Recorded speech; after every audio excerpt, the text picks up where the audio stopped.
Humorous readings and recitations, in prose and verse *******. Humorous readings and recitations. Humorous readings and recitations in prose and verse. Selected and edited by Leopold Wagner, editor of Modern Readings and Recitations, New readings from American authors etc. London and New York, Frederick Warne & Co. 1889 London, Bradbury, Agnew, & Co., Printers, Whitefriars. Preface. In introducing to the public a third series of popular readings, I consider it merely necessary to state that the courtesy of authors and publishers has enabled me to bring together a choice selection of humorous pieces which have acquired a large share of popularity, in addition to a number of others that may justly be regarded as novelties. Concerning the former, I have so often had occasion to answer inquiries respecting particular pieces for recitation, that it occurred to me the handy collection of those most generally sought after, but hitherto scattered through various publications, would be welcomed by many, and I took steps accordingly. How far I have succeeded in my purpose a glance at the contents list will show. For the fresh matter admitted to these pages, I sincerely trust that from among so many new candidates for popularity, at least one or two of them may be elected to represent the penny reading constituents of each respective borough for some time to come. Once more I beg to express my indebtedness and thanks to those authors and publishers who have so generously placed their copyright pieces at my disposal. L. W. Brompton. Contents. Page accompanied on the flute F. Arnsty 1 The Troubles of a Triplet W. B.T. Kingston 8 Slightly Deaf Bracebridge Hemming 10 The Lady Freemason H.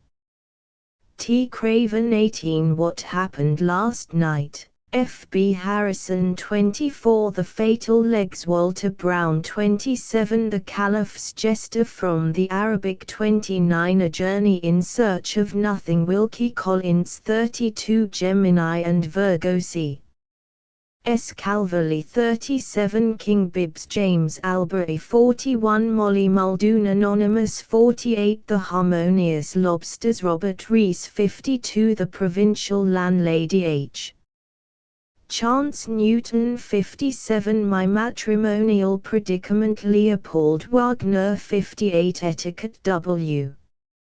S. Gilbert 62 A Lost Shepherd Frank Barrett 65 A Mathematic Madness F. P. Dempster 70 Waiting at Tottlepot J. Ashby Sterry 72 Married to a Giantess Walter Park 75 The Vision of the Alderman Henry S. Lee 79 The Demon Snuffers Geo. Manville Fenn 80 The Walrus and the Carpenter Lewis Carroll 86 My Brother Henry J. M. Barry 89 A Night with a Stork W. E. Wilcox 92 The Faithful Lovers F. C. Burnand 95 The Wail of a Bannerberry Arthur Mathieson 96 The Dream of the Bilious Beadle Arthur Shirley 99 My Friend Treacle Watkin Elliot 101 The Voice of the Sluggard Anonymous 107 Artemus Ward's Visit to the Tower of London Chas. For a Brown 108 Mr. Caudle has lent an acquaintance the family umbrella Douglas Gerald 111 Domestic Asides Tom Hood 113 The Charity Dinner Lichfield Mosley 115 Acting with a Vengeance W. Sapped, June 120 My Fortnight at Wretchedville George Augustus Sala 126 The Sorrows of Werther W. M. Thackeray 132 Moral Music Anonymous 133 Billy Dumps, The Tailor Charles Clark 136 On Punning Theodore Hook 139 Seaside Lodgings Percy Reeve 140 Humorous Readings and Recitations. Accompanied on the flute. F. Anstey. The consul Duilius was entertaining Rome in triumph after his celebrated defeat of the Carthaginian fleet at Mylae. He had won a great naval victory for his country with the first fleet that it had ever possessed, which was naturally a gratifying reflection, and he would have been perfectly happy now if he had only been a little more comfortable. But he was standing in an extremely rickety chariot, which was crammed with his nearer relations, and a few old friends, to whom he had been obliged to send tickets. At his back stood a slave, who held a heavy Etruscan crown on the consul's head, and whenever he thought his master was growing conceited, threw in the reminder that he was only a man after all, a liberty which at any other time he might have had good reason to regret. Then the large Delphic wreath, which Duilius wore as well as the crown, had slipped down over one eye, and was tickling his nose, while, as both his hands were occupied, one with a scepter the other with a laurel bough, and he had to hold on tightly to the rail of the chariot whenever it jolted, there was nothing to do but suffer in silence. They had insisted, too, upon painting him a beautiful bright red all over, and though it made him look quite new, and very shining and splendid, he had his doubts at times whether it was altogether becoming, and particularly whether he would ever be able to get it off again. But these were but trifles after all, and nothing compared with the honor and glory of it. Was not everybody straining to get a glimpse of him? Did not even the spotted and skittish horses which drew the chariot repeatedly turn round to gaze upon his vermilioned features? As Duilius remarked this, he felt that he was, indeed, the central personage in all this magnificence, and that, on the whole, he liked it. He could see the beaks of the ships he had captured bobbing up and down in the middle distance, he could see the white bulls destined for sacrifice entering completely into the spirit of the thing, and redeeming the procession from any monotony by occasionally bolting down a back street, or tossing on their gilded horns some of the flamens who were walking solemnly in front of them. He could hear, too, above 5 distinct brass bands, the remarks of his friends as they predicted rain, or expressed a pained surprise at the smallness of the crowd and the absence of any genuine enthusiasm, and he caught the general purport of the very offensive ribaldry circulated at his own expense among the brave legions that brought up the rear. This was merely the usual course of things on such occasions, and a great compliment when properly understood, and Duilius felt it to be so.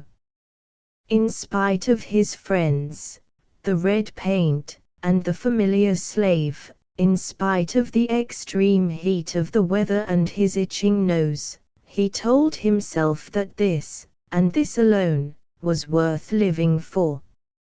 And it was a painful reflection to him that, after all, it would only last a day. He could not go on triumphing like this for the remainder of his natural life. He would not be able to afford it on his moderate income, and yet, existence would fall woefully flat after so much excitement.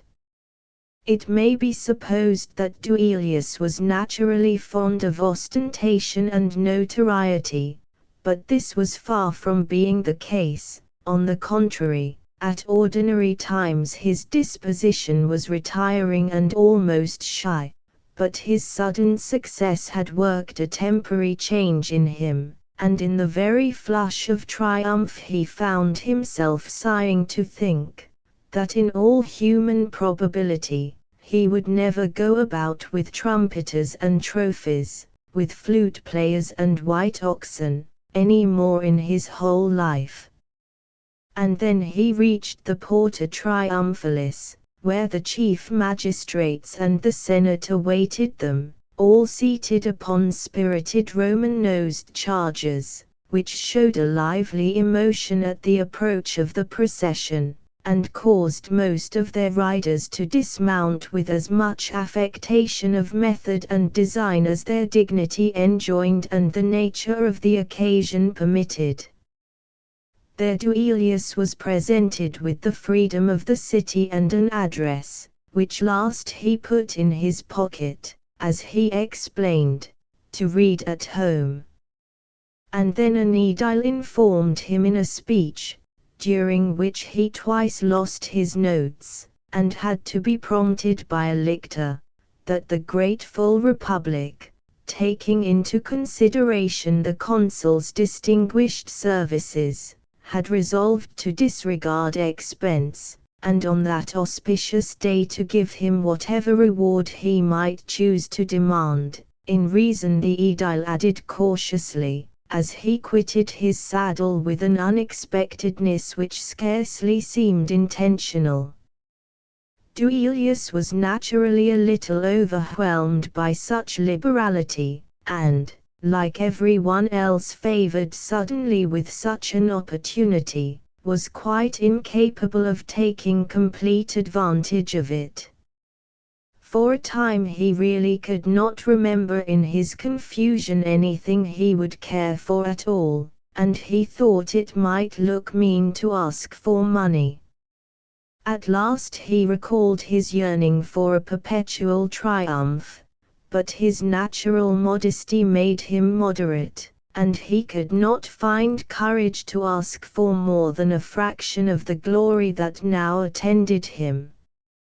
So, not without some hesitation, he replied that they were exceedingly kind, and since they left it entirely to his discretion, he would like, if they had no objection, he would like a flute player to attend him whenever he went out.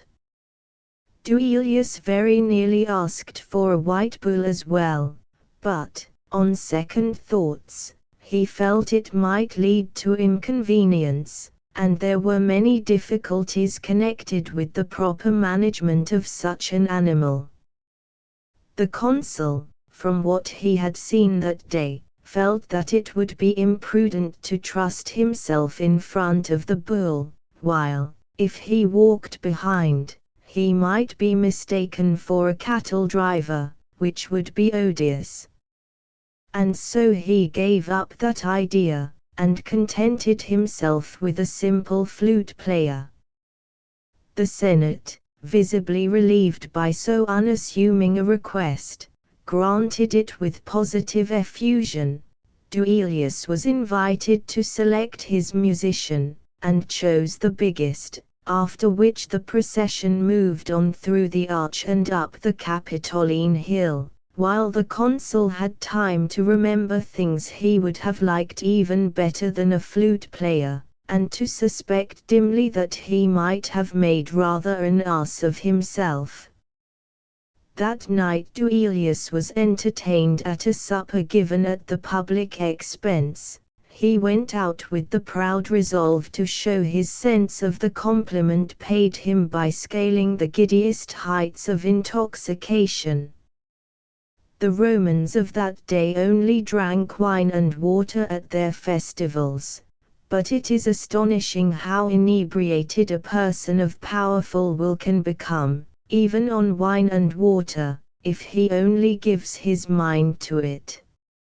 And Duilius, being a man of remarkable determination, returned from that hospitable board particularly drunk, The flute player saw him home, however, helped him to bed, though he could not induce him to take off his sandals, and lulled him to a heavy slumber by a selection from the popular airs of the time.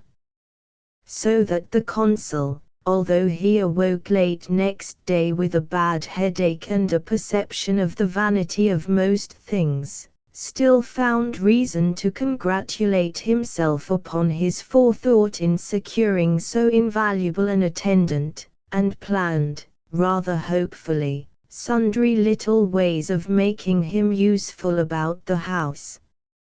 As the subsequent history of this great naval commander is examined with the impartiality that becomes the historian, it is impossible to be blind to the melancholy fact that in the first flush of his elation Duilius behaved with an utter want of tact and taste that must have gone far to undermine his popularity, and proved a source of much gratification to his friends.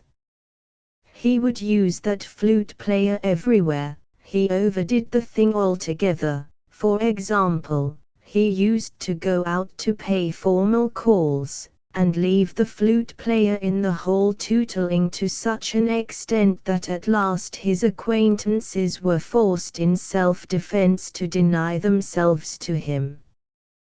When he attended worship at the temples, too, he would bring the flute player with him, on the flimsy pretext that he could assist the choir during service, and it was the same at the theatres, where Duilius, such was his arrogance, actually would not take a box unless the manager admitted the flute player to the orchestra and guaranteed him at least one solo between the acts. And it was the consul's constant habit to strut about the forum with his musician executing marches behind him, until the spectacle became so utterly ridiculous that even the Romans of that age, who were as free from the slightest taint of humor as a self-respecting nation can possibly be, began to notice something peculiar. But the day of retribution dawned at last. Duilius worked the flute so incessantly that the musician's stock of airs was very soon exhausted, and then he was naturally obliged to blow them through once more. The excellent consul had not a fine ear, but even he began to hail the 50th repetition of Pugna Nolumus, for instance, the great national peace anthem of the period, with the feeling that he had heard the same tune at least twice before, and preferred something slightly fresher, while others had taken a much shorter time in arriving at the same conclusion. The elder Duilius, the consul's father, was perhaps the most annoyed by it. He was a nice old man in his way, the glass and china way, but he was a typical old Roman, with a manly contempt for pomp, vanity, music, and the fine arts generally, so that his son's flute player, performing all day in the courtyard, drove the old gentleman nearly mad, until he would rush to the windows and hurl the lighter articles of furniture at the head of the persistent musician, who, however, after dodging them with dexterity, affected to treat them as a recognition of his efforts and carried them away gratefully to sell. Duilius Senior would have smashed the flute, only it was never laid aside for a single instant. Even at meals, he would have made the player drunk and incapable, but he was a member of the Manus Spei, and he would with cheerfulness have given him a heavy bribe to go away, if the honest fellow had not proved absolutely incorruptible. So he would only sit down and swear, and then relieve his feelings by giving his son a severe thrashing, with threats to sell him for whatever he might fetch, for, in the curious conditions of ancient Roman society, A father possessed both these rights, however his offspring might have distinguished himself in public life. Naturally, Duilius did not like the idea of being put up to auction, and he began to feel that it was slightly undignified for a Roman general who had won a naval victory and been awarded a first-class triumph to be undergoing corporeal punishment daily at the hands of an unflinching parent, and accordingly he determined to go and expostulate with his flute player. He was beginning to find him a nuisance himself, for all his old shy reserve and unwillingness to attract attention had returned to him. He was fond of solitude, and yet he could never be alone. He was weary of doing everything to slow music, like the bold, bad man in a melodrama. He could not even go across the street to purchase a postage stamp without the flute player coming stalking out after him, playing away like a public fountain, while, owing to the well-known susceptibility of a rabble to the charm of music, the disgusted consul had to take his walks abroad at the head of Rome's choicest scum. Duilius, with a lively recollection of these inconveniences, would have spoken very seriously indeed to his musician, but he shrank from hurting his feelings by plain truth. He simply explained that he had not intended the other to accompany him always, but only on special occasions, and, while professing the sincerest admiration for his musical proficiency, he felt, as he said, unwilling to monopolize it, and unable to enjoy it at the expense of a fellow creature's rest and comfort. Perhaps he put the thing a little too delicately to secure the object he had in view, for the musician, although he was deeply touched by such unwanted consideration, waved it aside with a graceful fervor which was quite irresistible. He assured the consul that he was only too happy to have been selected to render his humble tribute to the naval genius of so great a commander. He would not admit that his own rest and comfort were in the least affected by his exertions, for, being naturally fond of the flute, he could, he protested, perform upon it continuously for whole days without fatigue. And he concluded by pointing out very respectfully that for the consul to dispense, even to a small extent, with an honor decreed, at his own particular request, by the Republic, would have the appearance of ingratitude, and expose him to the gravest suspicions. After which he rendered the ancient love chant, Ludus idem, Ludus vetus, with singular sweetness and expression. Duilius felt the force of his arguments. Republics are proverbially forgetful, and he was aware that it might not be safe even for him to risk offending the Senate. So he had nothing to do but just go on, and be followed about by the flute player, and castigated by his parent in the old familiar way, until he had very little self-respect left. At last he found a distraction in his care-laden existence. He fell deeply in love. But even here a musical nemesis attended him, to his infinite embarrassment, in the person of his devoted follower. Sometimes Duilius would manage to elude him, and slip out unseen to some sylvan retreat, where he had reason to hope for a meeting with the object of his adoration. He generally found that in this expectation he had not deceived himself, but, always, just as he had found courage to speak of the passion that consumed him, a faint tune would strike his ear from afar, and, turning his head in a fury, he would see his faithful flute player striding over the fields in pursuit of him with unquenchable ardor. He gave in at last, and submitted to the necessity of speaking all his tender speeches through music. Claudia did not seem to mind it, perhaps finding an additional romance in being wooed thus, and Duilius himself, who was not eloquent, found that the flute came in very well at awkward pauses in the conversation.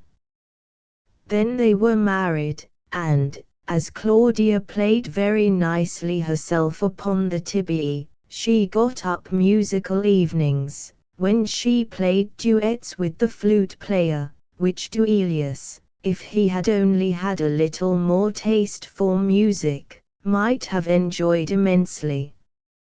As it was, beginning to observe for the first time that the musician was far from uncomely, he forbade the duets. Claudia wept and sulked, and Claudia's mother said that Duilius was behaving like a brute, and she was not to mind him, but the harmony of their domestic life was broken, until the poor consul was driven to take long country walks in sheer despair, not because he was fond of walking, for he hated it, but simply to keep the flute player out of mischief. He was now debarred from all other society, for his old friends had long since cut him dead whenever he chanced to meet them. How could he expect people to stop and talk, they asked indignantly, when there was that confounded fellow blowing tunes down the backs of their necks all the time? Duilius had had enough of it himself, and felt this so strongly that one day he took his flute player a long walk through a lonely wood, and, choosing a moment when his companion had played Ide omnes facie until he was somewhat out of breath, he turned on him suddenly. When he left the lonely wood he was alone, and near it something which looked as if it might once have been a musician. The consul went home, and sat there waiting for the deed to become generally known. He waited with a certain uneasiness, because it was impossible to tell how the Senate might take the thing, or the means by which their vengeance would declare itself. And yet his uneasiness was counterbalanced by a delicious relief. The state might disgrace, banish, put him to death even, but he had got rid of slow music forever, and as he thought of this, the stately Duilius would snap his fingers and dance with secret delight. All disposition to dance, however, was forgotten upon the arrival of lictors bearing an official missive. He looked at it for a long time before he dared to break the big seal, and cut the cord which bound the tablets which might contain his doom. He did it at last, and smiled with relief as he began to read, for the decree was courteously, if not affectionately, worded.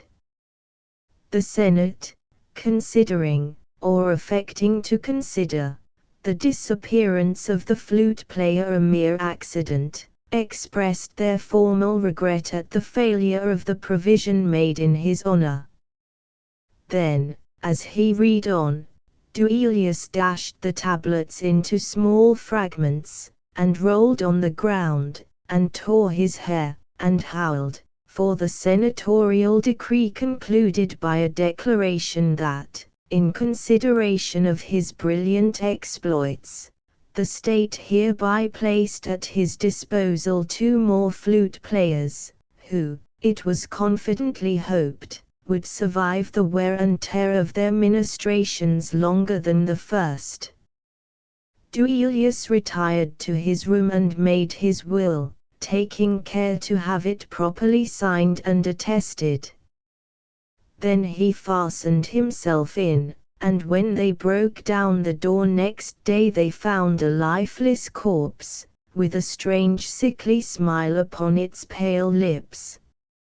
No one in Rome quite made out the reason of this smile, but it was generally thought to denote the gratification of the deceased at the idea of leaving his beloved ones in comfort, if not in luxury, for, though the bulk of his fortune was left to Carthaginian charities, he had had the forethought to bequeath a flute player apiece to his wife and mother-in-law. From the Black Poodle by permission of Messrs. Longmans, Green, and Company. The Troubles of a Triplet. W.B.T. Kingston. I really think, the most unlucky man on earth. A triple sorrow haunts me, and has done so from my birth. My lot in life's a gloomy one, I think you will agree. 'Tis bad enough to be a twin, but I am one of three. No sooner were we born than Pa and Ma the bounty claimed. I scarce can bear to think they did, it makes me feel ashamed. They got it, too, within a week, and spent it, I'll be bound, upon themselves. At least, I know I never had my pound. Our childhood's days in ignorance were lamentably spent, although I think we more than paid the taxes, and the rent, for we were shown as marvels, and, unless I'm much deceived, the smallest contributions were most thankfully received. We grew up hale and hearty, would we never had been born, as like to one another as 3 peas, or ears of corn. Between my brothers Ishabod, Abimelech and me no difference existed which the human eye could see. This likeness was the cause of dreadful suffering and pain to me in early life. It nearly broke my heart in twain, for while my conduct as a youth was fervently admired, that of my fellow triplets left a deal to be desired. I was amiable, and pious, too. Good deeds were my delight. I practiced all the virtues, some by day and some by night, whilst Ishabod imbrued himself in crime, and, sad to say, Abimelech, when quite a lad, would rather swear than pray. Think of my horror and dismay when, in the park at noon, an obvious burglar greeted me with, "Hello, Ike, old coon." He vanished. Suddenly my wrists were gripped by policeman X. "Young man, you are my prisoner on a charge of forging checks." He ran me in, and locked me up, to moulder in a cell. The reason why he used me thus, alas, I know too well. He took me for Abimelech, my erring brother dear, who was wanted by the bank of which he'd been the chief cashier. Next morn the magistrate remarked, "This is a sad mistake, though natural enough. I much regret it for your sake, but if you will permit me to advise you, I should say leave England for some other country, very far away. For if you go on living in this happy sea-girt isle, although your conduct, like my own, be pure and free from guile, your likeness to those sinful men, your brothers twain, will lead, I fear, to very serious inconveniences indeed." I took the hint, and sailed next day for distant Auhihi. As might have been expected, I was cast away at sea. A pirate lugger picked me up, and, dreadful to relate, Abimelech her captain was, and Ishabod her mate. I loved them and they tempted me. To join them I agreed, forsook the path of virtue, and did many a ghastly deed. For 7 years I wallowed in my fellow creatures' gore, and then gave up the business, to settle down on shore. My brothers, on retiring from the buccaneering trade, in which, I'm bound to say, colossal fortunes they had made, renounced their wicked courses, married young and lovely wives, went to church 3 times on Sundays, and led sanctimonious lives. As for me, I somehow drifted into vileness past belief, earned unsavory distinction as a drunkard and a thief, in crime, ill luck pursued me, I became extremely poor, and was finally compelled to beg my bread from door to door. I'm deep down in the social scale, no lower can I sink. Upon the whole, experience induces me to think that virtue is not lucrative, and honesty's all fudge, for Ishabod's a bishop, and Abimelech's a judge. From Punch, by permission of the proprietors. Slightly deaf. Bracebridge, Hemming. Mr. Lloyd was a retired shopkeeper residing at the Lodge, Norwood.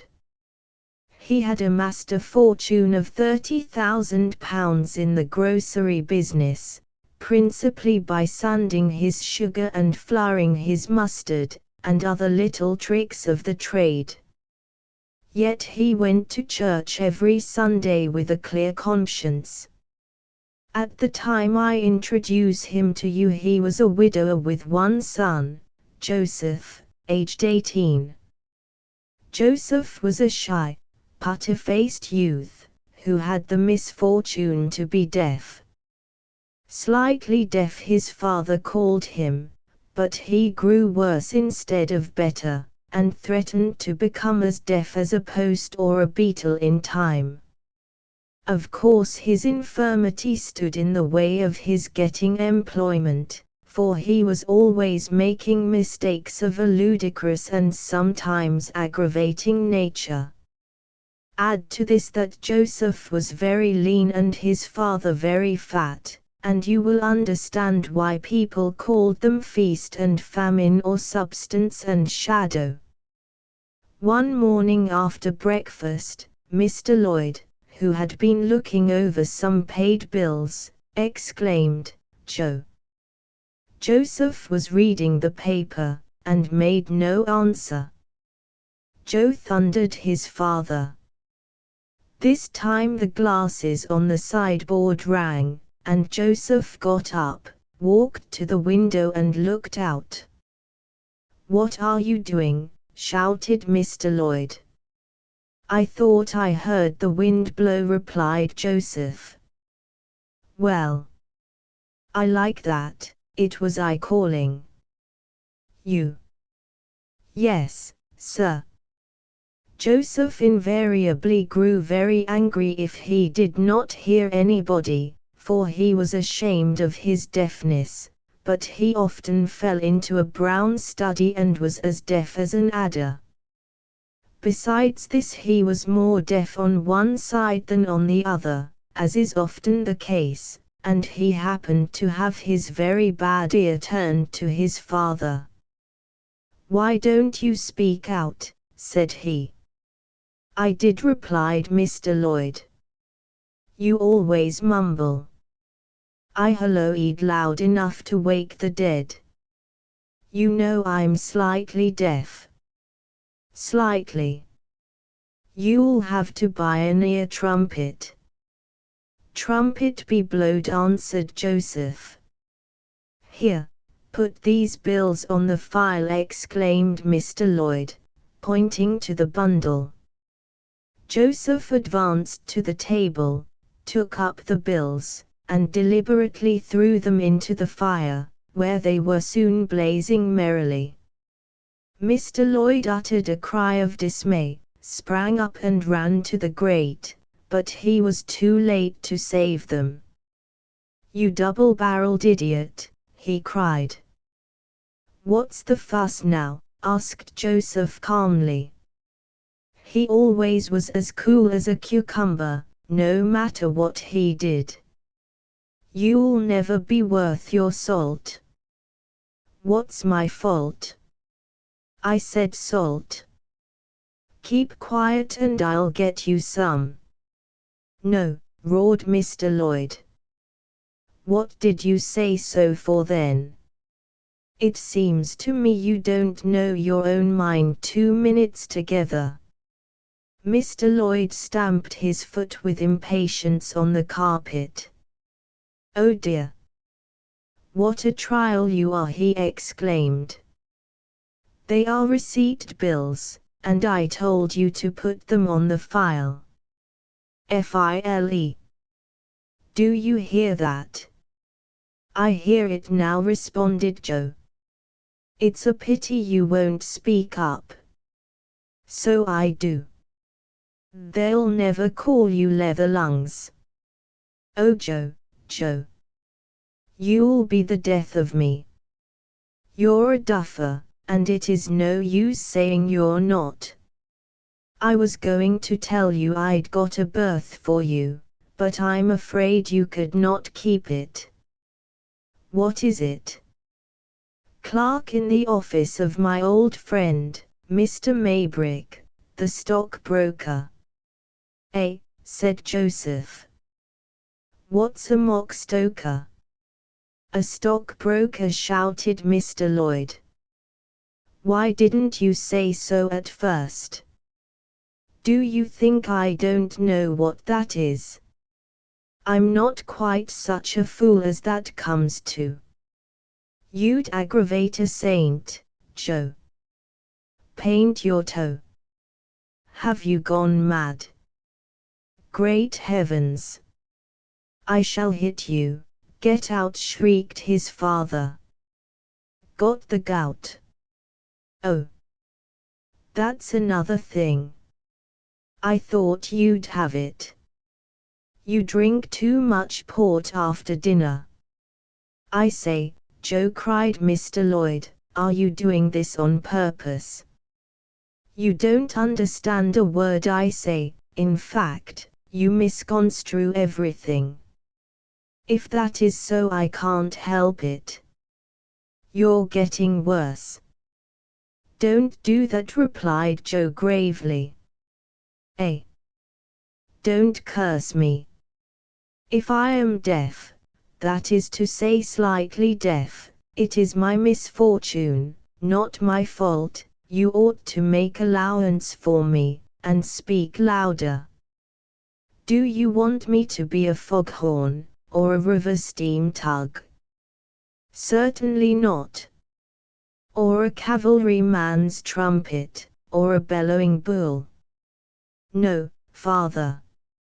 Or, continued Mr. Lloyd with rising temper, a spouting whale, an Old Bailey barrister, a town crier, a grampus, a locomotive blowing off steam, an Australian bellbird, or a laughing jackass. I'm sure I never laugh, so you needn't fling that at me. I wish you were dumb as well as deaf, groaned Mr. Lloyd. Why? Because I might then get you into the asylum.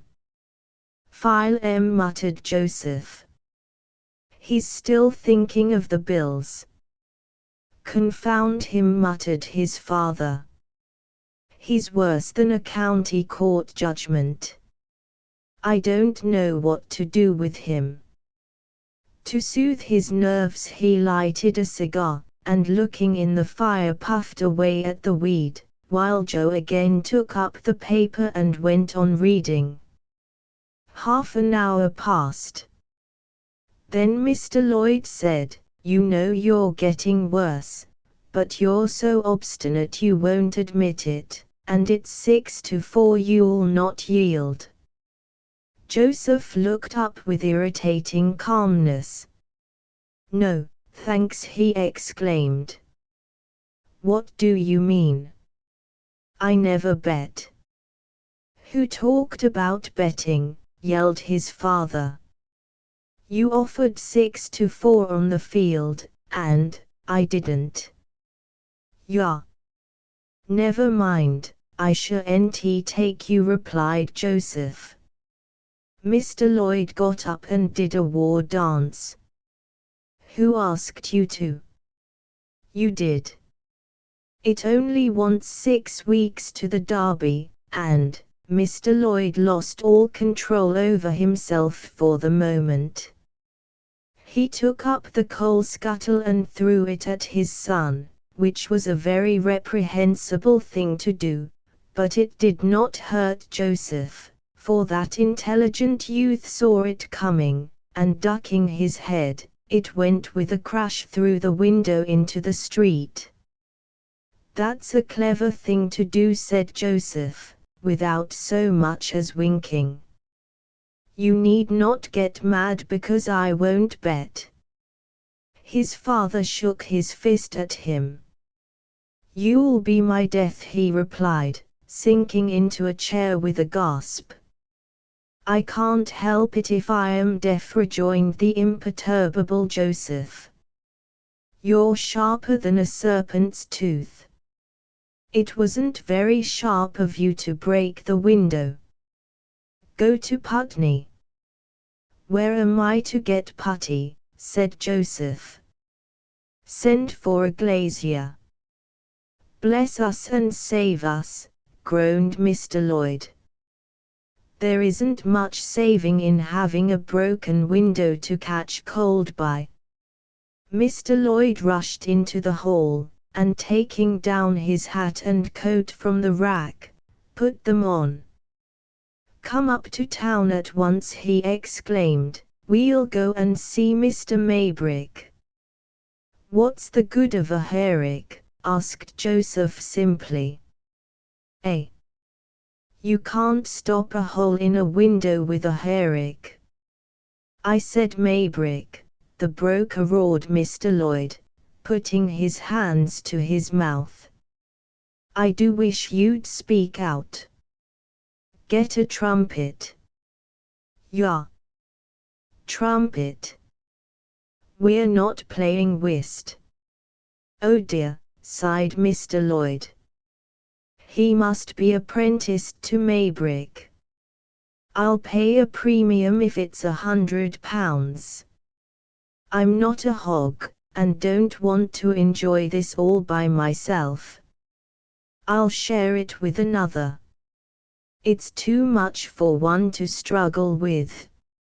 I can't undertake the worry single-handed, it's too much." He had to go close up to Joseph and bawl in his ear to make him understand what he wanted, for he had never found his son's deafness so bad as it was that day. Joseph was quite willing to go, and quitting the house, they took the train and went to town together. It was yet early in the day, and they reached the broker's office about 12, finding him in and at leisure. During the journey, Mr. Lloyd had impressed upon Joseph the necessity of keeping his ears open as well as he could, for if he made any mistakes he would soon get chucked, as they say in the city, and Joe promised to be as wide awake as his infirmity would permit him. How wide awake this was, we shall see. Mr. Maybrick had done business with Mr. Lloyd for many years, and received him in his private office with all the cordiality of an old friend. "Brought my boy to introduce to you," exclaimed the retired grocer. "Very glad to know the young gentleman," replied Mr. Maybrick. "Take a chair. Have a cigar. Quite a chip of the old block, I see. What's his name?" "Joseph. Joe for short." "Very good. Now what can I do for you? Are you going to open stock?" "Not today. Markets are very firm." "I didn't come for that purpose, Maybrick. I want to get the youngster into your office." "Oh. Yes," answered the broker, "I forgot, you spoke about it a little while ago. Last time I was up, when I bought those Russians." against my advice, and burnt your fingers over them. True. Well, I'll take him. £100 premium, no salary first year, then £70 and an annual rise according to ability. That will do. I hope he's smart. Smart as a steel trap, though sometimes he's a little absent-minded, and you've got to speak loudly, maybe more than once, but that's only now and again. I'll write you a check and leave him here, so that he will know the ropes. Very well, I dare say we shall get on. I've 10 clerks, and I've only changed once in 10 years. That speaks well for you. I read character, and I'm kind, said Mr. Maybrick. Sit at my table, you'll find pen and ink. While Mr. Lloyd was getting out his checkbook and writing the draft, Mr. Maybrick turned his attention to his new clerk. Have you ever been out before? He queried. Go out of the door, replied Joe. Yes, sir, if you want to say anything of a private nature, I'll go with pleasure. No. No. Do you understand work? I beg your pardon, I shan't shirk anything. Bless me, cried the broker, I mean, do you know business? No business, answered Joseph, with a solemn shake of the head. I am sorry for that. Times are dull though, all round. I've got plenty, you mistake me. Don't run away with that idea, you won't find this an easy place. Got a greasy face, have I? Responded Joseph. It's not very polite of you to tell me that.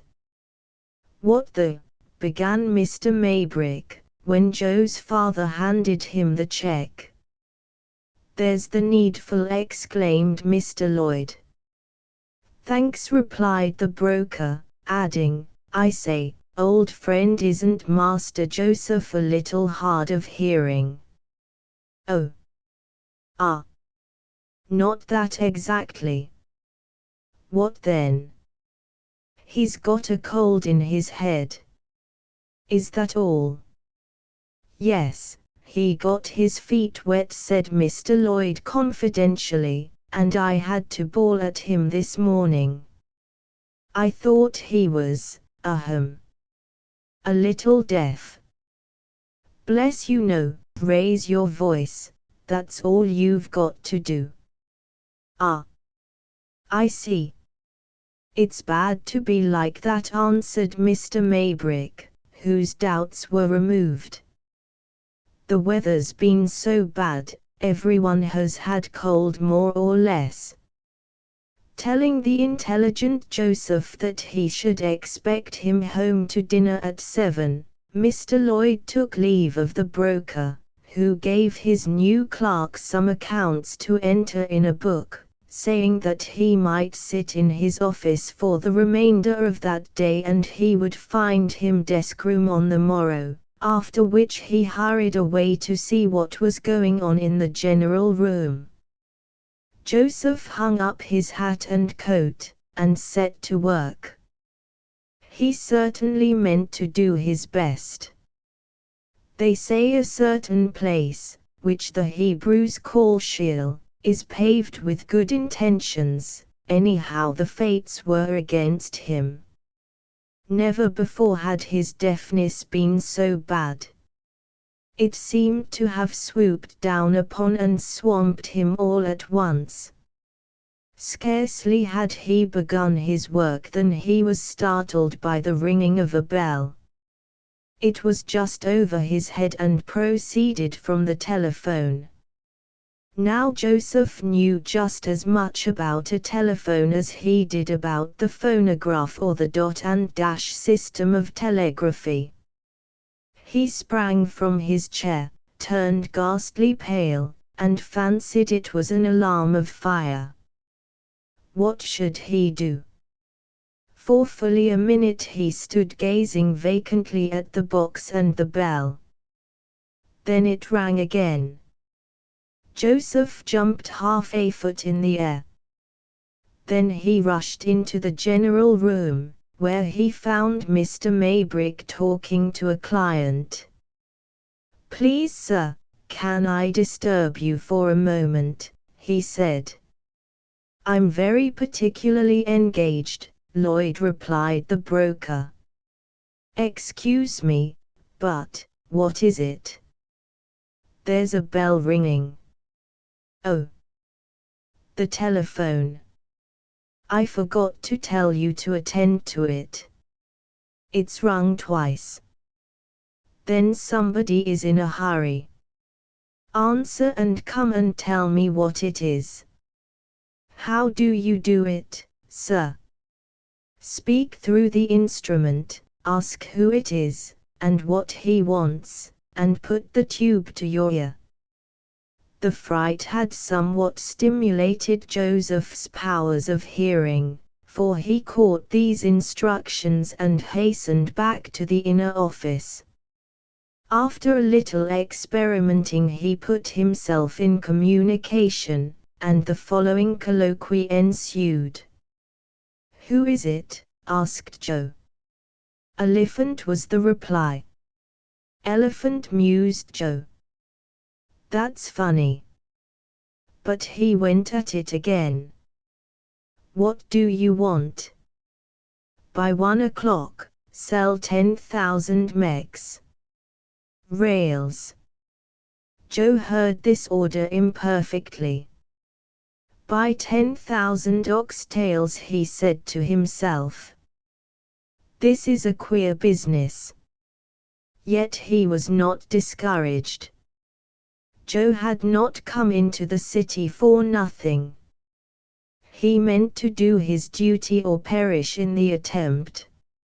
"Right," he answered. "Is that all?" "Yes. I'll call after lunch for the contract note." "Very well, sir." Having received his instructions, Joe, very proud of his success in manipulating such a peculiar instrument as the telephone, sought his employer. "Well," Lloyd exclaimed, "that gentleman." "It's all right, sir," replied Joe.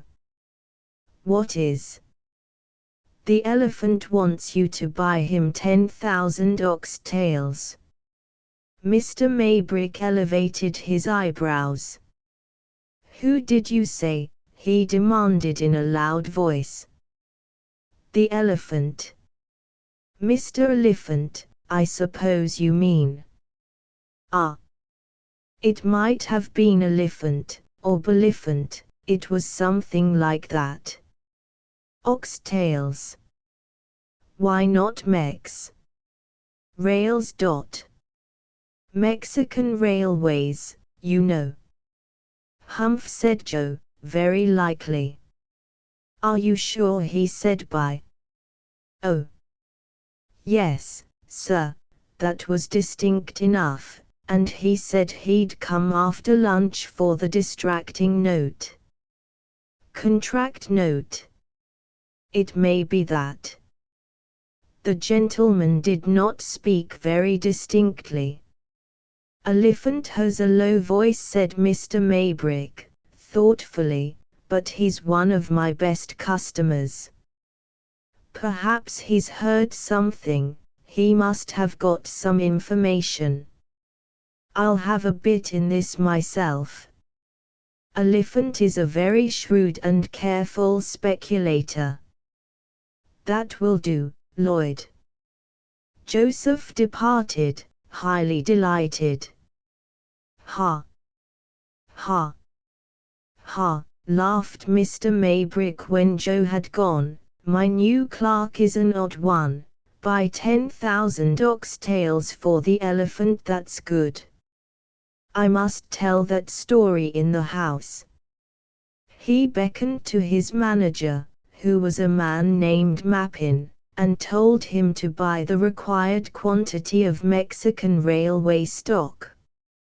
"Market's very weak, sir. It's fallen today 1/2 already in anticipation of a bad dividend," replied Mappin. "Can't help that." Mappin went away to execute the order. An hour elapsed, and a special edition of an evening paper was brought into the office. It contained a telegram from Mexico, stating that there had not been one revolution, and 2 earthquakes in that country before breakfast, as usual, that morning.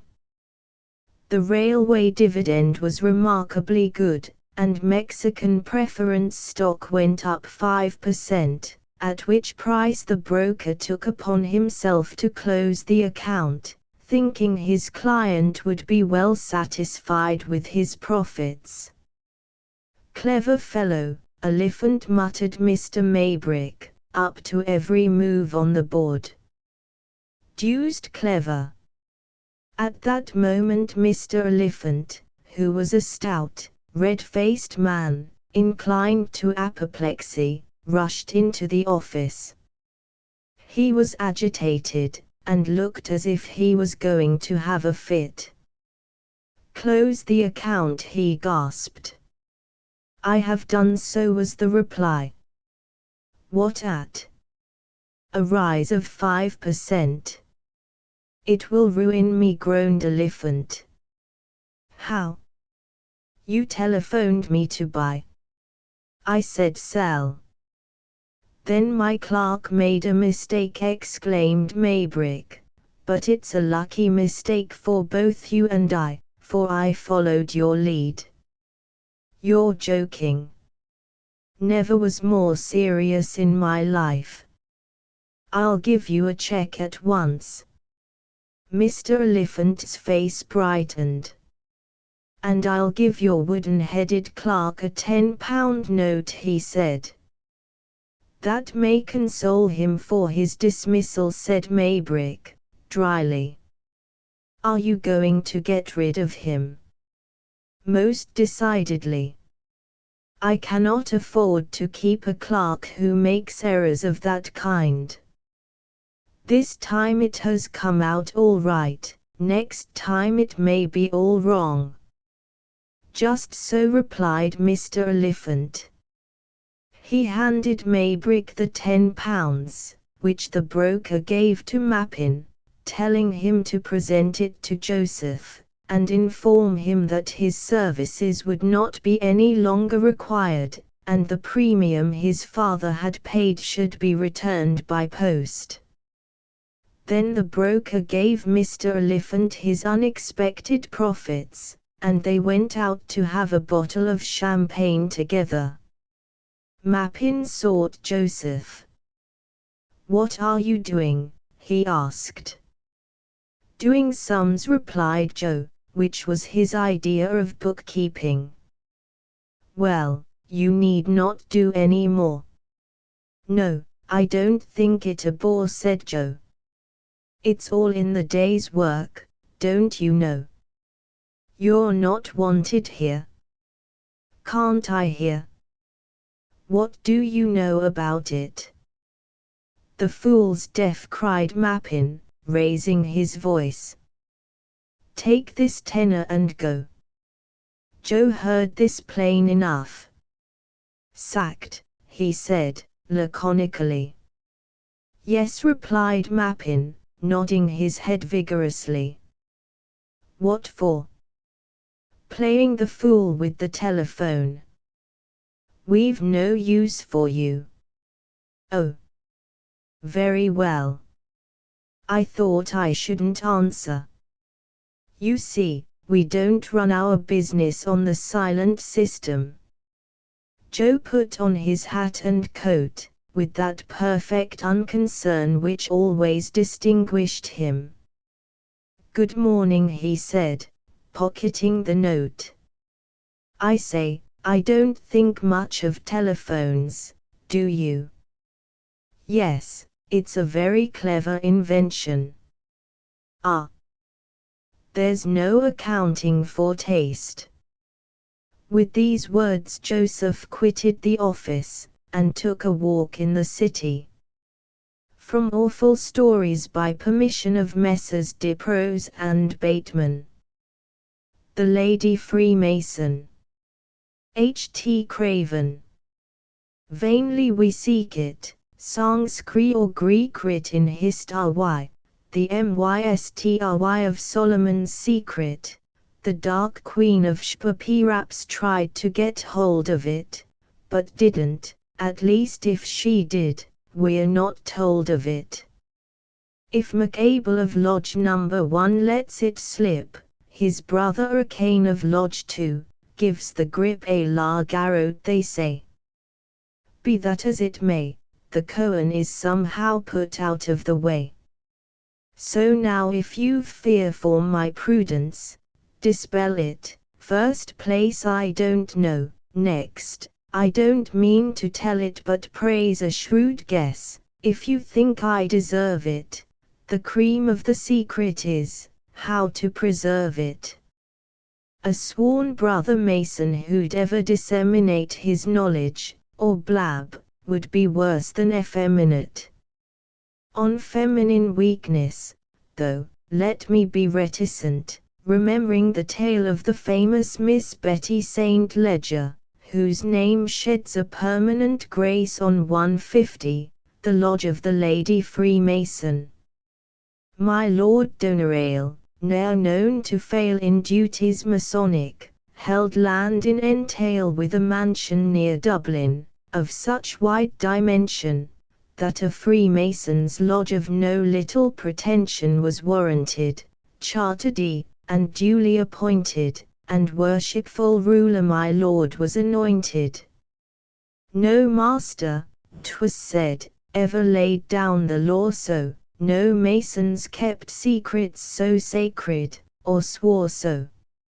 None drilled and so skilled were, in separate degree, by the PM presiding, of course my Lord D. It beggars description, you'd fail to appreciate the hubbub within when they met to initiate. Such tiling and tapping, such knocking and rapping, such shrieks and such squeaks, such clapping and slapping, such mauling and hauling and tearing and swearing, such whispering of secrets and telefeudering, such groans and such yells, and such roast goosey smells, when the poker was used, like the scene in the Bells you doubtless have thought so appalling, enerving, you'd think 'twas some madman, who thought himself Irving. The cauterization, on good information, amounted, I say, to a partial cremation, and sore on the subject were all Erin's gay sons next day, when the boys gave them sauce for fried masons. Be it known that Miss Betty was Doneraile's daughter, and one Richard Aldworth aspired to court her, yet made his advances with progress so scanty, he really remained much in statu quo ante. His motto was spro but hope was at zero. In the lady's eye Dick didn't pose as a hero when her father, Lord Doneraile, asked of him whether he'd join the F.M.S. He had shown the white feather. Whereat the proud beauty declared that no other should be her slave than a man and a brother, so Dick, having dined, and not quite compos mentis, agreed to go in for an entered apprentice. The eve had arrived, and the whole so baronial, was decked in due form for the night's ceremonial. Miss Betty, in passing downstairs, chanced to see though the chub had been locked they had left in the key of a small anteroom of some minor utility, but prized by the lodge for its accessibility. Miss said to herself, though I fear the attempt, I should like just to see what a lodge is like, empty. Oh!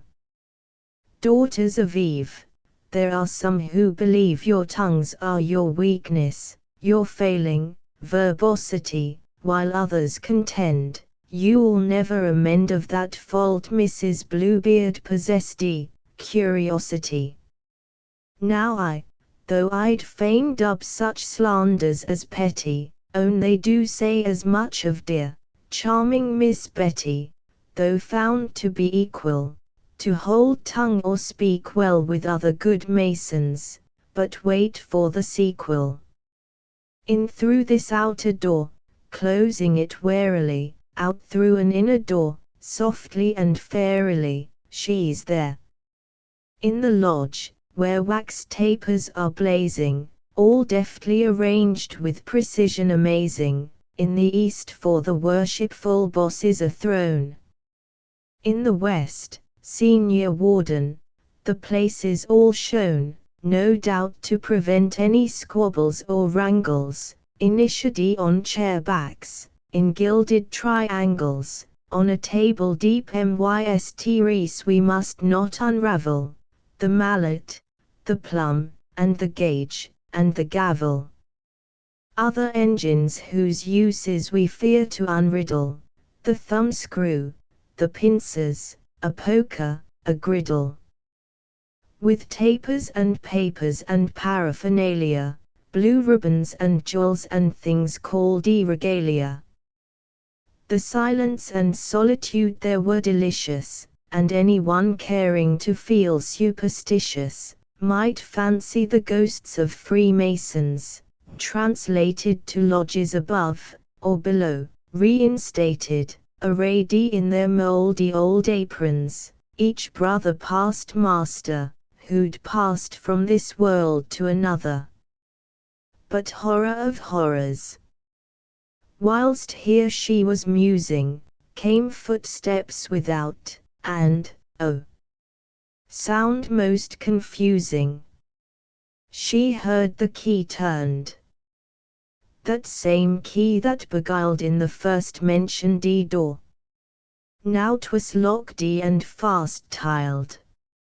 She rushed to the anteroom, wild to get back, but this cooled her courage, 'twas now cul-de-sac, and hark! In the lodge, to augment her disaster, the masons assembling, escorting the master. To hide while she thought how to 'scape from mishap, she closed the other door of this snug little trap. That door has a crevice, and thereby new woes arise. To secrets forbidden in vain tease to close her eyes. How can she but note the Masonic particulars, with no cotton wool to cram in her auriculars? She heard her dad ask, most distinctly, and trembled at Dogberry's words, "Are we here all dissembled?" Then commenced ceremonials misty and mystical, questions and answers in form catechistical. My lord, in a tone both emphatic and sonorous, impressing on each that his duties were onerous, one duty, to Betty, seemed highly improper, 'twas kill, without questioning, any eavesdropper. When the master, with sudden and well-feigned dismay, for he very well knew that he'd got it to say, cried, "Hark! There is danger, I feel that a stranger who's seeking for knowledge is coming this way." Each took up a napkin, the end dipped in water, and cried Porcitatius, "Give him no quarter."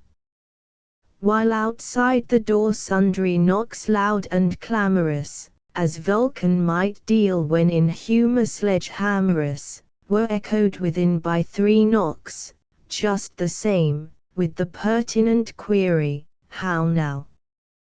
What's your game?" And a chap, Shabil, in great perturbation is run in very much like a prig to a station. Disguised as he was, through the apropos hole the lady identified Aldworth as Red Pole, and thought, "Well, I wish you poor fellow, good luck, or, more to the purpose, I wish you good pluck. For her father was urging in solemn oration, you need, my young friend, for your fearful probation endurance, true courage, and strong veneration. We commence with, don't grin, sir, a pleasant frivolity, just give of endurance a taste of your quality, 'tis nothing, a toweling. Brothers, prepare. Then each had a flick at Dick's legs, which were bare. He danced and he pranced at each cut of the towel and prod from the rear with a sharp-pointed trowel, and looked as he capered in lily-white kilt, the ghost of a Highlander dancing a lilt. To Scotch eyes, however, the steps might seem clever. Dick showed less a hero in Betty's than ever, and shocked when he cried, cutting up rather rough, long stroke your optics, hold hard. That's enough.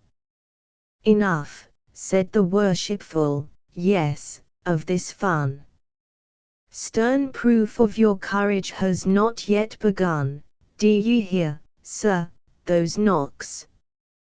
Brothers, let in the stoker, and form a procession to bring in the poker. See, the surgeon is ready to make all secure with lancet and tourniquet, bandage and ligature.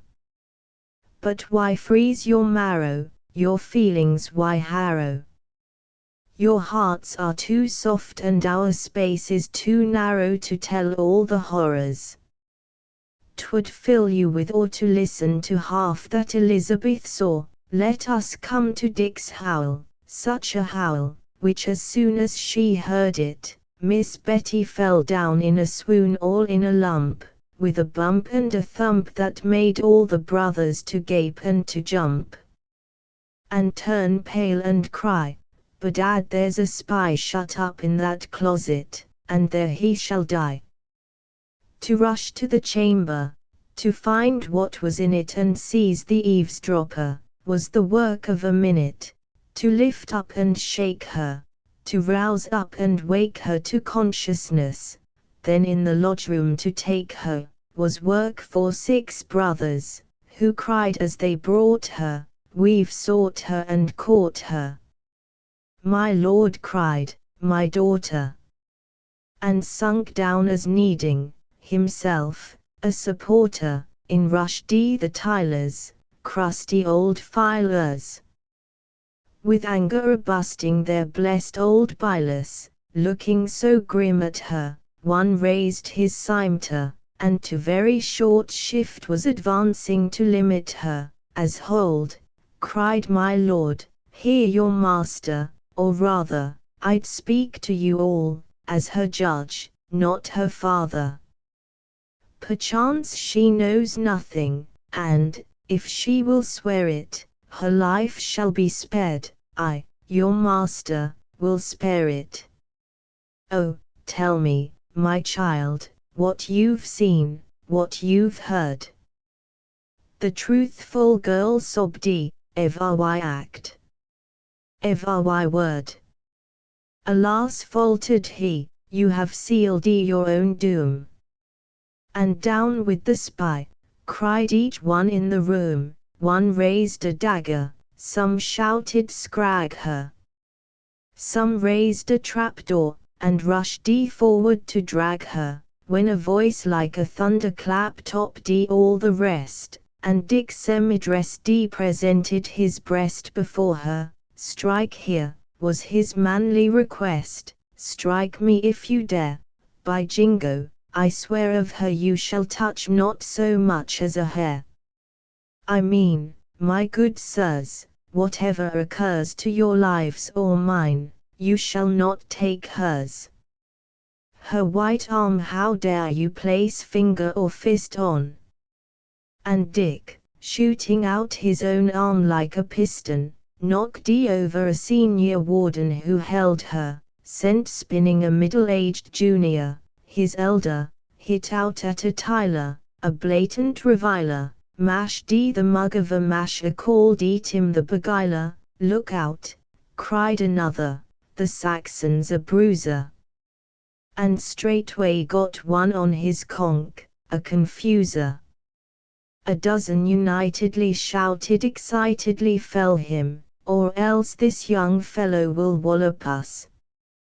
Down went two deacons, not very weak ones, and a blow on the nose of the third burst a polypus, when the hero, Dick now at the title arrives, denied him before he had handled his fives, so many bawling, reeling and sprawling, for each brother knocked down another in falling, had fluttered the voices from east to the west, he paused like a warrior taking his rest, or Spartan who'd caused lots of Persians to topple, he took breath, as he did at a place called Thermopylae. Now outspoke my lord in a masterful way, a truce and a parley. I've something to say. 'Tis writ in our laws if an eavesdropper pries and filches our secrets, he, mark the he, dies. Now this is a she, therefore not an eavesdropper. To kill her, I say, would be highly improper unless she objects. To do as directs the master, say moi. Now mark what I say next. Let's make her a mason, and put a good face on the matter, believing she'll prove not a base one, I'll take on myself, ending doubt and confusion, to write to Great Queen Street and get absolution. Then up spake the stoker, a regular croaker, I'd like to know how you'll get over the poker. Long ago said my lord, the precise annus mundi I can't call to mind, regno coli jucundi, a monarch whose province was Pippo cum Fidlam, a part of the region of Great Tarididalom, sundry bylaws were passed for emergencies various whereby the submission to brand is vicarious, will some volunteer, her substitute here, submit to the crucial test? 'Tis severe. Dick on now spake, to the stake I'll go, like a martyr, as proxy to take all over again for the dear lady's sake, that is, here he tenderly glanced, she approving.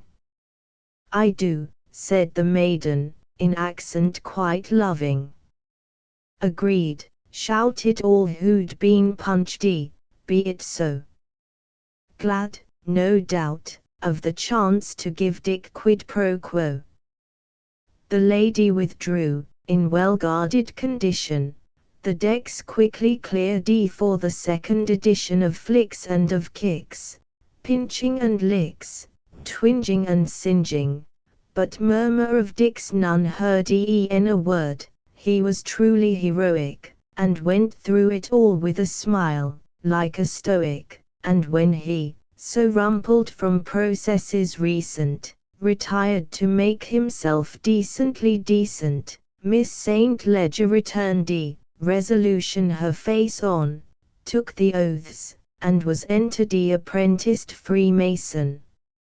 Moral.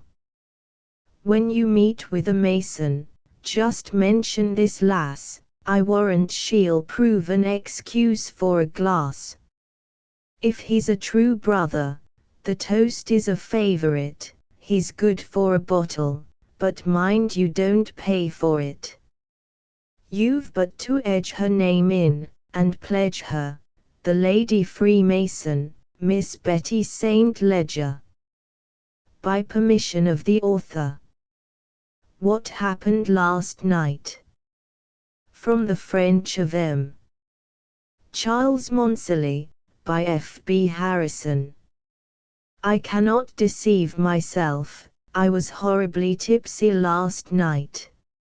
Let him who has never been in the like case throw the first empty bottle at me. How did it happen? In this way. I, a civilian, reading law, was invited to dine at the garrison mess. I had never been at a similar entertainment, and I cannot but think, now that I look back on it, that the officers played some trick on me. I only knew that they were prodigiously polite, which always looks suspicious. From a certain point, from the third course, I remember very little. A sort of cloudy curtain intercepts the view like the curtains that come down in a pantomime, and I don't know whether I was clown, or pantaloon, or Columbine. Yet something must have happened to me, a great many things. I've been sleeping in my white tie, and then my face. What a shockingly yellow, dissipated face! Upon my word, it is a pretty affair. At my time, 21, to be overcome by wine like a schoolboy out for a holiday. I cannot express what I think of it. How am I to know what happened last night? Ask my landlady. No, I cannot let her see how ashamed I am. Besides, she would only know the condition in which I came home, and that I can guess. They say that from a single bone Professor Owen can reconstruct an entire antediluvian animal. I must try and do something similar to reconstruct my existence during the last 12 or 14 hours. I must get hold of 2 or 3 clues. Where can I find them? In my pockets, perhaps. Since I was a small boy I have always had the habit of stuffing them with all manner of things. Now, this is the time for me to search them. I tremble. What shall I find? Searches his waistcoat pocket. I have gently insinuated 2 fingers into my waistcoat pocket, and have brought out my purse. Empty. Hang it. Lifts his overcoat from the floor. On picking up my overcoat I have found my pocketbook, half open, and the papers fallen from it on the carpet. The first of these papers which catches my eye is the card of last night's dinner. Well, who was there? How many of us?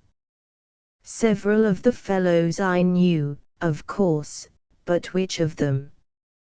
Happy thought. The menu will remind me of their various tastes and reveal their names to me. Oysters. Well, I know that the Colonel is a tremendous hand at oysters, so I am sure he was there. Mulligatawny. That is Captain Simpkins' soup, or rather liquid fire, so Simpkins was there. 2 of them. Roast beef. Makes me think of Little Dumerc, the Jersey man, who wants to be a thorough Englishman. He was there. Saddle of mutton. Tom Horsley, the inveterate steeplechaser.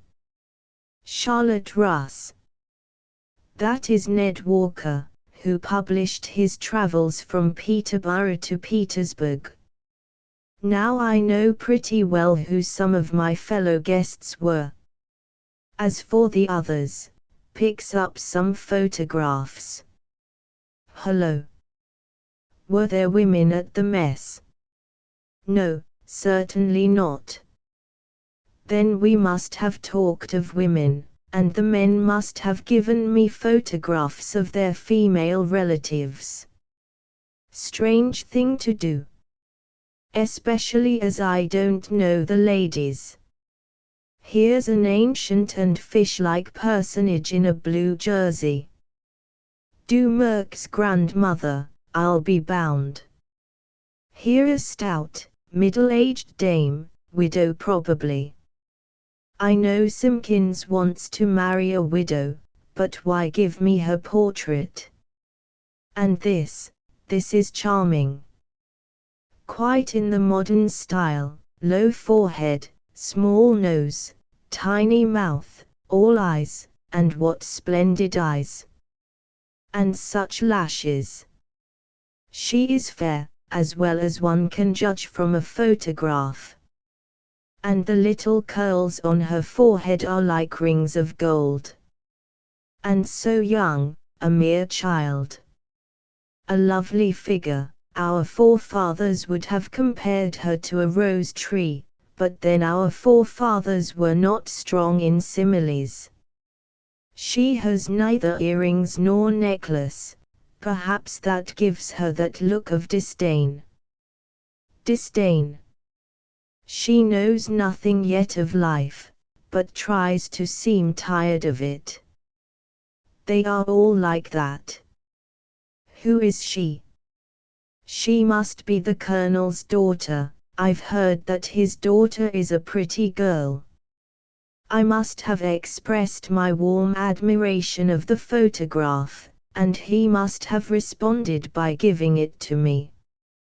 Did I ask him for her hand? Did he refuse it?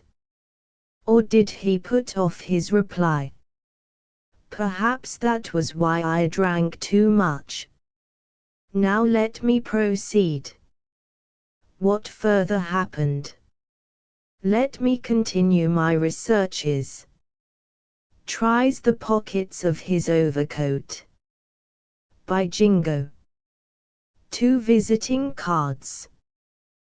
The first says, Captain Wellington Spearman, 1st Royal Lancer Dragoons. The other, Major Garnet Barbelock Cannon, Rifle Artillery. Now, what does it all mean? I do not know those military gentlemen. They must have been guests like myself. How do I come to have their cards? There must have been some dispute, some quarrel, some row. These 2 cards must have been given in exchange for 2 of mine. It all comes back to me. A duel, perhaps 2 duels. But duels about what? Whom did I affront? I know I'm an awful fire-eater when I've drank too much. But was I the challenger or the challenged? I think my left cheek is rather swollen as if from a blow, but that is mere fancy. What dreadful follies have I got myself into? I can make out some pencil marks on the first card, that of the captain in the Lancer Dragoons. Yes. 10 o'clock, behind St. Martin's Church. Ah, a hostile meeting, that is clear. I must run, perhaps I shall be in time. No, too late, it is 11:30. I am dishonored, branded as a coward. No one will believe me when I say that I had a headache, and overslept myself on the morning of a duel. I have no energy to look further in my pocket. Still, one never knows, brings out a handkerchief. A handkerchief, a very fine one, thin cambric.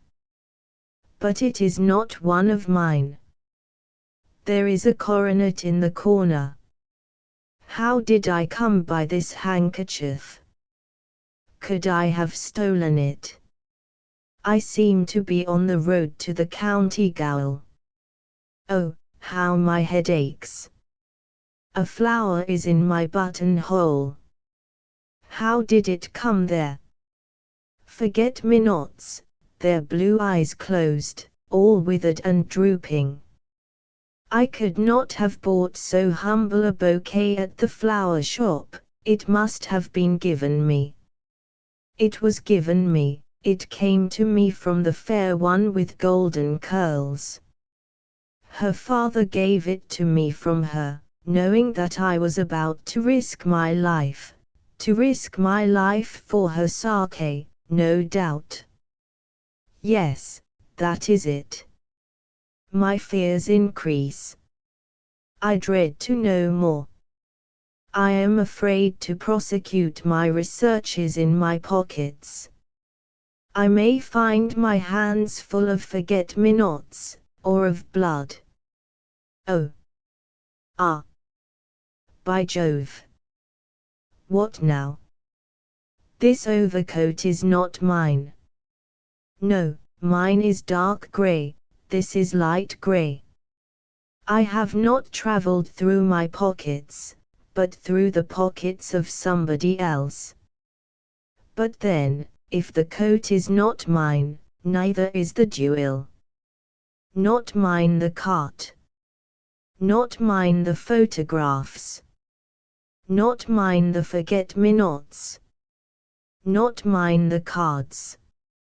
I have not stolen the handkerchief. I am all right, thank goodness I am all right. And my romance about the Colonel's lovely daughter, I am sorry about it, upon my word. At least, I am sorry for her, for I fear now she will never make my acquaintance. By permission of Messrs. R. Bentley and Son. The Fatal Legs. Walter Brown. I am an actor, or rather, I call myself one. I am, however, disengaged, the more so since Widow Walker has. But let me not anticipate, which, by the by, I never could have done, no matter. I took apartments, comfortably furnished, with a widow lady named Walker. I was first floor back, and first floor front was Mr. Simon Simpkin, of the theatre. The widow always called us first floors either back or front and never by our names, although we never called her out of hers. If we had, she would not have come. She was an obstinate woman, but at times she got confused. She always called me in the morning, and once she called me front and then went to Simpkin with my shaving water. When I called her back, she called me something else, and threw the pitcher at me. I was in hot water for a while.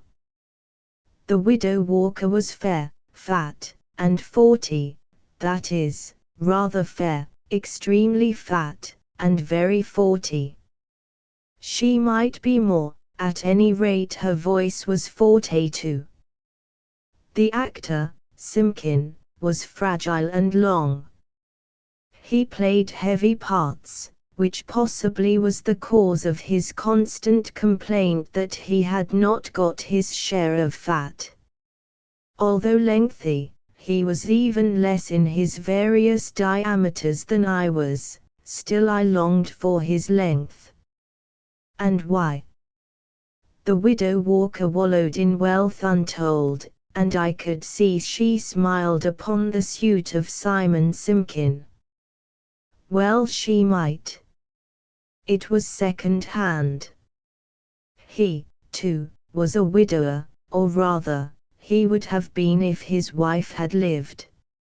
I mean, if she had lived to be his wife. But she didn't. She died before the fatal knot was tied, in fact, it was not tied at all. No matter, he had loved before, while my suit was brand new. I determined to try it on. I longed to win the widow for my wife, I should say for myself. One day I saw the actor kiss her through the keyhole. We were rivals from that moment, at least I was. He didn't see me, or he would have been one too, I mean one also. That is to say, there would have been two of us, whereas there was only one of me. No matter. The widow went a good deal to the theatre. She ordered him, and he gave her orders, that is, passes for two. He knew her size. She always took twos in seats. He did the villains at the theatre, while I did the hero at home. He bellowed in blank verse, while I blew the kitchen fire with the bellows. He mashed her, while I mashed the potatoes for supper. But I determined to beard the clean-shaved lion in his lair. In short, or rather, at length, I obtained an engagement, and became an actor. My rival and myself now stood on the same footing. I mean, we should have done, only, in a word, we didn't. Simon Simpkin, as before observed, indeed observed anyhow, was slender as a willow wand, and appropriately pliable, especially about the legs. Still, on the stage, his nether limbs looked round and well proportioned. His calves might pass for cows, and his knees were second elbows, or rather, elbows. They held a bony part in exile. On the other hand, I should say legs. My tights were always loose, and while the widow smiled on his understanding, she smiled at mine. I thirsted for my hated rival's blood, or rather for his flesh, more correctly speaking, for the shape of his legs, technically, for his leg shapes. Having failed in an attempt to have his blood by means of a darning needle, I determined to go for his shapes. I went for them one night before the performance. I went to his dressing room and got them. That night the widow Walker was in front. I was desperate. I was determined that she should see her Simpkin in all his naked, I should say his unpadded, deformity, and that mine, that is, my limbs, should be resplendent in his borrowed plumes. But alas, all my plans, and myself, were violently overthrown by Simpkin. I had merely insinuated one leg in the woolly pads, when he insinuated another somewhere else. We argued the matter all over my dressing room. Meanwhile, time jogged merrily along. The curtain was raised, and so were we eventually, but unfortunately I had only retained one half of those precious pads. The right was left on my leg, but Simpkin had carried off the left leg all right. What was I to do? My left leg would not look right, or if it did, my right would be wrong. There was no time, however, for consideration, as my face required sponging before applying the sticking plaster, and eventually I had to hobble onto the stage with two odd understandings, that is, one odd one and one even one. Even that was odd, which appears odd, no matter. Fortunately I went on from the OP side, which enabled me to put my best leg foremost. In the center of the stage I met Simpkin, who had entered from the prompt side. The widow gazed with rapture on us both, until, oh, horror! After a short scene it was necessary that each of us should retire to the place from whence we came. We advanced towards it, backwards, and mutually stumbling, our other legs became exposed to view. A yell from the audience, the sack from the management, and a week's notice from the widow, subsequently greeted us. Besides which, Simkin and myself are not on the best of terms. We get into argument when we meet in the streets. I stay at home a good deal now. By permission of the author. The Caliph's Jester. From the Arabic. On a musnad of state was reclining the Caliph, the mighty Harun. His brow like the sun it was shining, his face it was like the full moon, and his courtiers around him were standing, like stars in an indigo sky, and the saki the wine cup was handing, for the monarch, though pious, was dry. And the poets their works were reciting in Arabic numbers divine, the hearts of all hearers delighting with verses like Afdal's or mine. Then the Caliph glared round the assembly, as a lion glares round on the herd, and the knees of the courtiers grew trembly, and their hearts fluttered as a bird, and cold drops were distilled from each forehead, and each tongue to its palate did cling, for their fear of their Caliph was horrid, he was such a passionate king. At length in a voice that with passion was shaking, it pleased him to speak, does he know whom he treats in this fashion? Did you e'er behold aught like his cheek? This poet, this jester, this chaffer, this pig's son, this bullock, this ass, this black-hearted, black-visaged Kaffir, this infidel, Abu Nuwas. I bade him come hither to meet us, in this serious council of state, and this is the way he dares treat us. Ye dogs, he is 5 minutes late. Then the heart of his highness relented, Rashid was of changeable mood, maybe he's been somehow prevented, to get in a rage does no good. His jests, too, are always so pleasant, one somehow his impudence stands, besides, poor Misraw just at present has plenty of work on his hands. But although I can't perfectly tame him till he goes to the Nita to school, at least I can thoroughly shame him, and make him appear like a fool. Slaves, fetch me some eggs, not new laid, you can find some stale ones that will do. Now execute quick what I bade you, or else I will execute you.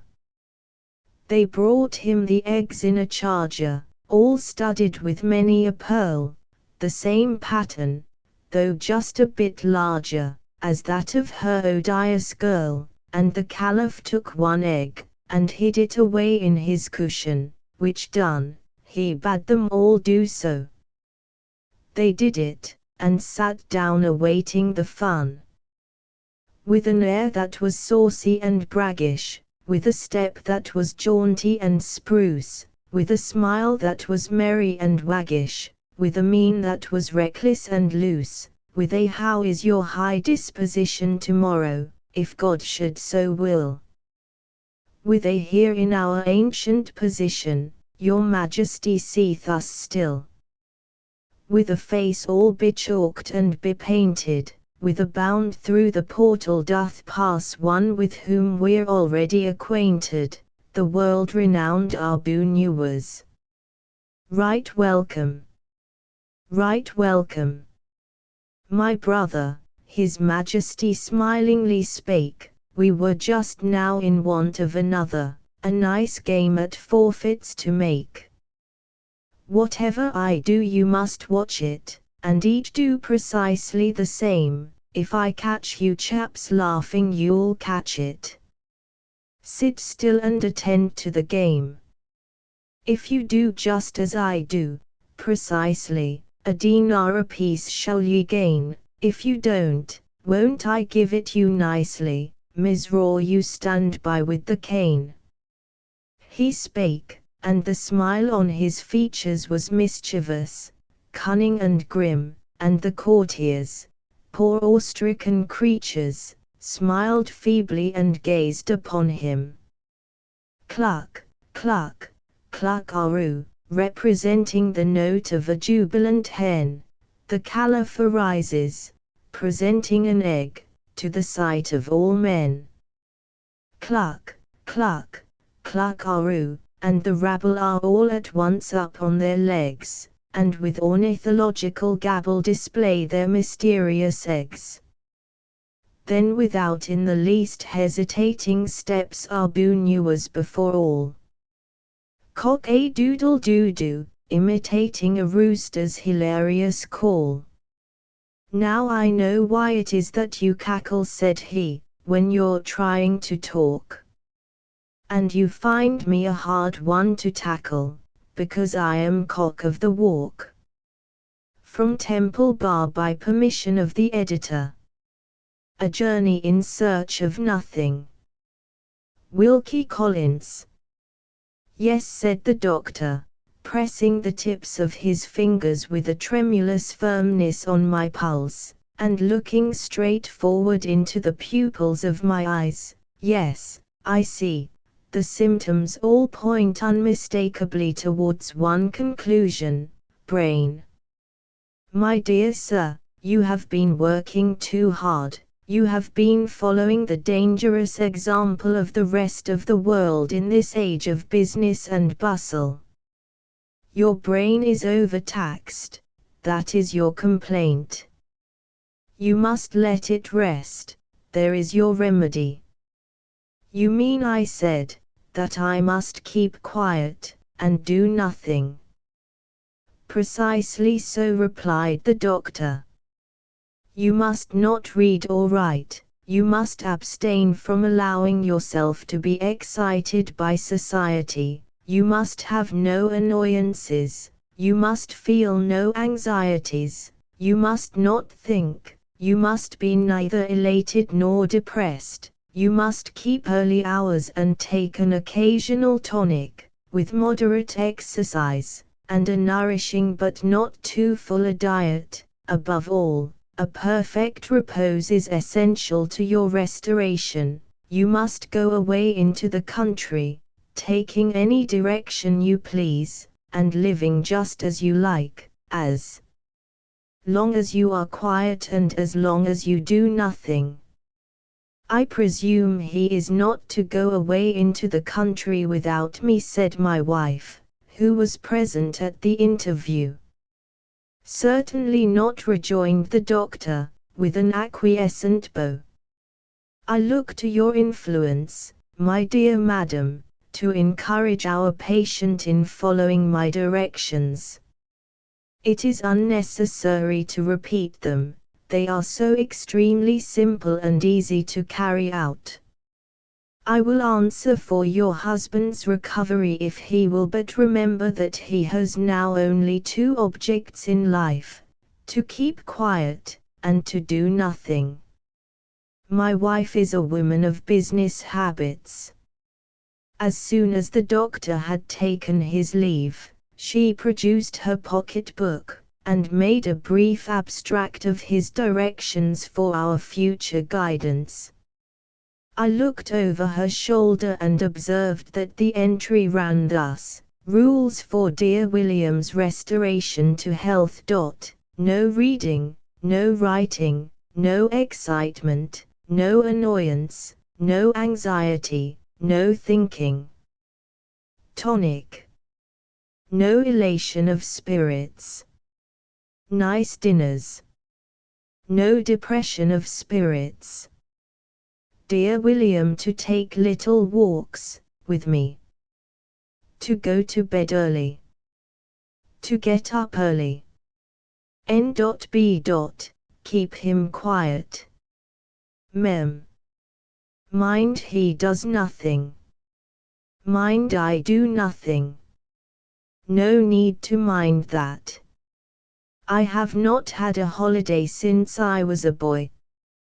Oh, blessed idleness, after the years of merciless industry that have separated us, are you and I to be brought together again at last?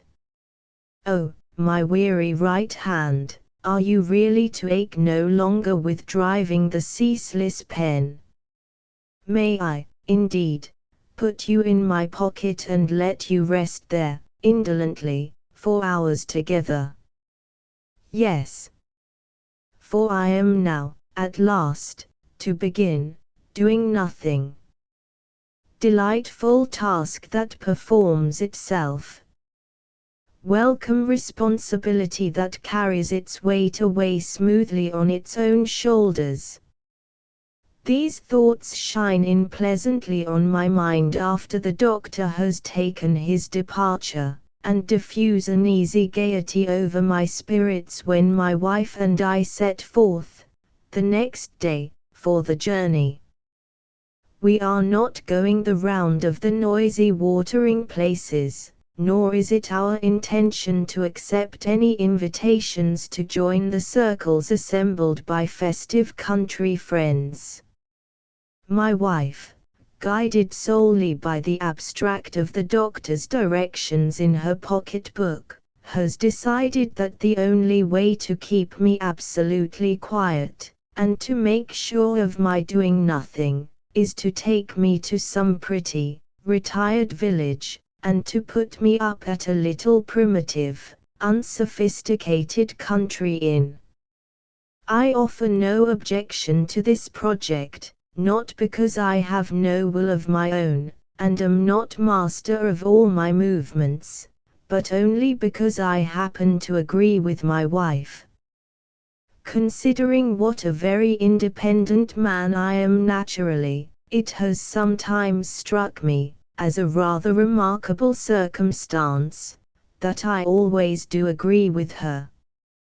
We find the pretty, retired village a charming place, full of thatched cottages, with creepers at the doors, like the first easy lessons in drawing masters' copybooks. We find the unsophisticated inn, just the sort of house that the novelists are so fond of writing about, with the snowy curtains, and the sheets perfumed by lavender, and the matronly landlady, and the amusing signpost. This Elysium is called the Nag's Head. Can the Nag's Head accommodate us? Yes, with a delightful bedroom, and a sweet parlour. My wife takes off her bonnet, and makes herself at home directly. She nods her head at me with a look of triumph. Yes, dear, on this occasion also I quite agree with you. Here we have found perfect quiet, here we may make sure of obeying the doctor's orders, here we have at last discovered nothing. Nothing. Did I say nothing?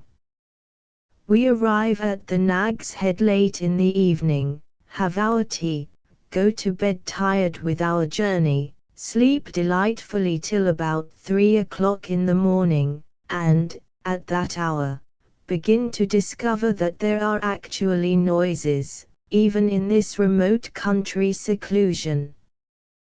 They keep fowls at the Nag's Head, and at 3 o'clock, the cock begins to crow, and the hen to cluck, under our window. Pastoral, my dear, and suggestive of eggs for breakfast whose reputation is above suspicion, but I wish these cheerful fowls did not wake quite so early. Are there, likewise, dogs, love, at the Nag's Head, and are they trying to bark down the crowing and clucking of the cheerful fowls? I should wish to guard myself against the possibility of making a mistake, but I think I hear 3 dogs.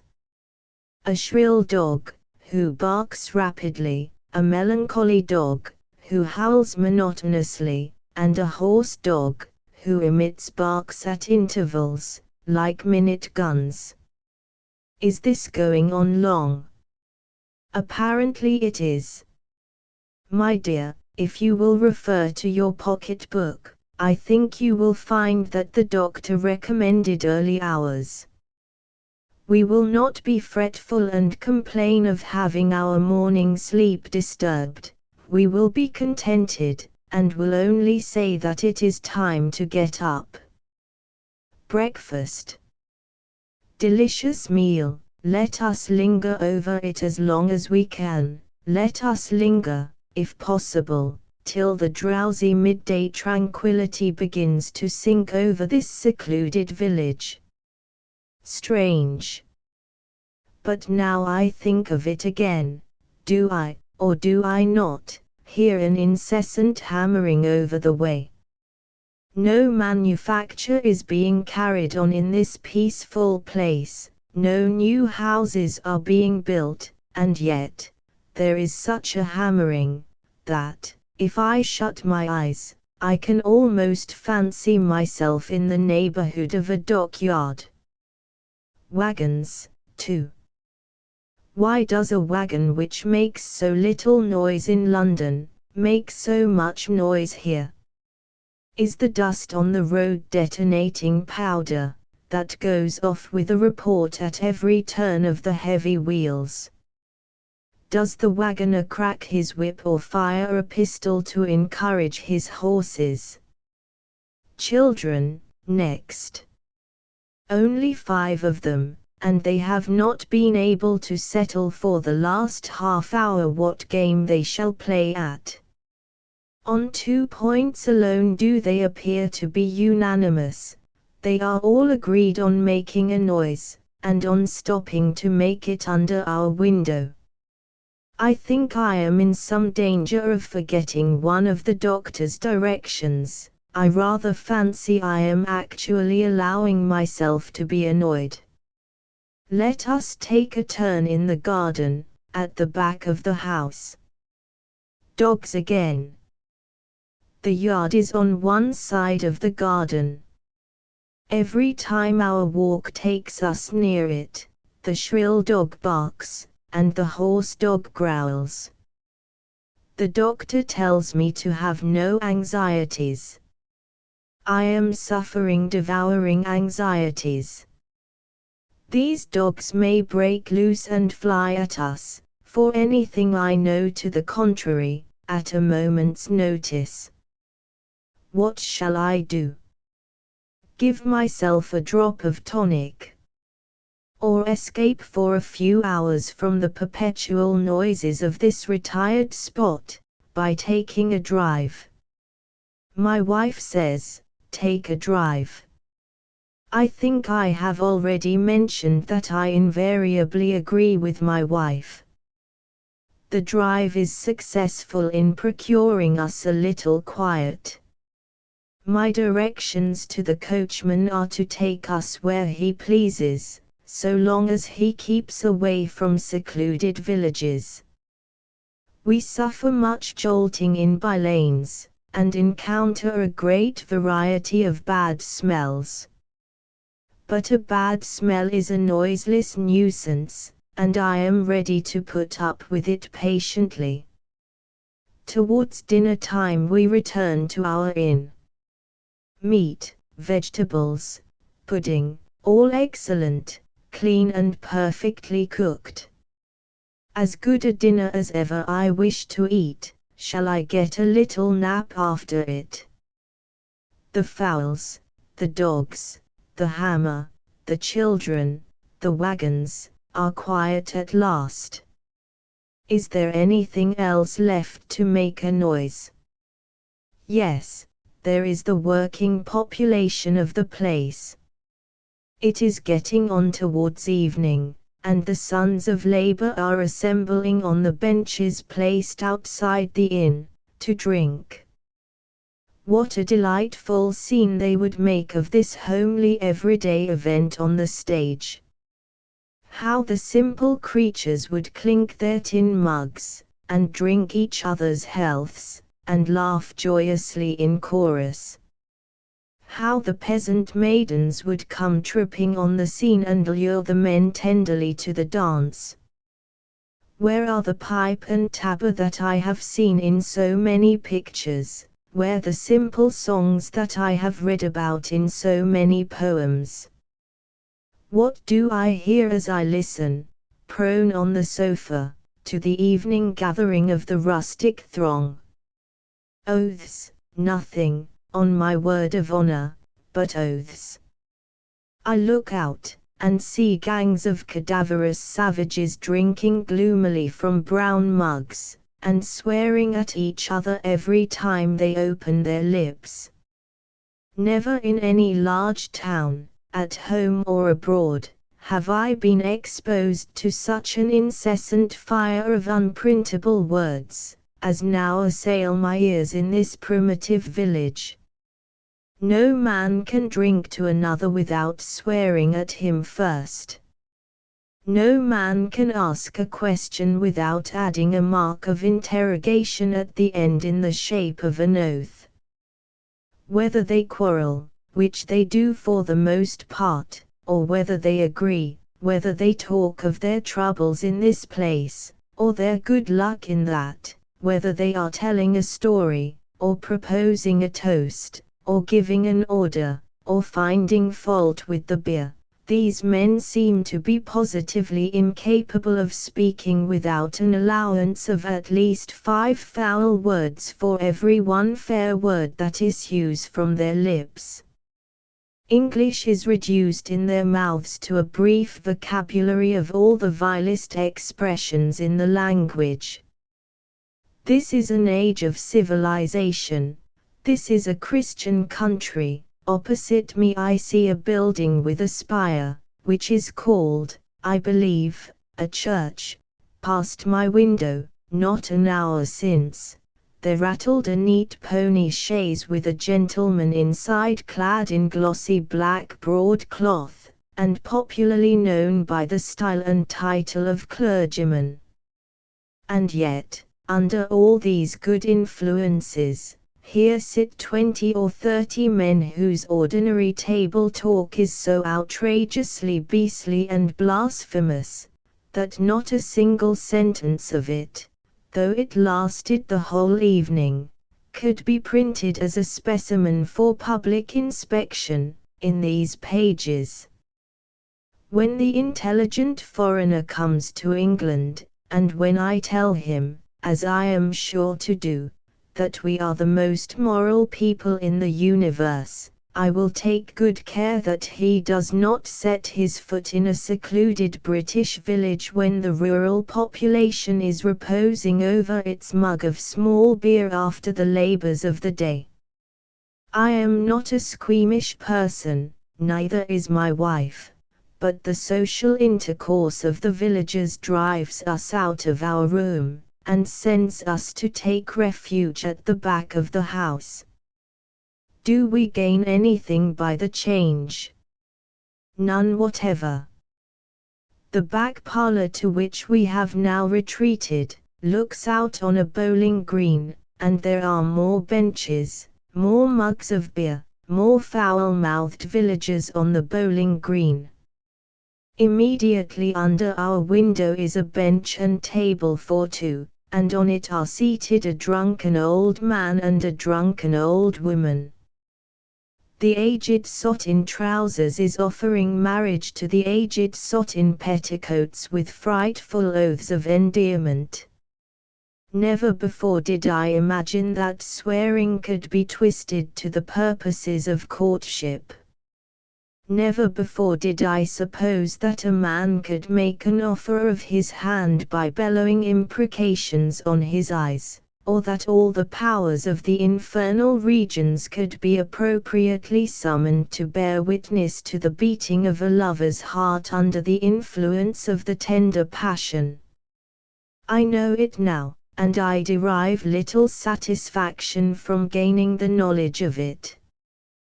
The ostler is lounging about the bowling green, scratching his bare brawny arms and yawning grimly in the mellow evening sunlight. I beckon to him, and ask him at what time the tap closes.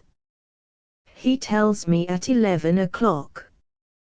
It is hardly necessary to say that we put off going to bed until that time, when we retire for the night, drenched from head to foot, if I may so speak, in floods of bad language. I cautiously put my head out of window, and see that the lights of the tap-room are really extinguished at the appointed time. I hear the drinkers oozing out grossly into the pure freshness of the summer night. They all growl together, they all go together. All. Sinner and sufferer that I am, I have been premature in arriving at that happy conclusion.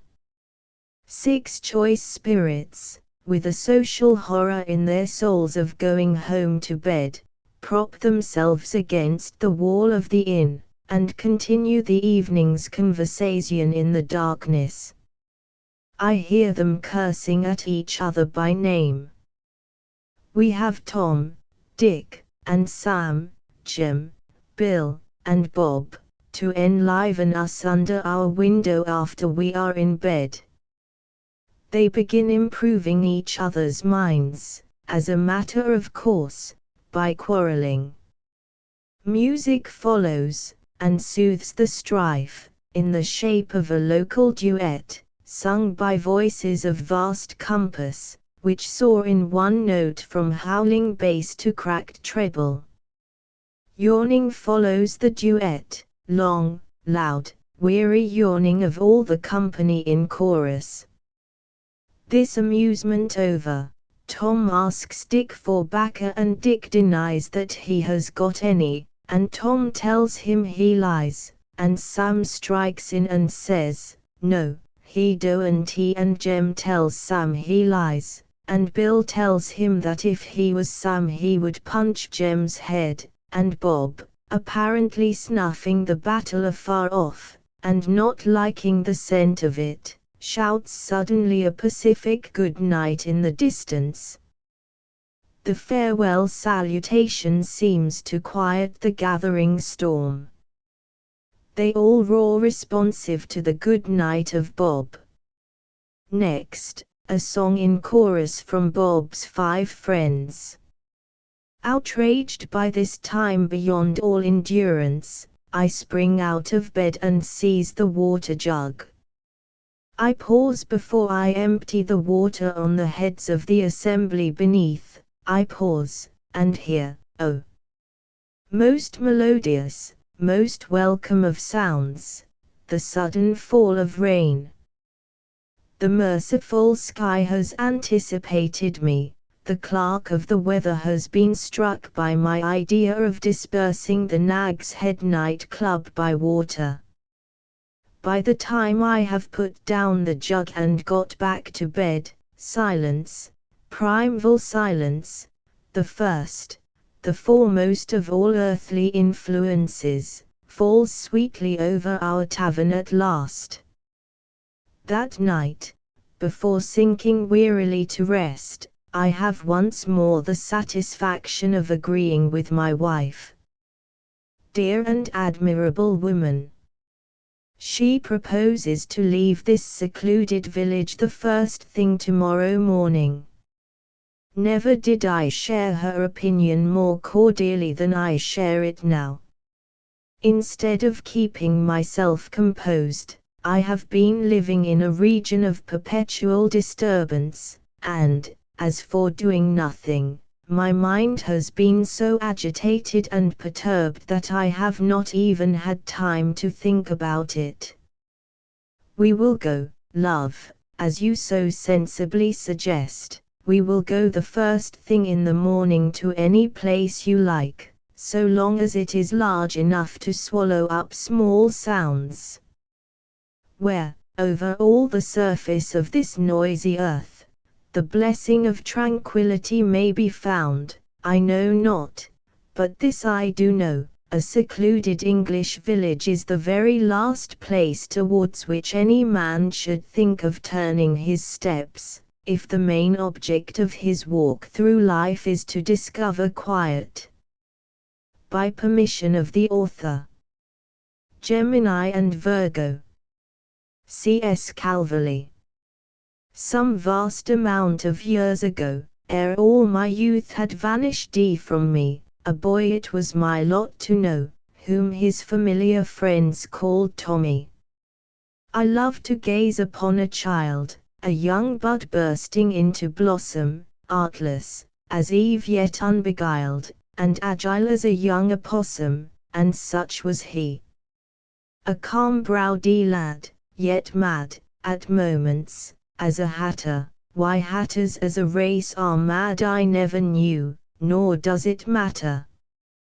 He was what nurses call a limb, one of those small misguided creatures who, though their intellects are dim, are one too many for their teachers, and, if you asked of him to say what twice 10 was, or 3 times 7, he'd glance, in quite a placid way, from heaven to earth, from earth to heaven, and smile, and look politely round, to catch a casual suggestion, but make no effort to propound any solution of the question. And not so much esteemed was he of the authorities, and therefore he fraternized by chance with me, needing a somebody to care for, and 3 fair summers did we twain live, as they say, and love together, and bore by turns the wholesome cane till our young skins became as leather, and carved our names on every desk, and tore our clothes, and inked our collars, and looked unique and picturesque, but not, it may be, model scholars.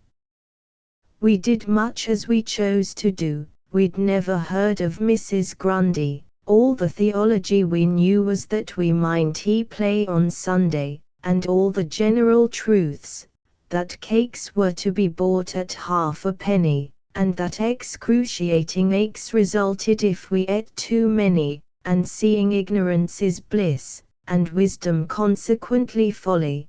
The obvious result is this, that our 2 lives were very jolly. At last the separation came. Real love, at that time, was the fashion, and by a horrid chance, the same young thing was, to us both, a passion. Old Poser snorted like a horse, his feet were large, his hands were pimply, his manner, when excited, coarse, but Miss P was an angel simply. She was a blushing, gushing thing, all, more than all, my fancy painted. Once, when she helped me to a wing of goose, I thought I should have fainted. The people said that she was blue, but I was green, and loved her dearly.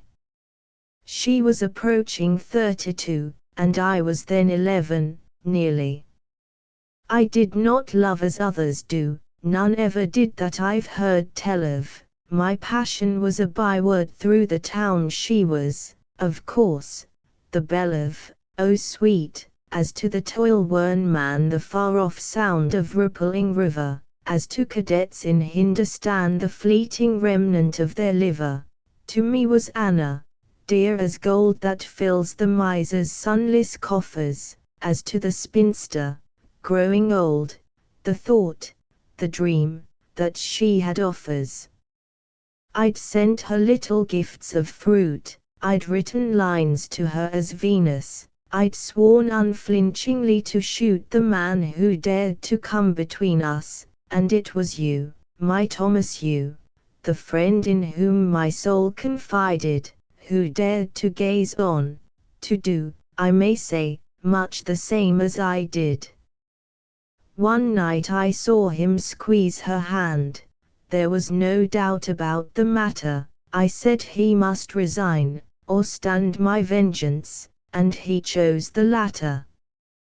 We met, we planted blows on blows, we fought as long as we were able. My rival had a bottle nose, and both my speaking eyes were sable. When the school bell cut short our strife, Miss P gave both of us a plaister, and in a week became the wife of Horace Nibbs, the writing master. I loved her then, I'd love her still, only one must not love another's, but thou and I, my Tommy, will, when we again meet as brothers. It may be that in age one seeks peace only, that the blood is brisker in boys' veins, than in theirs whose cheeks are partially obscured by whisker, or that the growing ages steal the memories of past wrongs from us. But this is certain, that I feel most friendly unto thee, O Thomas. And wheresoe'er we meet again, on this or that side the equator, if I've not turned teetotaler then, and have wherewith to pay the waiter, to thee I'll drain the modest cup, ignite with thee the mild Havana, and we will waft, while liquoring up, forgiveness to the heartless Anna. By permission of Mrs. Calverley. King Bibbs. James Albury. It's all through that liberal government.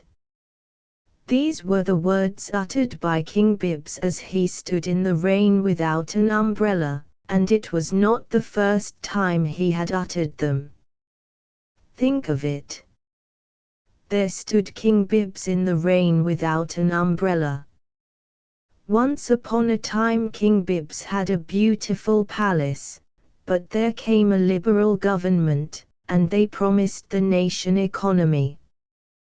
Their policy was to save and censure, to cut down everything they did pay for, and to cut up everything they did not. They contracted that every soldier in the army should have one nail less in his boots, and they blamed the last government for not having soldiers who required no boots at all. They arranged that the royal charwomen should clean the floors of the government offices with soap without sand or with sand without soap, and they censured the late government for having floors that wanted any cleaning. They cut down the amount and the quality of the cheese required for the royal mousetraps, and they pointed out to a plundered people that the last government were entirely to blame for there being any mice.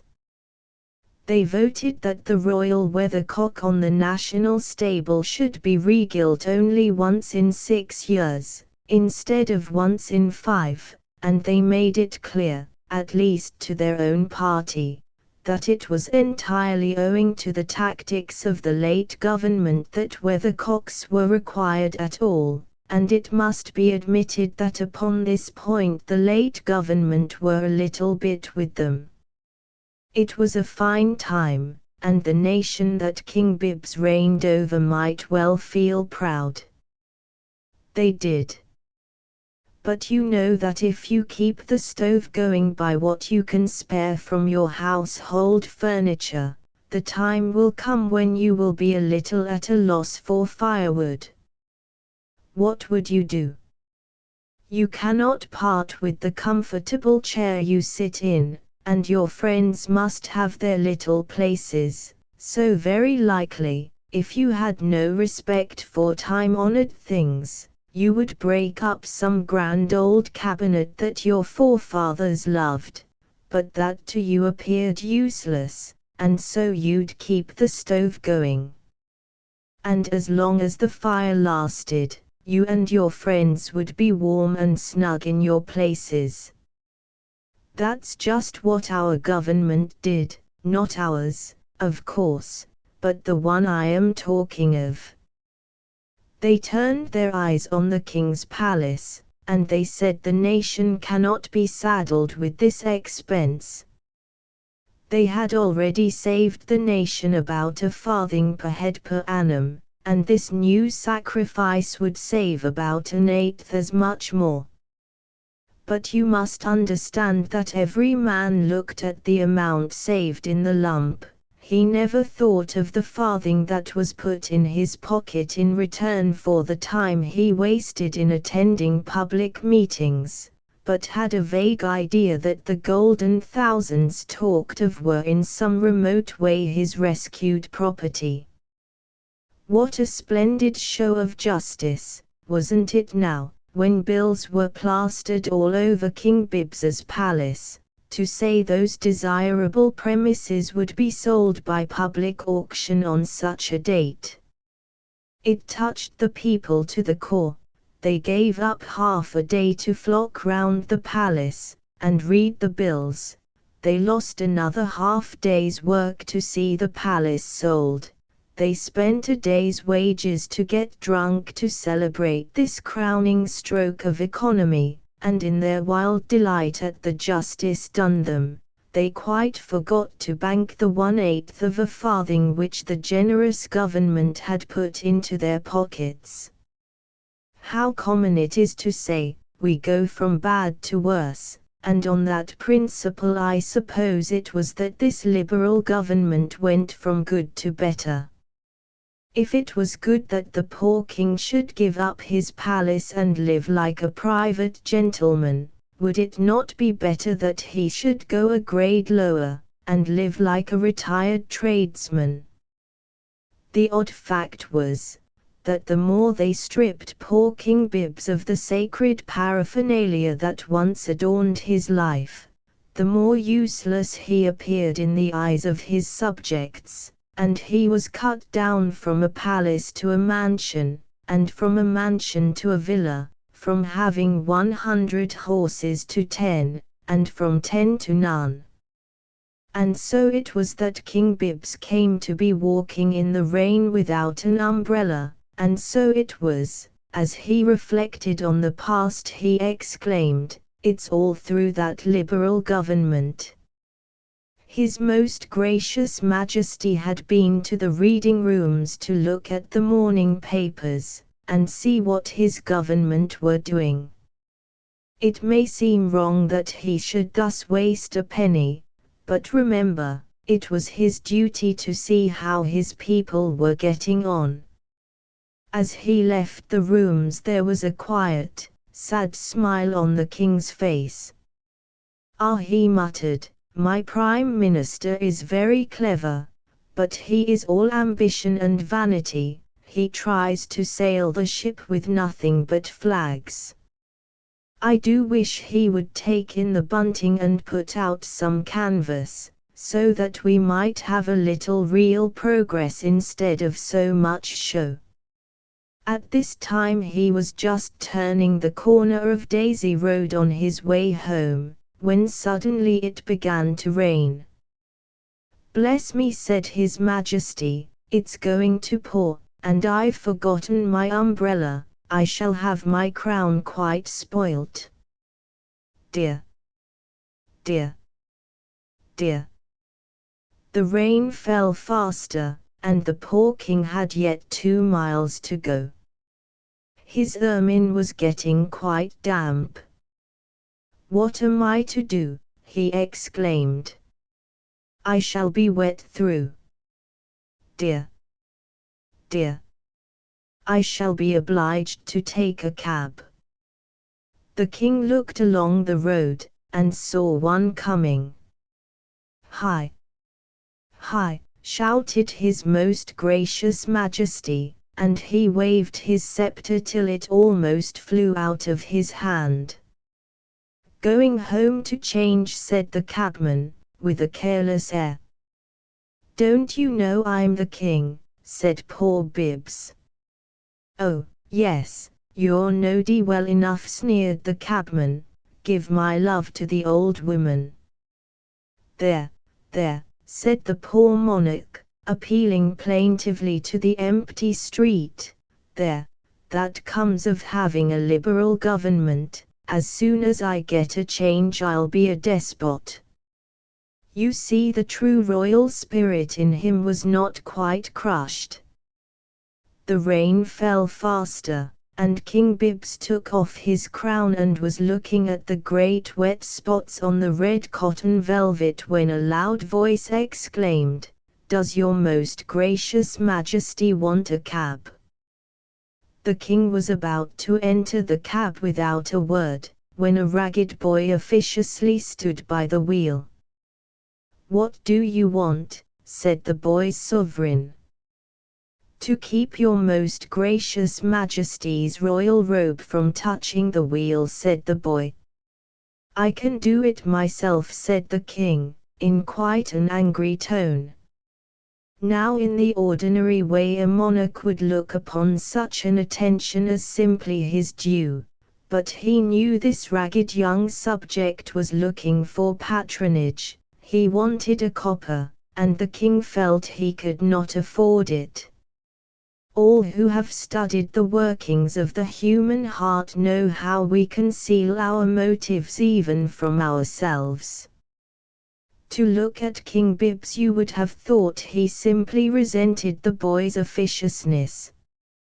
He tried to persuade himself so, but the underlying feeling was his annoyance at not having a copper to spare. How he would have blushed if any of the great powers of Europe could have seen him at that moment. Go to the devil, said the king to his subject. Go away. Go away. Bloody if I pay my income tax next week, said the young traitor as he made a very wicked face at the back of the cab. That's a bad boy, muttered Bibbs, as the cab drove off. Now Bibbs, like many another proud spirit, had enjoyed the noble pleasure of refusing, which is only felt when you have full power to comply. When you are forced to refuse through weakness, it is very galling to a monarch, or even to one of us. "A bad boy," he exclaimed, and as if the truth would out in spite of him he muttered, "It's all through that Liberal government." The house to which King Bibbs had directed the cabman to drive him, was what is now called a villa. It was one of a row, and was certainly not at all suggestive of a palace. Still it had a nice breakfast parlour underground, and a handsome little drawing room, with folding doors, upstairs. The rent was low, and the neighbourhood was considered, by those who lived there, fashionable. At first poor Bibbs was treated with some respect, but after a time he fell into contempt, for kings, like other people, must keep their places. On arriving at his house the king stepped from the cab and took out his purse. It would have done any liberal government good to see a constitutional monarch like Bibbs rubbing the edges of certain light coins to see if they were threepennies or fourpennies. But it would not have done anyone good to see the look on the cabman's face as he received his fare. The king turned to go indoors. "Here, hi!" shouted the cabman. "What's the matter?" asked the king. "What's the matter? As if your most gracious majesty did not know. I want another sixpence." "You've got your fare," said the king. "Got my fare," retorted the cabman. "You're a pretty gracious majesty, you are. You go about rolling in luxury and wealth out of the hard earnings of sick as me, and that's the way you use the money. Bah! The sooner you're done away with altogether the better. What good are you? Why, you ain't worth the crown on your head." The cabman drove away to swear, and the king paused to reflect. It took the king some time to calculate, but he found he cost that cabman, at his present rate of expenditure, he cost that cabman about an eighth of a farthing every 10 years. The king's lips moved, though he breathed no word, but anyone who had watched the kind mouth would have seen that he was muttering something about that liberal government. He took out his latchkey and let himself in. He paused in the passage, gently wiped his crown on the sleeve of his robe, and hung it on a hat peg, and, placing his scepter in the stand beside his forgotten umbrella, forgetfulness that had cost him a shilling, walked slowly into the parlor.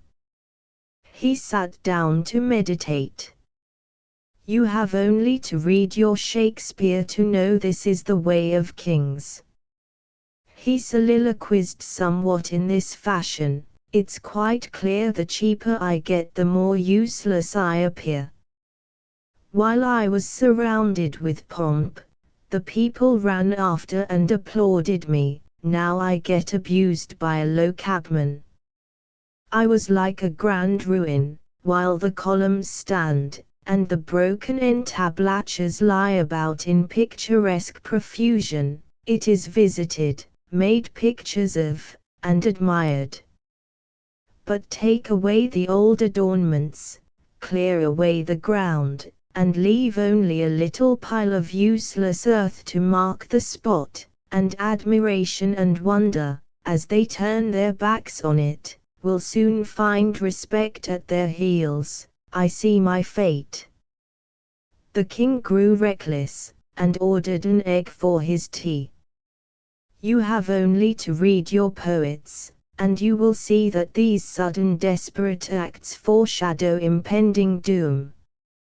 At the moment that Bibbs was wiping a small spot of egg from his beard, his ministers were holding a cabinet council to determine what should be their next move to keep up their popularity. There was nothing to cut down but the places of themselves and their friends and relations. That was out of the question. The laborer is worthy of his hire, and they had labored hard to get into their present position. How would it be if they determined that the king should no longer receive any help from the state, but earn his own living? A little hard work would be good for the king's constitution. The idea was a popular one. It was carried out. But poor King Bibbs was too old to work, so it occurred to one of the ministers, who knew a city gentleman who had an ugly daughter that he wanted to marry to a person of rank, that by his influence the poor king might be got into an almshouse. After some difficulty it was done, and his most gracious majesty found himself in possession of 2 small rooms and 10 shillings a week.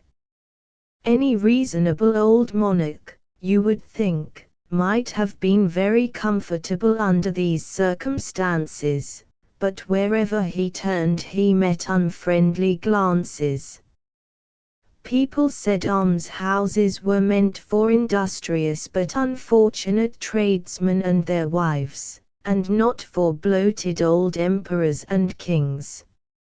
Here was a monarch not only grinding them down with taxation, but actually taking from them the just reward of virtuous old age. At last it happened that a shopkeeper died insolvent, and his aged widow was destitute. There was nothing for it but to put her on the parish, which would be an expense, or get her into an almshouse. The matter touched the pockets of the parishioners, and you may be pretty sure that soon a fine clamour was raised. What had the king done to deserve charity? Nothing.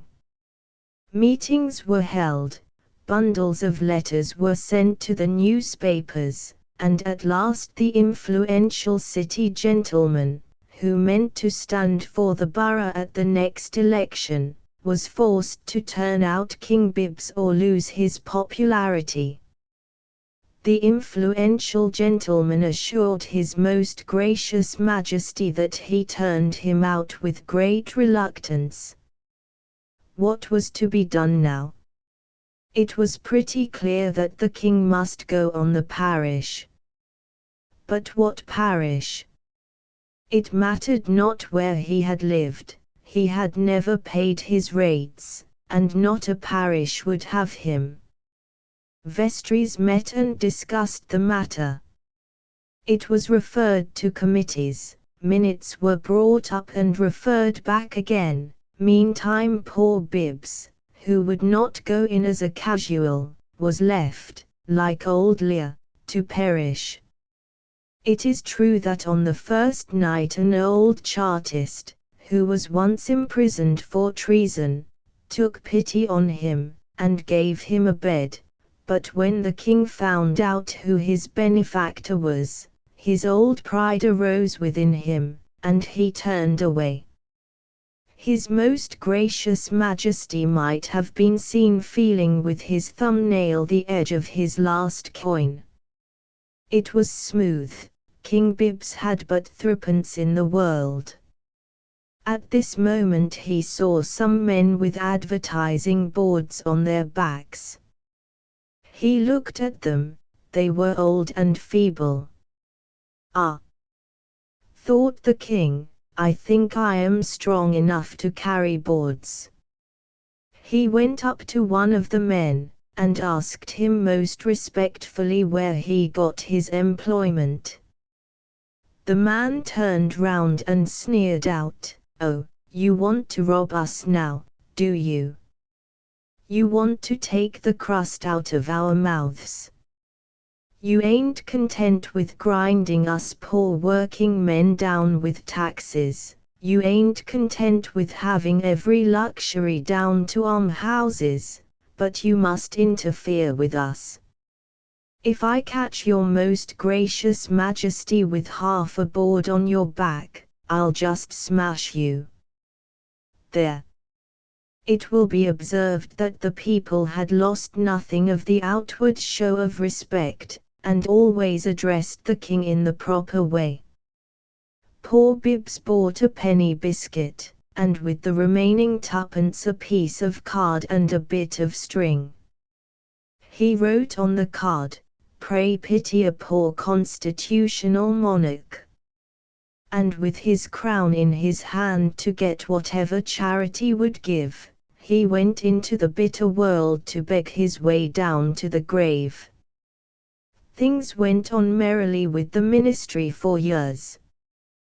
They filled all the old places and invented new. They put the king's head on the coin, and put the coin in their pockets. But one fine day a certain Eastern despot with whom they had been intriguing, thought it a politic thing to pay King Bibbs a visit in state. Here was a pretty kettle of fish. What were they to do for a king? It would never do to tell the Eastern despot they didn't know where their king was, and they did not care, he would have broken with them at once. They sent in all directions to inquire for the king, but he was not to be found. They then tried an advertisement, "If this should meet the eye of King Bibbs, he is requested to return to his disconsolate ministers, and all shall be forgiven." But poor Bibbs had not seen a newspaper for years, and his ministers were left disconsolate. Then appeared another advertisement, "Lost, a king answering to the name of Bibbs. If anyone will take him to the treasury he will be liberally rewarded." Now it so happened that a quiet man of business, as he was passing along a country highway, saw a poor old half-crazy man eating a few dry crusts. By his side was a bent scepter, and on his head an old and battered crown, while his robe of royal purple was torn and soiled, and the ermine on it worn nearly bare and black. As the stranger approached him, the old man took off his crown, and in a feeble voice said, "Pray pity a poor constitutional monarch." The stranger looked in his face and exclaimed, "Good heaven! Poor soul, what has brought you to this?" The old man brushed a tear away from his sunken eye, and muttered, "It was all through that liberal government." A week after a great city was all aglare with flags, and ablare with trumpets. The streets were lined with people, and a procession passed, at the head of which was a grand carriage drawn by 8 horses. In the carriage sat a feeble old man in a splendid robe, and with a new crown that he kept taking off as he bowed to the multitude. At his side was the splendid Eastern despot, who bowed too, for the people not only said "Long live King Bibbs," but they wished the splendid Eastern despot long life as well. Near the palace gates as they returned, the king left off bowing, and some were shocked at his pride and some at his pallor. A few days after there was a grand and solemn procession. And again, a few days after that, a grand and glorious procession. The government were true to their policy, and the wording of their advertisement. The stranger who had found King Bibbs, after wasting years in applications, received a note to say his affair was under consideration. By permission of the author. Molly Muldoon. Anonymous. Molly Muldoon was an Irish girl, and as fine a one as you'd look upon in the cot of a peasant or hall of an earl. Her teeth were white, though not of pearl, and dark was her hair, but it did not curl, yet few who gazed on her teeth and her hair, but owned that a power of beauty was there. Now many a hearty and rattling gossoon whose fancy had charmed his heart into tune, would dare to approach fair Molly Muldoon, but for that in her eye which made most of them shy and look quite ashamed, though they couldn't tell why. Her eyes were large, dark blue, and clear, and heart and mind seemed in them blended. If intellect sent you one look severe, love instantly leapt in the next to mend it. Hers was the eye to check the rude, and hers the eye to stir emotion, to keep the sense and soul subdued and calm desire into devotion. There was Jemmy O'Hare, as fine a boy as you'd see in a fair, and wherever Molly was he was there. His face was round and his build was square, and he sported as rare and tight a pair of legs, to be sure, as are found anywhere.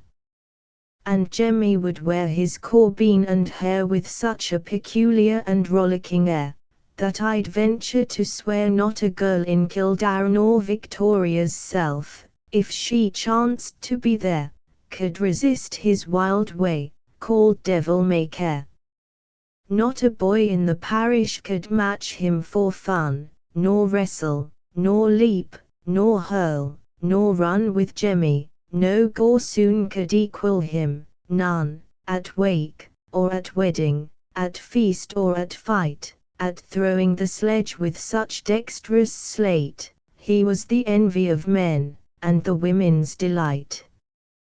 Now Molly Muldoon liked Jemmy O'Hare, and in troth Jemmy loved in his heart Miss Muldoon. I believe in my conscience a purtier pair never danced in a tent at a pattern in June, to a bagpipe or fiddle on the rough cabin door that is placed in the middle. Ye may talk as ye will, there's a grace in the limbs of the peasantry there with which people of quality couldn't compare. And Molly and Jemmy were counted the two that would keep up the longest and go the best through all the jigs and the reels that have occupied heels since the days of the Murtaghs and Brian Boru. It was on a long bright sunny day they sat on a green knoll side by side, but neither just then had much to say. Their hearts were so full that they only tried to do anything foolish, just to hide what both of them felt, but what Molly denied. They plucked the speckled daisies that grew close by their arms, then tore them too, and the bright little leaves that they broke from the stalk they threw at each other for want of talk, while the heart-lit look and the sunny smile reflected pure souls without art or guile, and every time Molly sighed or smiled, Jem felt himself grow as soft as a child, and he fancied the sky never looked so bright, the grass so green, the daisies so white, everything looked so gay in his sight that gladly he'd linger to watch them till night. And Molly herself thought each little bird whose warbling notes her calm soul stirred, sang only his lay but by her to be heard.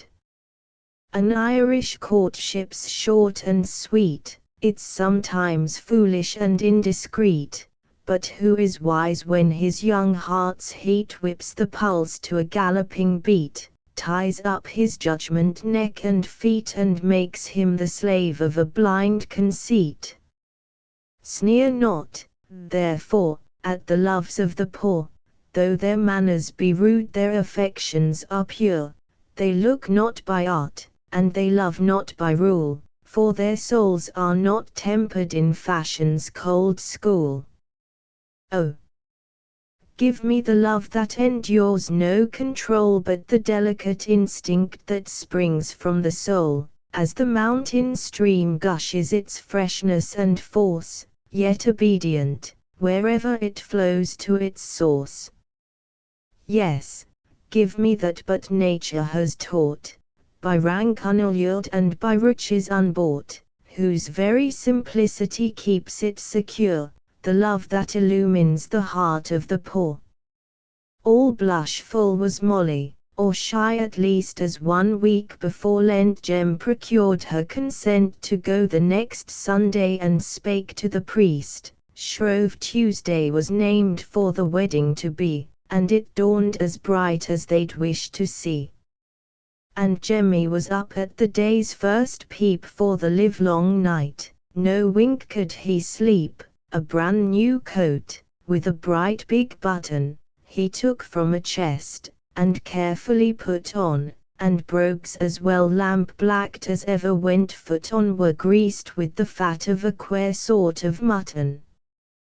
Then a tidier gossoon couldn't be seen treading the emerald sod so green, light was his step and bright was his eye as he walked through the slobbery streets of Athy. And each girl he passed, bid God bless him and sighed, while she wished in her heart that herself was the bride. Hush! Here's the priest, let not the least whisper be heard till the father has ceased. Come, bridegroom and bride, that the knot may be tied which no power upon earth can hereafter divide. Up rose the bride, and the bridegroom too, and a passage was made for them both to walk through.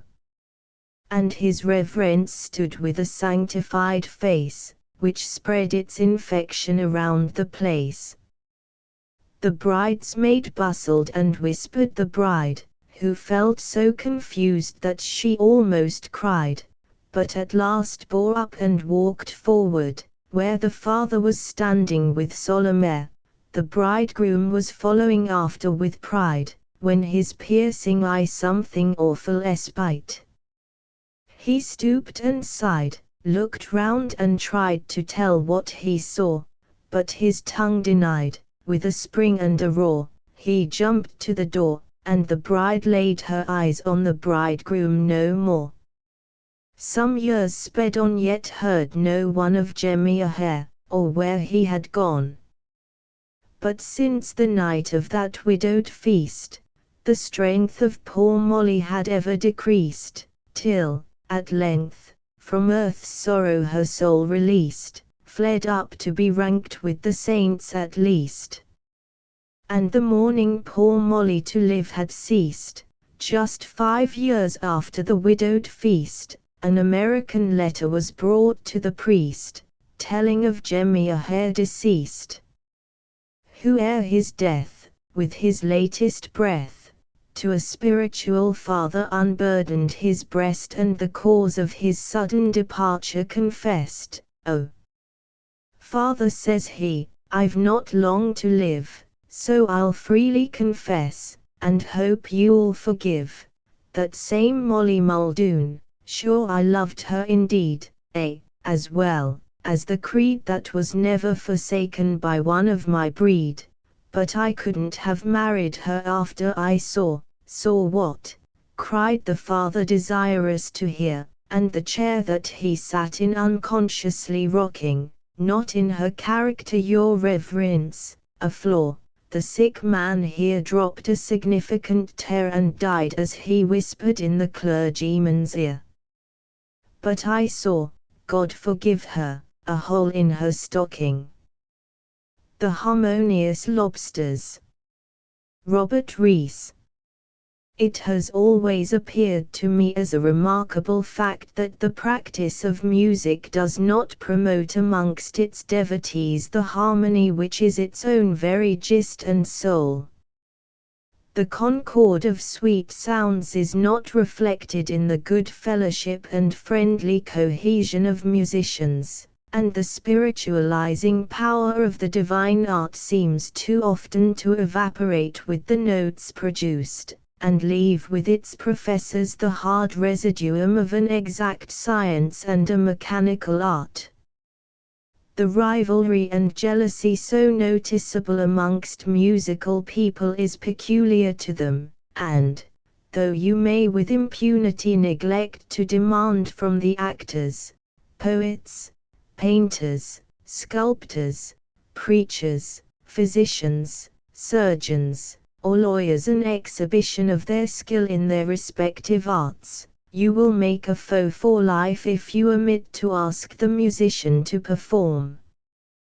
We all know the musical people at parties, how cordially we welcome the production of that fatal waterproof roll, with its diabolical contents of pieces and ballads, how enthusiastically we press Jones to give us another song, and how cheerfully and promptly, I might almost say hastily, Jones obliges us.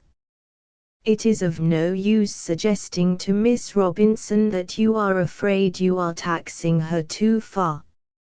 Miss Robinson has another ballad, or another piece, tricklings at eve or wobblings at noon ready for you. I have belonged to several musical clubs in my time, and know something of my subject, especially the amateur section of it. I once officiated at a professional gathering to the great hurt of a very kind man. I was invited by a genial music publisher to join a professional dinner which he gave yearly to the principal musicians, his very good friends. The profession mustered very strongly, and did ample justice to excellent fare. On our repairing to the drawing room, I expected, of course, to be entertained with some really good music, but I found that no one would start the ball. In the full glare of professional eyes I opened the piano and the proceedings myself. Before I had played 40 bars every professional was making for the instrument. I concluded. I had started the ball, or rather a musical boomerang which was to return viciously upon me and my host. Every man present held the pianoforte in turn, and at 2:30 in the morning, I had commenced at 10 in the evening. There were still some unwearied musicians insisting on playing their own compositions to unappreciative audiences of rival professors. Perhaps they are still playing. I never did any business with that music publisher again. Years ago I belonged to an amateur musical society which had its being in a fashionable suburb, and was known by the felicitous title, the Harmonious Lobsters. To account for this name I may state that the society owed its origin to certain jovial meetings held at a friend's chambers, where these succulent crustacea were discussed, to soft music, at supper, twice a month. As the club grew, the suppers deceased, and, as the society became important and pretentious, so the original joviality evaporated. The harmonious lobsters were as pleasant amongst themselves as the genuine uncooked articles are in a fishmonger's basket. Every member struggled to be top sawyer, every artist, down to the little doctor who played the triangle, regarded himself as the mainstay, sole prop, and presiding genius of the society. We mustered a small orchestra, consisting of 2 flutes, 2 cornets, 2 violins, 1 viola, 1 violoncello, a drum, a clarionet, and the triangle above mentioned. The performances of this limited band were more remarkable for their force than their precision, and a want of tone and completeness was the result of an endeavor on the part of each performer to make the instrument he played specially conspicuous. It didn't matter so much with the flutes, violins, and clarionet, but the 2 cornets were a serious nuisance. Gasper and Puffin, both first cornets, of course, were deadly rivals, implacable foes. Each aspired to be the ruler of the club, each regarded himself as the performer par excellence. The flutes were not friendly, and the violoncello was crabbed and unpleasant, but those cornets were insufferable. We all felt that a crisis was at hand, and we all devoutly wished it, for while Puffin and Gasper asserted themselves, we others were, to a defined extent, hiding our light under a bushel. The catastrophe was foreshadowed by a stormy meeting convened to arrange the program of our 4th and last annual concert. Of course premised the first violin, who was also secretary and librarian, we have all a solo. There was no doubt of that, except as regarded the doubles, viz., the 2 flutes and the 2 cornets. The first couple had so far coalesced as to submit to the prowess being displayed in a duet, which was destined to be less flute than elaborate flatulence. "Let's begin at the beginning," said Gasper. "Number 1, that's an overture for tutti, say, the Caliph of Baghdad." "I don't mind," responded the secretary. "It's easy enough, and there's lots of show for the violins." "The question now arises," jerked in Puffin, "who is to be the first soloist?" "I won't." "Nor likely to be," sneered Gasper. "I understand your narrow-mindedness," Gasper retorted Puffin, "but I shall choose my own place and my own solo." "So shall I," announced Gasper. "Go on."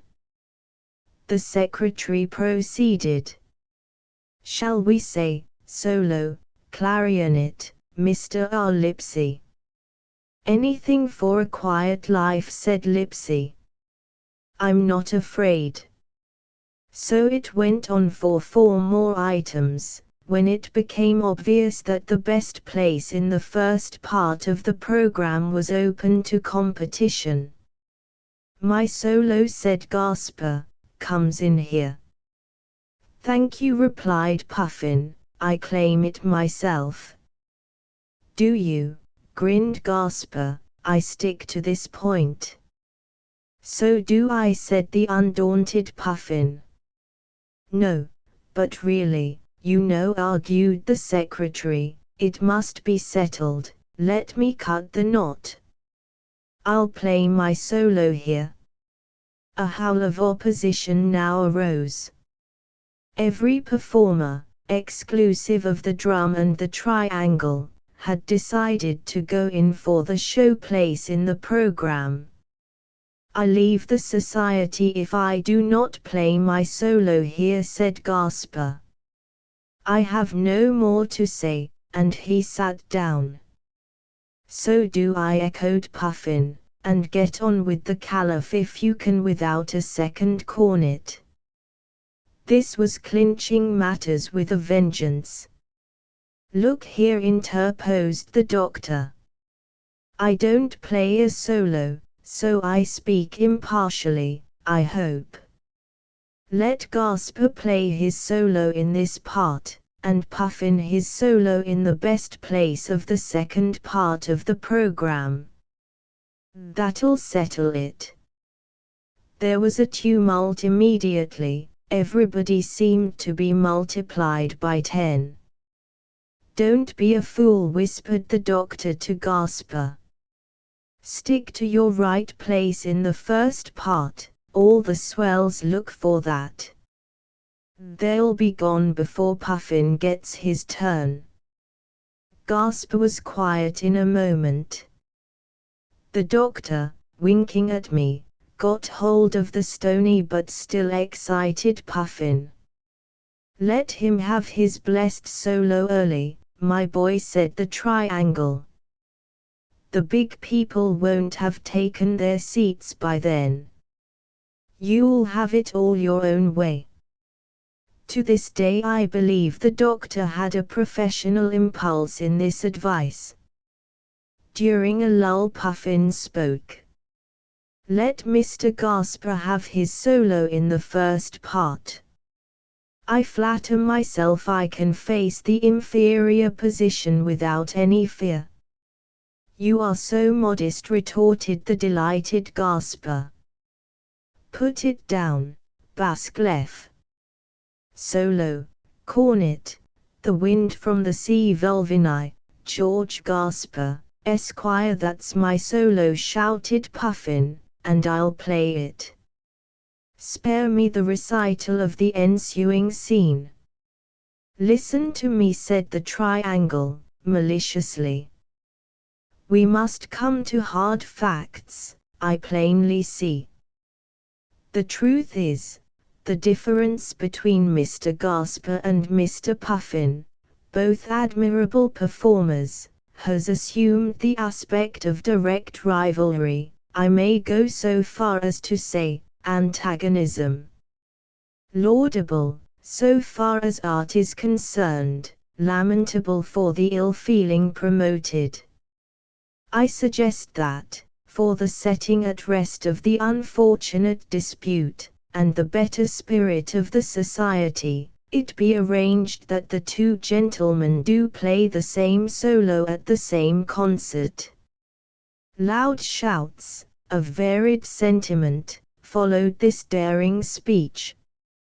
A moment, please, cried the doctor. As treasurer of this musical society I may state that our financial condition is not so satisfactory as it might be, if this competition gets wind. I mean, of course, if people get to know of it, we shall have an enormous house.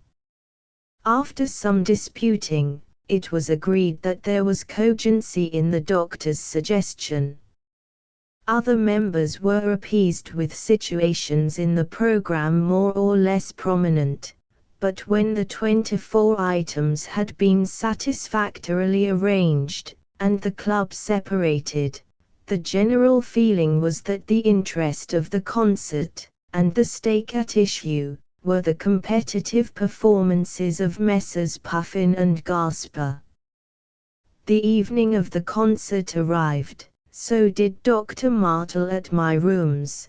The little man was suffused with delight. My dear fellow, he chuckled, it'll be the funniest thing you ever saw.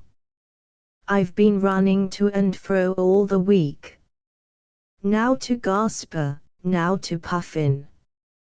You should hear Puffin phrase that passage about the wind moaning, said I to Gasper. It's tip-top, and Gasper grinds his teeth. Then I go to Puffin and say, Gasper's devoting himself to making a hit, old man, The way he imitates the surge of the wave in the passage, the wild wave answers, the winds will fetch them, and no mistake, and Puffin turns pale. What does it all portend? Asked I. Wait and see, my lad, said the sly doctor. Wait and see. 8 o'clock. And I meet Puffin as I enter the artist's room. I play the violino secondo. I am nobody. Well, say I, how do you feel? Never mind, says the astute Puffin, I bide my time.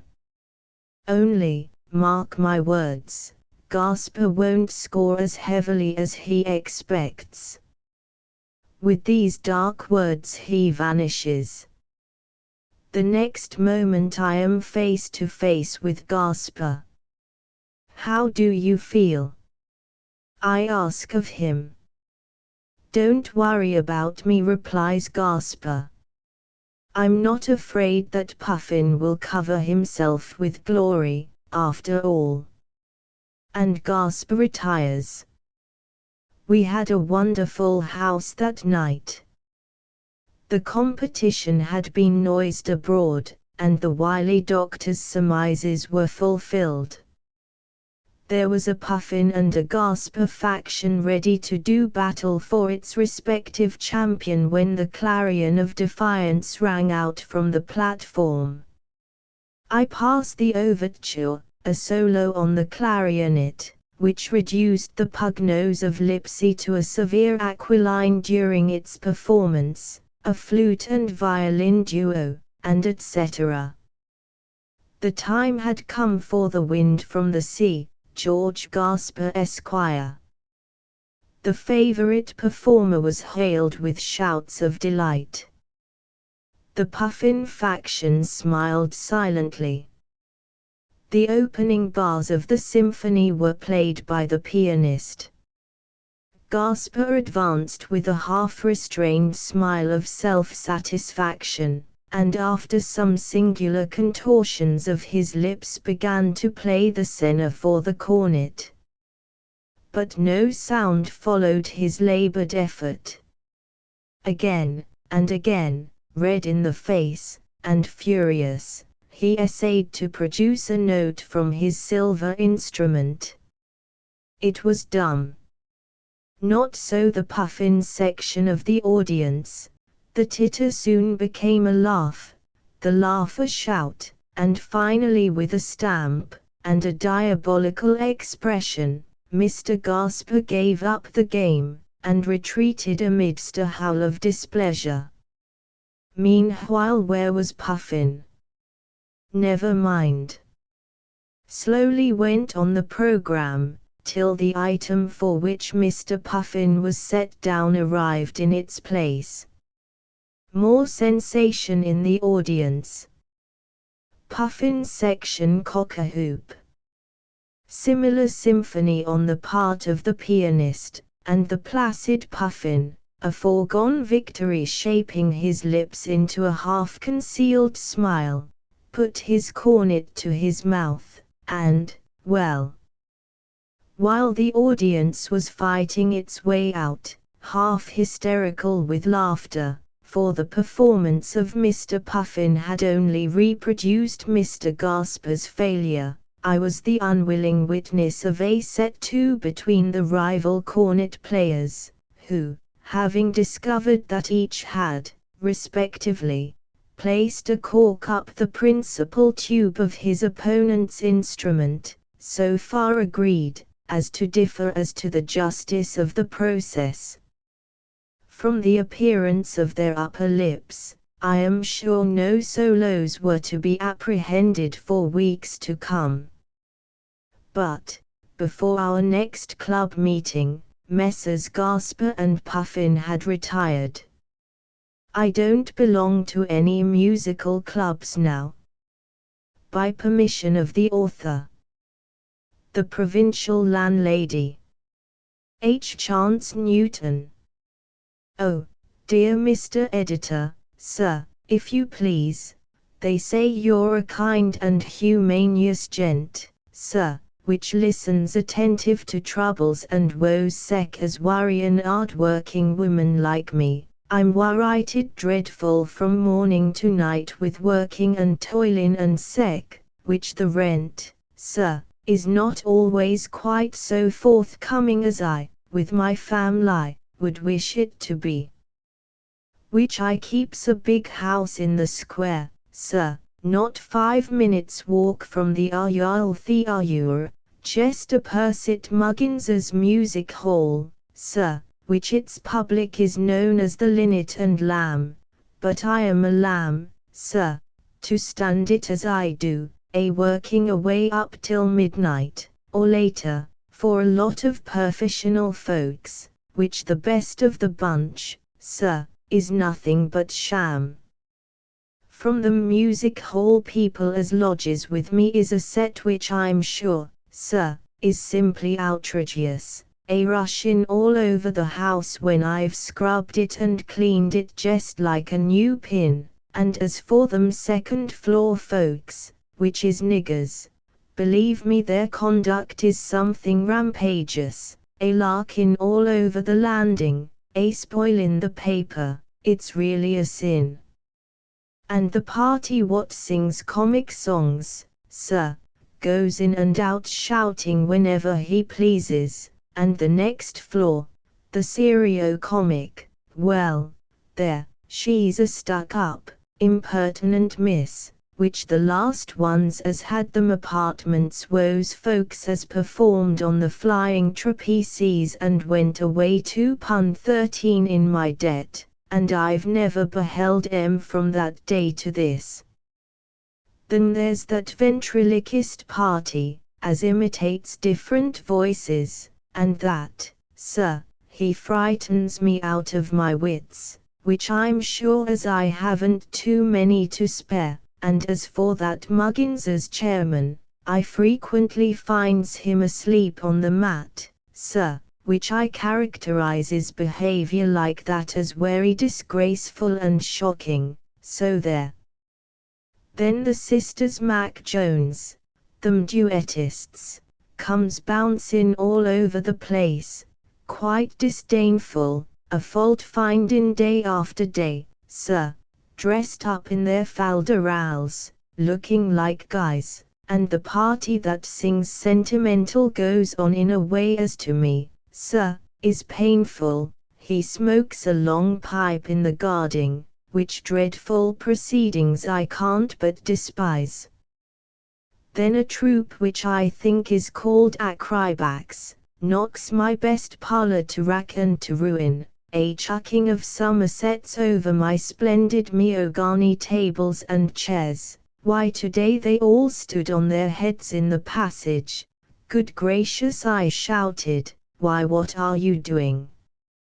When they twisted their legs round their necks, sir, made faces, and told me to toddle downstairs.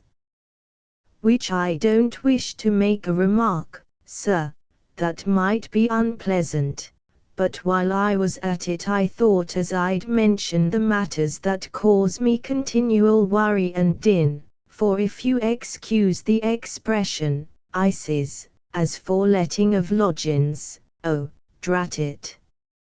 If it wasn't for marking it out of their board, sir, by jingus, I'd never let lodgings again. From the Penny Showman by permission of the author and Mr. Samuel French. My matrimonial predicament. Leopold Wagner. I dare say a great many men in my situation would think themselves highly honored, but, however this may strike others, I feel bound to confess that I am far from happy. The truth is, I have become so entangled in the meshes of a really romantic love affair, that I can see no possible hope of freeing myself. Let me hasten to explain. About 12 months ago I engaged myself to a pretty young girl, who, out of sheer fickleness, it could have been nothing else, jilted me. I was much cut up at the time, since I had learned to grow very fond of her. A little while after, I began to take an interest in another pretty girl whom I came in contact with almost daily, but, as I had no means of getting properly introduced to her, I never spoke. By and by she disappeared, and I soon forgot her. Things went on with me in the usual way until, suddenly growing tired of my lonely existence, I advertised for a nice young girl, thoroughly domesticated, able and willing to make a good-looking young bachelor happy, adding, previous experience not necessary. In this way I actually found one who answered my expectations to the letter. We met, took the usual walks, and in the course of a week or two, I could see she loved me with her whole heart. The arrangements for our wedding were soon made. I procured the ring and keeper, then put up the banns. Now the house I live in is peculiarly situated. When I lie in bed, my head is in Blankshire, while my feet extend over the boundary line into Chumpshire. This may appear a slight matter enough, and yet, I fancy, that if hard times should ever overtake me, I would have two different parishes to fall back upon. However, I found it necessary to publish the banns in both parishes, added to which my fiancée, who is, or rather was, a lady's maid, a mile or two away in another direction, must needs put them up in her own parish also. So that I ought to reckon myself very much married, when it's all over. But here comes my predicament. I forgot to mention that the girl who jilted me is godmother to my landlady's new baby. This slight relationship enables my landlady to take the liberty of corresponding with her, and the other day, as it transpires, she let slip the news of my approaching marriage.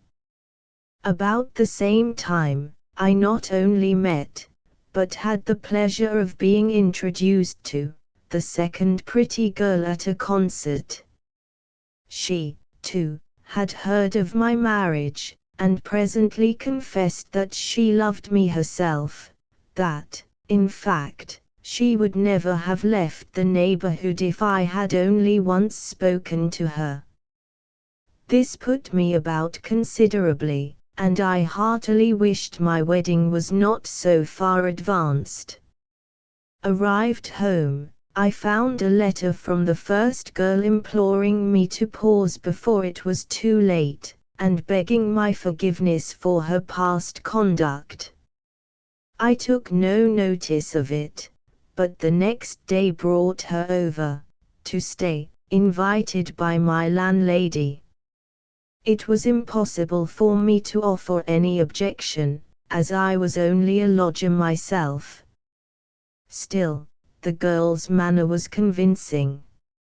She threw herself into my arms, and begged I would postpone the ceremony, until she could really prove her devotion to me. This was rather awkward, for, almost on the instant, all my old love came back to me again, and I could not let her go. The following day I took her about a bit, when I fell in love with her more than ever. In the afternoon I even went so far as to write to her mother, asking her to drop over to tea on Sunday afternoon. That night I also introduced her to the second pretty girl, whom I must now speak of as Miss Number 3. To my great surprise, the two became fast friends. On the Sunday morning, when the little godmother heard my banns called out in church, she fainted right away, and had to be carried outside. For myself, I felt like listening to my own death warrant. At tea time the mother came over, so she and my landlady soon settled it between themselves, that the little godmother had the greatest right to me. In the middle of all this, my fiancé turned up, when a lively scene ensued. Eventually I left the house with her, to explain matters. But nothing would satisfy her short of my marrying her, as she had the right to demand. She swore that if I did not go through with the ceremony, she would make away with herself. No, she had no intention of bringing up a breach of promise case, for she loved me too much. Poor girl, I pitied her from the bottom of my heart, and went straight back to my place to give the little godmother her conch. But when we reached the house, I found the latter stretched upon the floor in a dead faint, and my courage completely gave way. I could not make up my mind which of the two girls I liked the best, so begged for a little time to decide. My fiancé went into the back parlor to cry, while I, in a frenzy of distraction, rushed first to one girl, then to the other, and at last into the open air, full butt against the third girl, who, broken-hearted, was coming to see me. I thought the best thing I could do would be to go for a walk and try to console her. I did, but this little walk turned out so delightful, that I forgot all about the other two girls, and fell madly in love with her. On our way back to my place, we met my fiancé just leaving. I introduced and saw them both home. When I reached home myself, Miss Number 1 had been put to bed, her mother had gone, while I was left to reflect upon my singular position. In the morning at breakfast, the girl came to me crying, hanging round my neck, and telling me how much she loved me. "Don't marry her, marry me," she pleaded, as I left the house on business. During the day I redeemed a promise exacted from me by number 3 to visit her, when she told me the same tale. I also received a letter from my fiancé, demanding whether or not I intended to go through the ceremony, failing which she would end her life by poison. This was very dreadful. I went to see her, and begged time for consideration. The fact is, I could not, nor can I yet, make up my mind which I like best. I love them all, and am convinced they each love me. Position has nothing whatever to do with it, for I am only a poor man. Had I money, I might perhaps square the difficulty with the mothers, but the girls themselves are above mercenary ideas. I am sure, nay, positive that they love me for myself alone. They are not even unfriendly disposed towards each other, which is the most awkward part of the business. If they would only consent to be locked up in a room together and fight it out amongst themselves, I might be able to marry whichever one was left alive. But no such thing. Each swears she will not stand in the other's way, yet vows suicide if I do not individually marry her. The other morning, because I would not give her a decided yes, number 1 ran out of the house to drown herself, and I arrived on the scene just in the nick of time to pull her back at the water's edge, by the bustle. A day or so afterwards, number 3 put the same question to me, and noticing my hesitation, had well nigh leapt upon the railway metals before I could prevent her. I didn't see my fiancé that night, but at 6 o'clock the next morning, my landlady knocked me up to say that according to a message left with her late at night, Miss Number 2 had poisoned herself. For an hour or so I was completely stunned, but after that time I dressed and ran to the house, to find that the whole affair was a hoax. I intend to be even with the fellow who played it on me, yet this kind of thing has been going on for more than a week, and I feel worried to death. The latest is that, in addition to number 1, both the other girls have taken up their residence with my landlady. I would fly if I could, but my business compels me to remain on the spot. The 3 girls follow me about everywhere. I never have a minute's peace. Though the greatest of friends, they are at the same time jealous of trusting each other alone with me, lest I should commit myself to any rash promise. I suppose I am one of those susceptible fellows who falls in love with any girl who may encourage him. It must be so. Yet these girls are every bit as nice as they are loving and different. Number 1 is very young and pretty, my fiancé has a splendid figure, and is thoroughly domesticated. Number 3 is my counterpart in everything. I love them all, and can't for the life of me tell which I like the best. Whatever I do, it will be a case of suicide for 2 of them, or a couple of breach of promise actions for me. I ought to have stated before that the mothers have taken lodgings in the house as well, so that I am in for a nice thing. I would marry all 3 if the law allowed me, but though the girls themselves might not object, yet the prospect of 3 mothers-in-law is too much for one man to contemplate.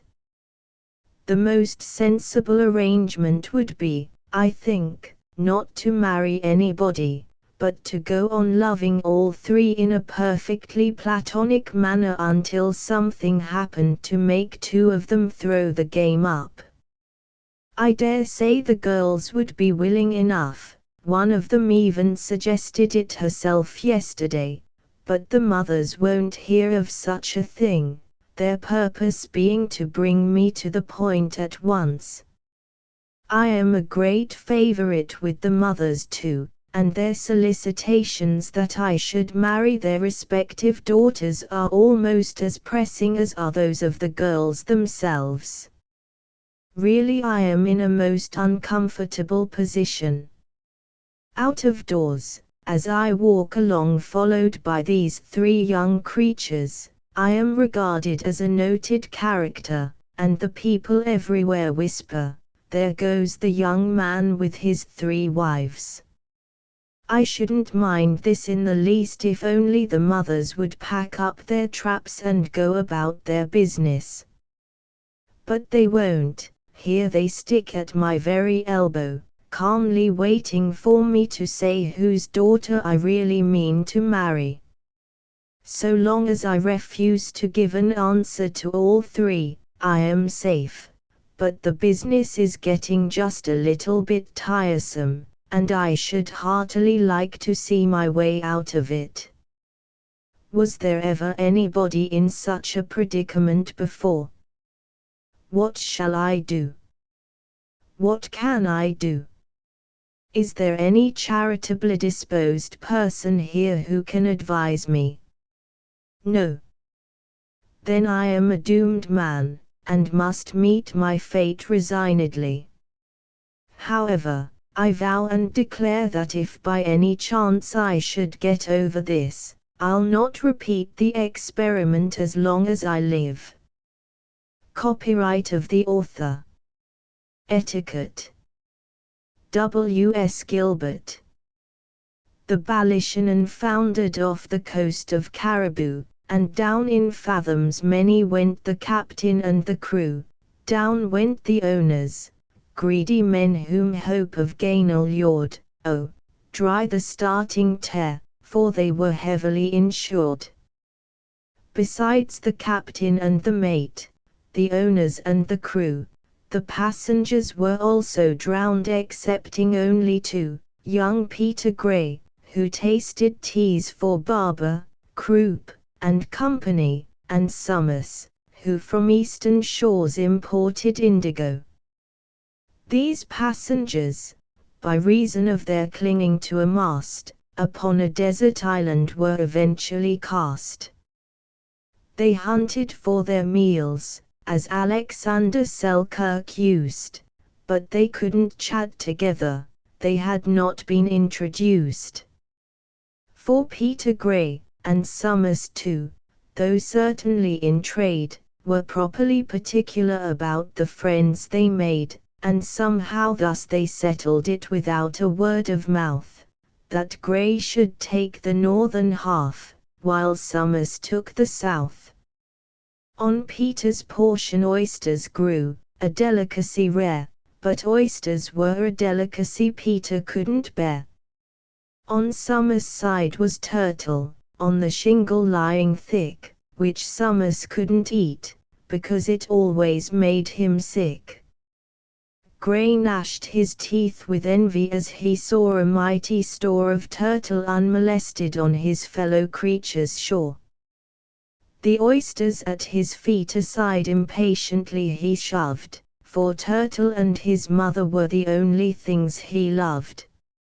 And Summers sighed in sorrow as he settled in the south, for the thought of Peter's oysters brought the water to his mouth.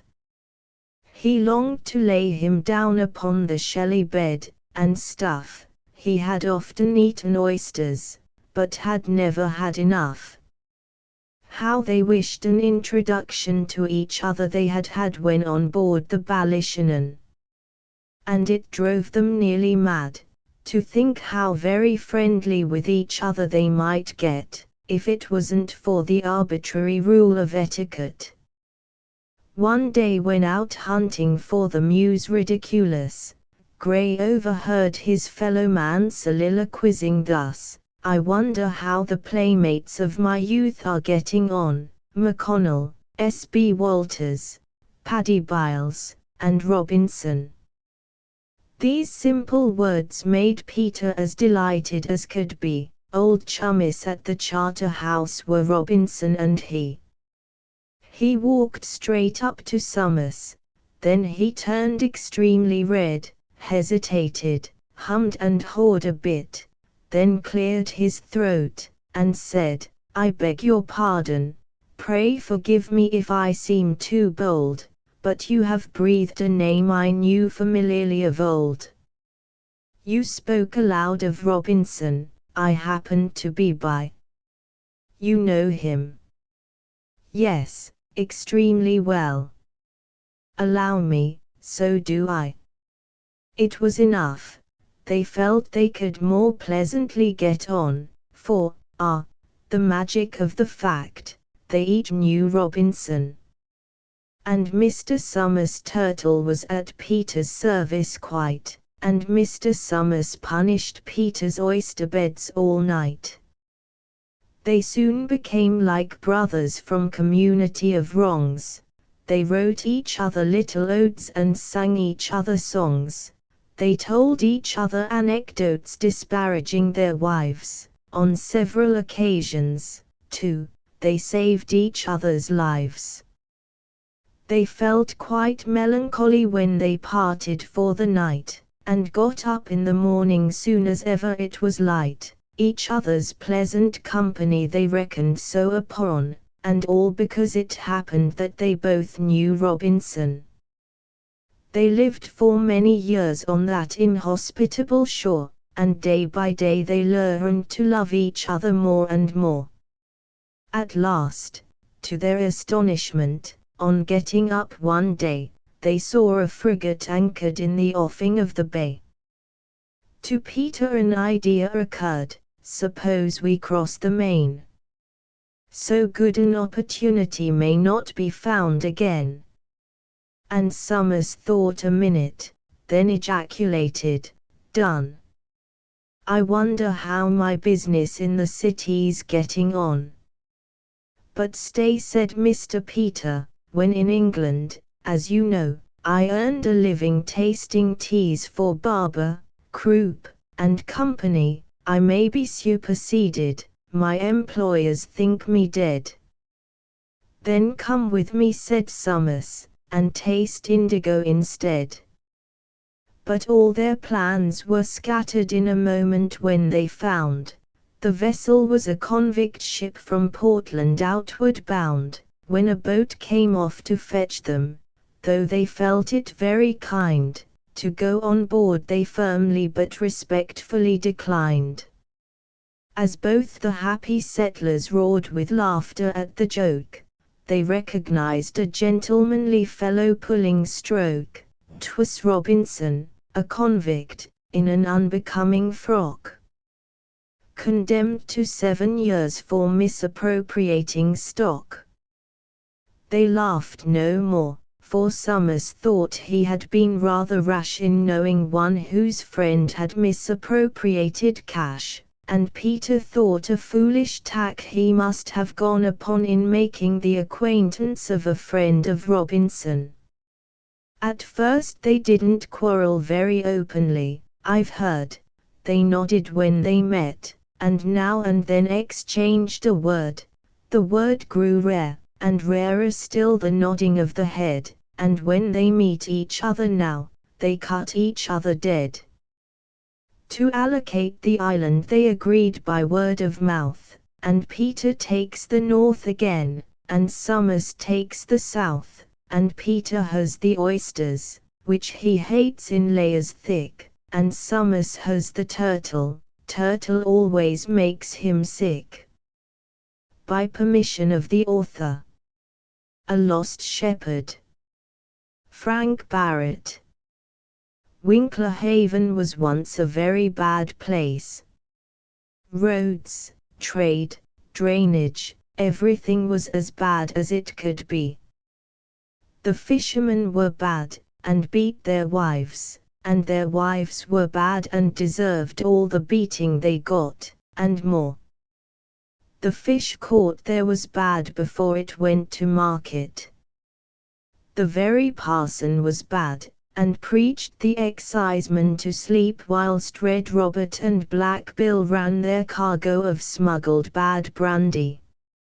Families who should have been respectable were not. Parents whipped their children into rebellion and then cut them off with shillings, bad ones, of course. Wards defied their guardians, and invariably fell in love contrary to the arrangements of their seniors. All the young men ran away with all the eligible young women. The natural result was that after a dozen years from the time when Winkler Haven stood at its worst, the population of the town consisted of infirm old people suffering from remorse, gout, and other afflictions proceeding from the excesses of youth, and such spinsters as were rejected by the young rakes of the preceding era. The moral aspect of the place changed in those years. It was no longer unholy, but, indeed, the most virtuous of human settlements. The fishermen were too old and weak to beat their wives, and their failing memories could supply them with no oath suitable to express their feelings. The wicked parson and the smugglers were no more. There wasn't a young man in the place, and the ladies who called themselves young were irreproachable. It might strike the unthinking as an extraordinary peculiarity that a place so very, very good should require a curate in addition to a deaf rector. Nevertheless, such was the case. A curate was wanted, and wanted very much by the congregation of St. Tickleimpits, the unblemished spinsters, who called themselves young. They would have a curate, and Mr. Lillywhite Lamb, B.A., they had. Now as the snow falls like a veil of purity over the face of the earth, only to melt and besmirch it before the lasting season of blossoming sweetness, so Mr. Lillywhite Lamb, B.A., came to Winklehaven and passed away before it attained to its present buttercup and daisy condition of virtue, and the manner of his going this pen shall tell. Mr. Lillywhite Lamb, B.A., was a curate of the deepest dye. He had not so much principle as a bankrupt, and he came to Winklehaven with the settled purpose of marrying the richest and least objectionable of his congregation. The difficulties in his way were few. In personal appearance and demeanor he was so simple and sweet that even the rector was mistaken and thought him a fool, and what more could a girl of 45 desire? It was not a question which he could marry from amongst the 18 or 20 tempting creatures around him, but rather which he should reject. They surrounded him like a glory wherever he went, waiting for him at his coming out and never leaving him until his going in. Seldom less than half a dozen spinsters accompanied him. They liked him too much and each other too little to trust him with one alone. And they wrote letters to him marked private, containing the burning thoughts they dared not express in the presence of their sisters. Each was tantamount to an offer of marriage, but he was yet undecided in his selection, and replied to all with touching yet ambiguous texts. At this time he suffered somewhat from bile, for his most active exercise was wool winding, and the ladies buttered his toast on both sides and the edges. But anon there came a man with a black beard and a devil-may-care aspect to Winklehaven, and took for 6 months the cottage on the deserted West Cliff, which had belonged to Black Bill in the bad old times. The stranger snubbed the inquisitive tradesman of whom he bought his groceries. He ordered his bacon by the side, his beer by the barrel, and his whiskey by the largest of stone bottles. He laughed aloud when he passed in the High Street Mr. Lamb with the 3 Mrs. Cockle on one side of him, and the 3 Mrs. Crabbe on the other. The ladies had not any doubt that he was a bold bad man, and declared one and all that nothing would tempt them to venture upon that dreadful West Cliff.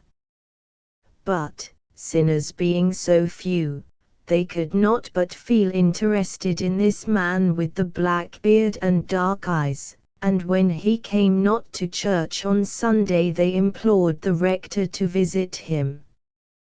The rector said he would not go, and privately swore it, in episcopal terms, for he hated walking and sinners equally, but he offered the services of his curate, and the congregation, though it fain would have spared its pet curate so dangerous a mission, could not refuse to accept. Mr. Lillywhite Lamb, B.A., found it difficult to conceal his delight at the prospect before him, for an excess of ladies and butter was killing him. He had not enjoyed half an hour's freedom in the open air since his arrival at Winklehaven. It seemed to him years since he smoked a morning pipe. His bowels yearned towards beer from the barrel and whiskey from stone jars. That last evening he was ever to spend in his lodgings at Winklehaven he occupied in preparations for the morrow. He looked up the pipe he had brought with him but never smoked, and tobacco, dry and dusty, yet fragrant as hay new mown, and pipe lights, and a French novel, These he stuffed into the pockets of his alpaca coat, ingeniously overlaying them with his pamphlet confuting the doctrines of the primitive Bedlamites. In the morning he rose gaily, and when he had parted with his anxious flock at the foot of the west hill, he ascended the steep path, like a cherub climbing a cloud, without sense of exertion, and as one who is resolved to make a day of it. A walk of 2 miles was before him, but he did not hurry himself after he had lost sight of the spinsters and the church weathercock. He stopped, took off his collar and band, bared his shirt front to the breeze, and took a deep inspiration. Then he threw himself on the thymy grass and tasted liberty. He smoked 3 pipes, he read 2 chapters and a half of the novel, skipping the moral parts. He dropped the book, turned over on his chest, and with his clerical hat tilted sideways over his eyes, he watched the distant ships for half an hour. After that he lay on his back, drew a handkerchief over his eyes and went to sleep. He slumbered for 2 blessed hours, and then waking athirst, thought kindly of the sinner who kept his beer in barrels and whiskey in cool stoneware. So he pulled himself into evangelical shape again and stepped out briskly for the smuggler's cottage, smacking his lips. But, alas, the cottage door was barred, and there was no trace of the black-bearded sinner, save a flitch of bacon and the beer barrel which stood in the most inaccessible of pantries. He must wait. Once more he sat upon the short grass, and to beguile the time, drew out the budget of letters sent by his admiring congregation. He read them through, one after another, with the view of forming a comparative estimate of the writer's value, but the difficulty of selecting one seemed greater than ever. The temporal and spiritual worth of each was represented by X. With the chance of facilitating his choice he had recourse to his pencil, with which he was tolerably skillful, and on the back of each letter he drew a portrait of its sender. These spinsters were beyond flattery, so he caricatured them to find which must certainly be rejected as the worst looking. In this amusing occupation the time would have passed unheeded but for Mr. Lamb's increasing dryness. There was no water to be had, no, nor wine, and the interior of the young curate's mouth felt like brown paper to his tongue. It suddenly came to his mind that a dip in the cool sea would refresh his body, now suffering from external in addition to internal dryness. For the hour was 2, the month July, and the sun unclouded, and he determined at once to bathe, wondering why he had not availed himself of this blessing of freedom. Except in a foot bath he had not bathed during the term of his curacy at Winkler Haven. How could he, where there was neither seclusion nor bathing machine? The tide was at ebb, and a long stretch of sand lay between the cliff and the sea, but near the water's edge stood a rock, and thither Mr. Lamb betook himself. On the cliff side was a little shelf dried by the sun, and on this he laid his clothes neatly. Then with a smile irradiating his countenance, he slapped his thin legs and ran down into the bursting waves. Quickly he lost all thought of thirst, of everything, save the enjoyment of the moment. He swam in every conceivable position, bent in girlish fashion to meet the coming waves, and floundered about like a porpoise. It was whilst turning over head and heels that he caught sight of that which, in a moment, sobered him, a petticoat upon the cliff, another, yet others, each with a wearer. They were not 1,000 yards from the cottage on the cliff, those ladies whose outlines he recognized, even at their remote distance from him. Full well he knew they had come to look for him. What was he to do? How could he face them, how avoid?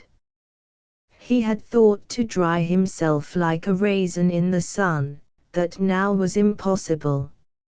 Equally impracticable was it to clothe himself wet. Before he had a sock on he would be observed, for there was no ledge upon the seaward side of the rock, and the flowing waves already touched its base. The only place of concealment was behind the rock, and there he must stay until the ladies retired. He lay in the water, and through a chink in the rock watched his pursuers. Their voices, in high-pitched consultation, reached his ear. They examined the cottage on the cliff, and then descended to the rocks at its base. It was only natural that the ladies should think their beloved curate murdered. They had not seen him for 6 hours, and his destruction at the hands of the black-bearded man was the worst explanation of his protracted absence that entered their imagination. This fear had led them to follow in his footsteps, and now, as they poked their sunshades in the fissures of the rocks, it was with the expectation of finding his corpse. Mr. Lamb was fervently thankful that the rising tide kept them from his place of concealment, and watched their movements fixedly, until the cramp seized his leg, and then, in the limited space of his seclusion, he exercised his ingenuity to keep the vital heat within him. Occasionally he glanced at the shore. When the ladies were fatigued, they systematically divided their number, one going to search, whilst the other rested. Hour after hour passed, and every minute brought fresh cramps and racking pains to the limbs of the sodden curate.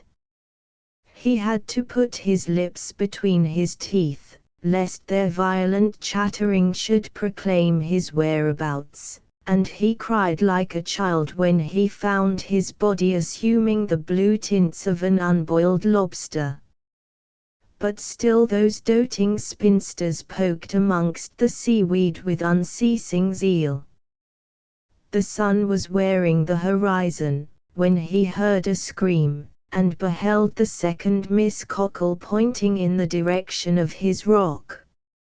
Mr. Lamb was perplexed. It was impossible that his eye, peeping through the small chink, had been discovered, but a moment later his perplexity gave place to horror, as he perceived his hat bobbing gaily on the waves between him and the shore.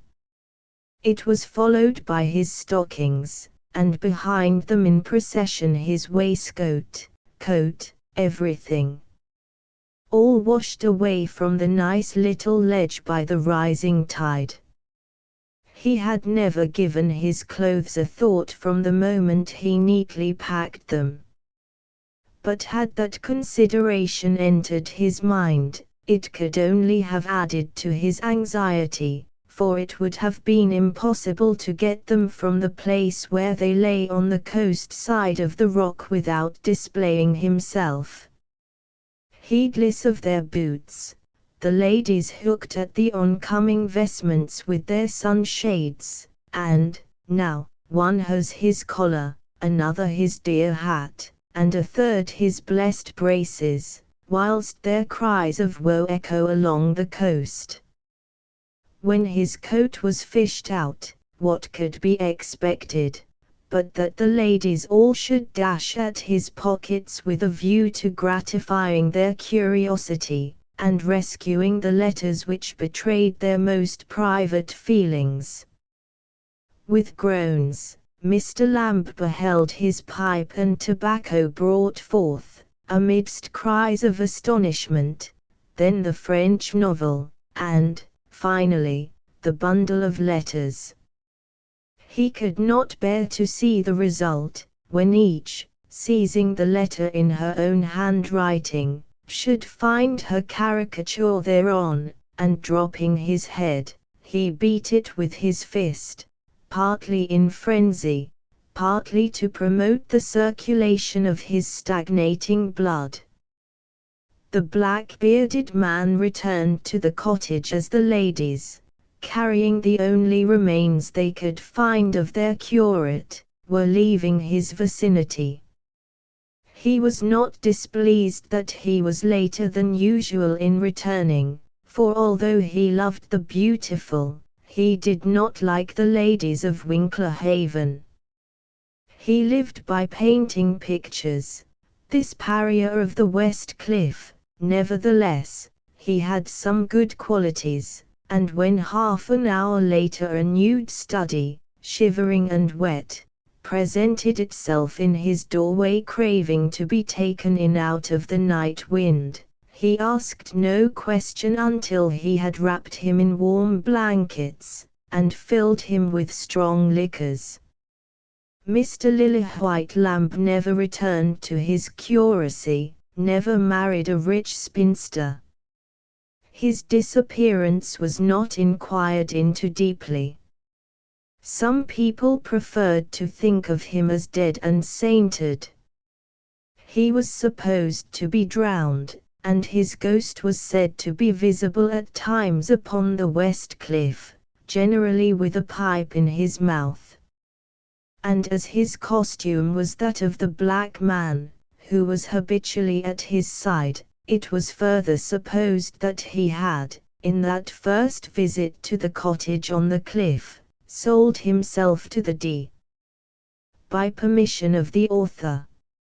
A Mathematic Madness. F. P. Dempster. 4 months I had been grinding mathematics day and night when Miss McGurton cast on my affections such a blight. My mind unhinged now only creaks, and when I tell my woes I'm forced to lisp in numbers what I'd rather say in prose. Sweet maiden perpendicular. She gave a slanting sigh as o'er my kneeling form she cast a calculating eye.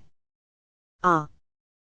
Well, said I, you sigh for me, for if you'll not be mine from out this pocket next my heart I'll straight produce a line, so ere you are, dear Polly, gone, pray heed your lover's vow, or he dangles at right angles to some horizontal bough. The maid flew in no frustrum, like your giddy gushing girls, but standing calm and frigid, shook her strictly spiral curls, and said, you see we're equal as to station, very well. Our paths in life could never meet, because they're parallel. Her voice was so serrated that I fled this maid antique, then, approaching her obliquely, at a tangent took her cheek. The kiss was too elliptical. She vanished into space. And a circulating obelisk now marks the fatal place. Weeks fled. My doctor shook his head and said, you must embark for an utter change. I did, and went aboard a leaky ark bound for the hot quadratics, where I landed for a week, and joined the aborigines in every savage freak. I felled primeval forests with the axes of a cube, at the feathery parabolas I aimed the loaded tube, for while aboard the ark, you see, I found on deck a gun, and, cunning as a Crusoe, put it by for future fun. While safe within some brackets I have watched those bulky brutes, the snorting parallelograms that feed upon square roots. Their noise would rouse the forest till each denizen therein woke up and did its level best to swell the horrid din. Oh! The shrieking of the cylinder, the pyramid's bass moan, the clucking of the sector and the cooing of the cone. Then a lull perhaps, while distant ululations would reveal the natives chanting grace before their missionary meal. In truth it was an evil place, for a vinculum might rise at any moment in your path and wobble its wild eyes, and oft, when looking for a log I'd shake in every joint for fear some deadly decimal might sting me with its point. At last I plucked up courage, though, and even gained renown in getting gallant trophies for my home in Camden Town. I killed the cruel quatrefoil to take her snarling cub, or doubled up a cannibal to get his graven club. I trapped the roaring rhombuses, those beasts of fearful strength, and the parallelopipedon, a snake of awful length. Oft I bestrode the algebra and charged in wild career the proud opaque hypotenuse and jabbed him with my spear. 'Tis past. I'm now in London, yet my reason's all awry. I'm yearning for a vanished maid who gave a slanting sigh. Nor may we meet in dreamland, there I'm robbed of rest, for a wizened old trapezium sits sulking on my chest, or two triangles she jangles with a semilunar leer, till I wake, with hair erect, in one diagonal of fear. And mark to the clang of cymbals, phantom figures march all day in coefficient cohorts, major axis leads the way. In short, from early morn until I shuffle off to bed, but one equation's clear to me, O equals A's. By permission of the author. Waiting at Tottlepot. J. Ashbisteri. An hour to wait. Well, that's a nuisance, but I suppose there is no help for it. I cannot possibly go on without my portmanteau. And they may send the wrong one after all. I believe my friend the dismal porter, the faded misanthrope in corduroys, only telegraphed for a brown portmanteau. There are probably 20 brown portmanteaux at this present moment waiting at Jigby Junction, and if I know anything of railway officials, they will be sure to send the wrong one. So here I must wait. I suppose I must have made a mistake in the train. No trap, dog-cart, or conveyance of any kind to meet me from Clumere. Wonder whether they had my telegram. The faded misanthrope says he is quite certain nothing has been over from Clumere since the day before yesterday. And then he says Sir Charles and some of the young ladies came in the wagonette. They waited to see 2 trains in, he told me, and then drove away saying there must be some mistake. Hope I did not say Tuesday instead of Thursday, or what is far more likely, write Thursday to look like Tuesday. I ask my friend the porter if there is any other way of getting to Clumere. No, he says, it is a longish walk, a matter of 12 or 13 miles, and a pretty rough road too. Now he says if it had only been Saturday instead of Thursday, there is Smaggleton's bus, as you'd put you down within 5 minutes walk of the lodge. Smaggleton don't run every day, he don't, he only runs o' Saturdays, being market day at Stambora, and a pretty full load he gets there and back, which pays Smaggleton very well. And Smaggleton wants it, he continues. What with the branch line to Stambora, Smaggleton's business ain't what it was. He can't afford to turn up his nose at a few farmers and their missusses nowadays. Smaggleton must take things as they come, the good and the bad, the rough and the smooth, as well as the rest of us.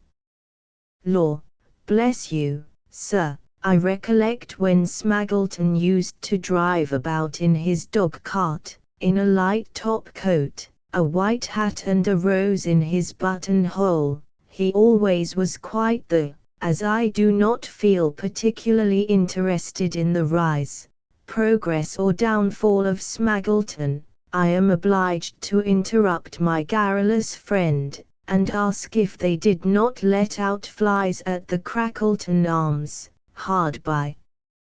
He informs me, they certainly do in a usual way.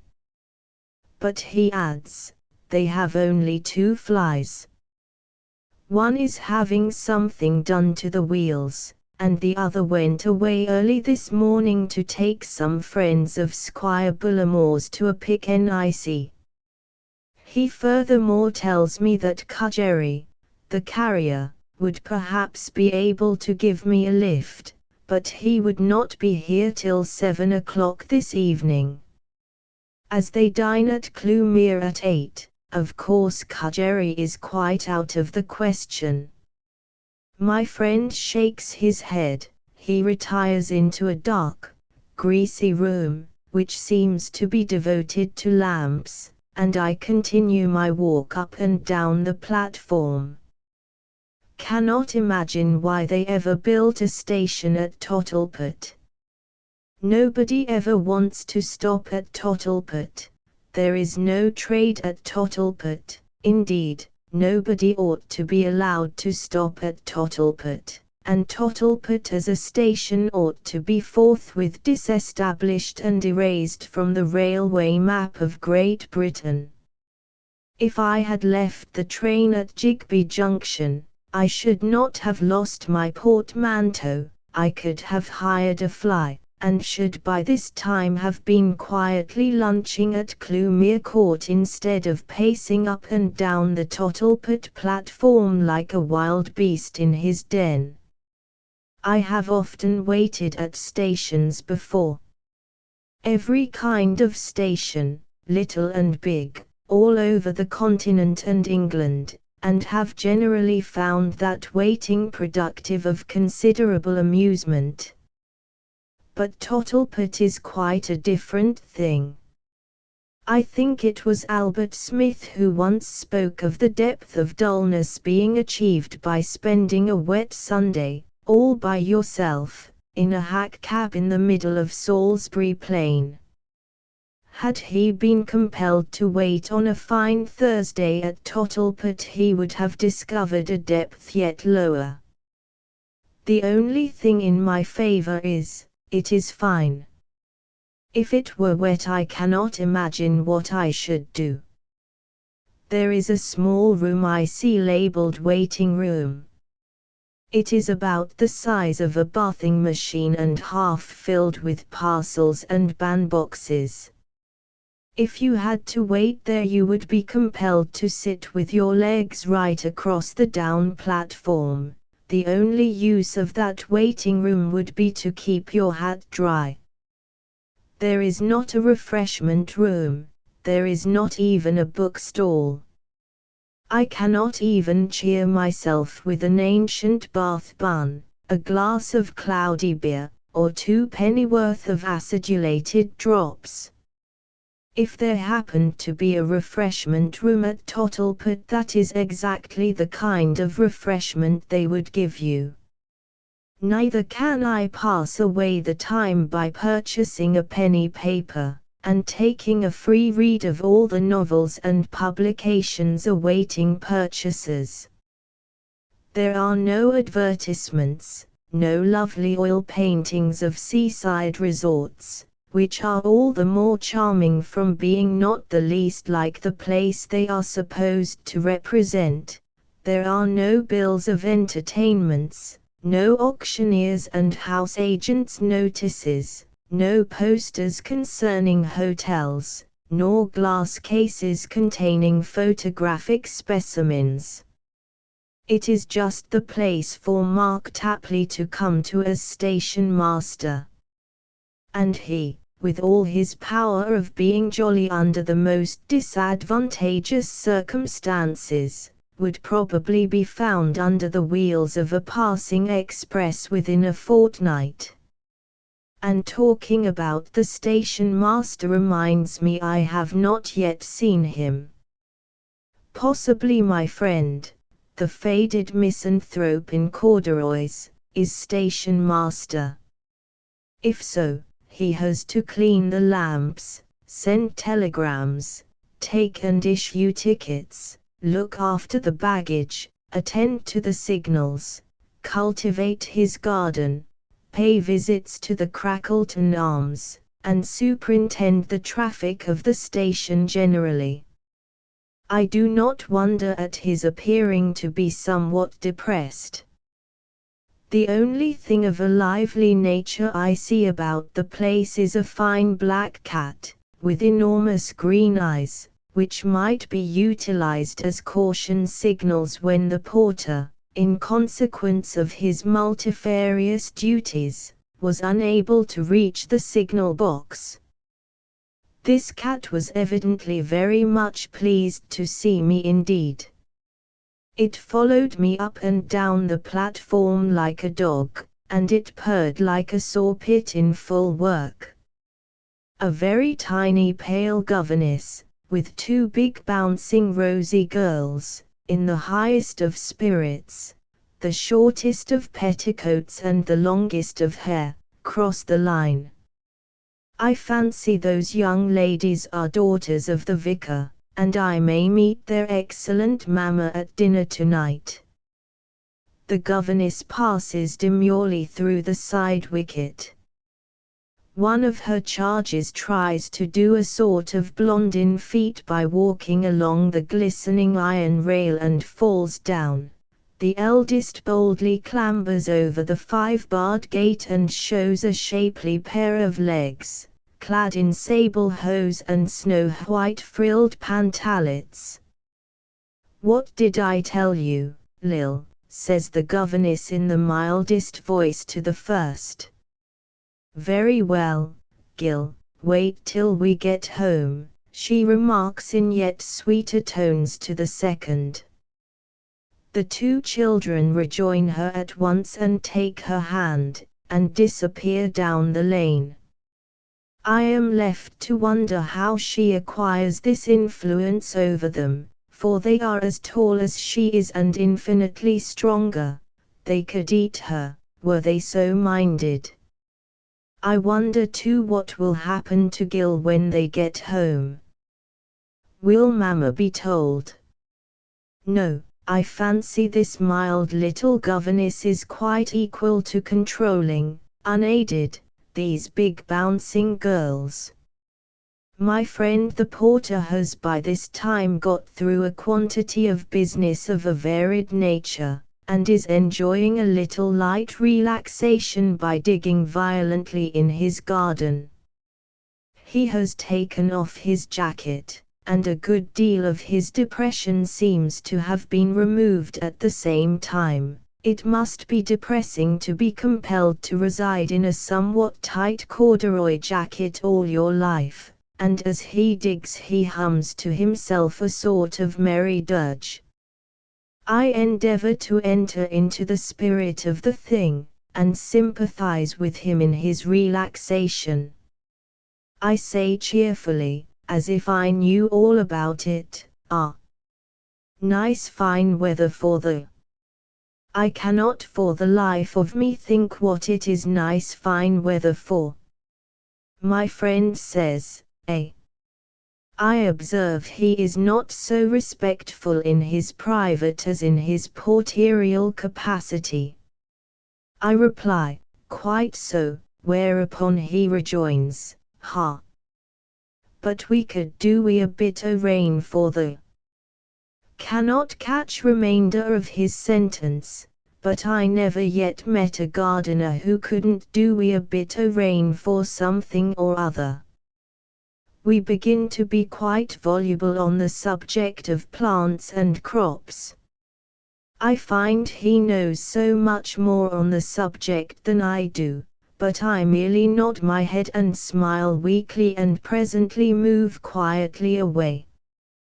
When I reach the other end of the platform I hear the sharp jingle of the telegraph bell and the jerk of the signal levers. Presently a very prim and neat station master appears, who looks as if he had just been turned out of one of the bandboxes in the waiting room. There is also a very active boy porter, who is apparently trying to run over the station master with a truck. My old friend is walking slowly along the platform. He has left the gay horticulturist in the garden, and has assumed the faded misanthrope with his corduroy jacket. He tells me that the train is now coming, the one that will bring my portmanteau. The train presently stops, a few dazed agriculturists, and a very stout fussy old lady, half a dozen milk cans, and my portmanteau are put out. I am gazing at the latter to be quite sure it is my own, when I hear myself addressed by name. I turn round and see a smart groom whose face I know well. "Anything else beside the portmanteau, sir?" he says, touching his hat. "Sir Charles is outside with the wagonette. The new pair is a little bit fresh, and he don't like to leave 'em." That is all right. I think to myself I shall dine at Clewmere after all. By permission of the author. Married to a giantess. Walter Park. I loved her with all my heart, and, indeed, it took all my heart to accomplish the feat, for, in sooth, there was a great deal, a very great deal, of her to love. Although only sweet 17, she had reached the commanding stature of 9 feet 9 inches, and, to use the words of a familiar advertisement, she was still growing. From my childhood I had doted on the gigantic, loved the lofty, admired the massive, and had a weakness for strength. The tales I best loved were those of giants. Can you wonder, then, that when I heard that the celebrated Samothracian giantess, Goliathina Imensikov, from the wilds of Wallachia, the largest woman in the world, was approaching London, my soul was stirred by the news as by a trumpet call. I read with the deepest interest the accounts of her antecedents. I learned how she was discovered in the wilds of Wallachia by Whiteley, the world's provider, who had taken her from the bosom of her family, and here I could not help exclaiming, "What a stupendous bosom that family must have had!" As I reclined on my sofa, smoking the largest possible meerschaum, and reading with absorbing interest these accounts of one who was certainly born to greatness, I suddenly came to a terrific and almost appalling resolve. Involuntarily I exclaimed, aloud, "She shall be mine."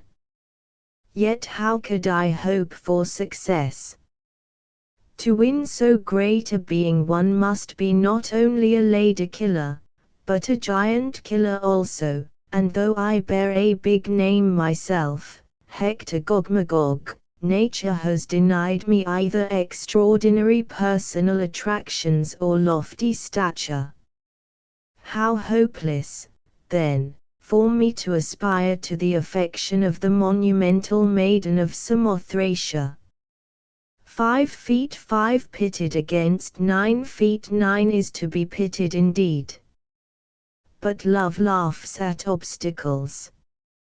That evening I went to the Royal Escurial Theatre, where Mademoiselle Goliathina was performing, and sat enthralled to witness her impersonation of the Queen of Brobdingnag. The pictures had not exaggerated. She was every inch a queen, a phrase of some significance when the number of inches mounts up to 117. The next step was to get an introduction. This I accomplished to my satisfaction, and though at first naturally overawed by her Leviathan aspect, thenceforward my wooing proceeded rapidly. I had several interviews with the colossal charmer, at which I had the satisfaction of discovering that I was more in her eyes than some other men who were nearer to herself in point of stature. Words of encouragement coming from those lips, so near and yet so far away, words spoken in soft Wallachian, yet in tones that Stentor might have envied, elevated me to the seventh heaven of pride and delight. I already felt taller by inches, but what was that to her 9 feet 9? I sent her the very biggest bouquets, such as occupied a whole hansom cab each, love letters, their weight barely covered by 8 stamps, and valentines that would only go by parcels delivery. All this had its effect. She would have been less than woman, instead of a very great deal more, had she been insensible to my devotion. Can I ever forget what the poet ecstatically calls the first kiss of love, how, at considerable inconvenience to herself, she bent that statuesque form to accommodate herself to my limited stature. That was, indeed, stooping to conquer. Yet with all this encouragement, it was in fear and trembling that I approached the momentous question. Fancy a refusal from those lips. It would be crushing indeed. "Dearest Goliathina," I said, standing upon the head of the sofa, in order to place myself upon something like her own exalted level, say, oh, say you will be mine. You may be sure of my lifelong devotion. You will be all in all to me, and, in fact, much more than all, for you are far too large to be merely my better half. I shall always make much of you, and look up to you as one infinitely above me. Fortunately, I have a large heart, but as you occupy it entirely, it would be perfectly impossible for me to find room for any other object. Were you to reject me, there would be an immeasurable void in my life, and who else is capable of filling it? She was evidently affected, for what the poet calls a big round tear, and goodness knows how big round tear it was in this case, could be perceived starting from each of her moon-like eyes. I clasped her hand, which in point of length was a foot, and she did not withdraw it. "Fondest Hector," she responded, "I am thine." And she leant her head upon my shoulder. I staggered, but by the exertion of all my strength I was able for some moments to sustain that delicious burden. Our wedding took place before the registrar, who, being of a nervous temperament, was so overwhelmed at the towering dimensions of the bride, that he could scarcely get through the ceremony. It was all as private as so abnormal an affair could possibly be kept, and for a time the famous female colossus figured no longer at the Royal Escurial as Queen Brobdingnag, a substitute only 6 feet 2 inches having been provided. Marrying a giantess has its inconveniences. I had to have a house built with exceptionally lofty rooms and doors 10 feet high, with furniture on a corresponding scale. An ordinary carriage was of no use to my wife, whose size also frightened the horses, so we had a sort of triumphal car built, drawn by a circus elephant. It was expensive, but an excellent advertisement in a theatrical sense. She could never walk out without being mobbed, and terrifying babies. She dared not visit a friend's house for fear of frightening the children and destroying the furniture. And fancy her at a dance. Moreover, our housekeeping expenses were something frightful. Anon, darker shadows hovered around our domestic sphere. Her temper proved to be at times uncertain. At the least attempt to thwart any of her strange caprices, she grew infuriated, and when annoyed, she had a way of putting me on the top of a high bookcase, or locking me up in a cupboard, box, or trunk, for I have said all our belongings were on a gigantic scale, which was peculiarly humiliating. About this time we became acquainted with Morlock Master Don, Drum Major to His Highness the Grand Duke of Samothracia. The Major, though of small stature compared with my wife, was considered a giant by ordinary men, being 7 feet 10 in height. My fondness for giants rendered him an eligible acquaintance to me. Mrs. Gogmagog naturally took to one of her own gigantic species, and the Major was pleased to say that ours was the only comfortable and commodious house in England. He meant the only one in which the doors were 10 feet high, and the chair seats 4 feet from the ground. Anyhow, he soon made himself at home with us, too much at home, as I couldn't help thinking. I didn't mind him and my wife being good friends, but when, in their gigantic loftiness, they seemed to overlook me altogether, I began to entertain natural feelings of jealousy. Besides, the Major owed me money, large sums in proportion to his size, which he had borrowed under the obviously false pretense that he was very short just now, and he seemed in no hurry to pay it back. What could I do? It was rather a risky thing to expostulate with a man of 7 feet 10, and to turn him out of the house would have been a task altogether beyond my physical strength.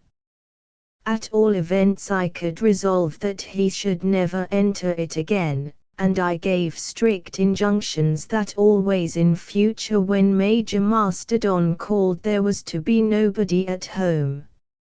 Moreover, I actually summoned up courage to tell my wife of my resolution, and even to remonstrate with her upon her own demeanor towards the gallant and gigantic Major.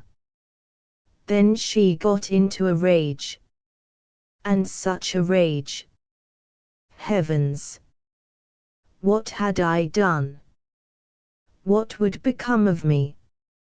I was as one who had called down upon his devoted head the wrath of the gods or of the Titans. She drew herself up to her full height of nearly 10 feet, her eyes glared like those of a demoniac, and grasping my arm in her Herculean clutch, she lifted me bodily from the ground. "Hands off!" I exclaimed, struggling. "Hit one your own size." "My own size," she thundered, in a contralto profundo voice that shook the very roof. "Where am I to find 'em? The only person approximating to my own size you have forbidden the house.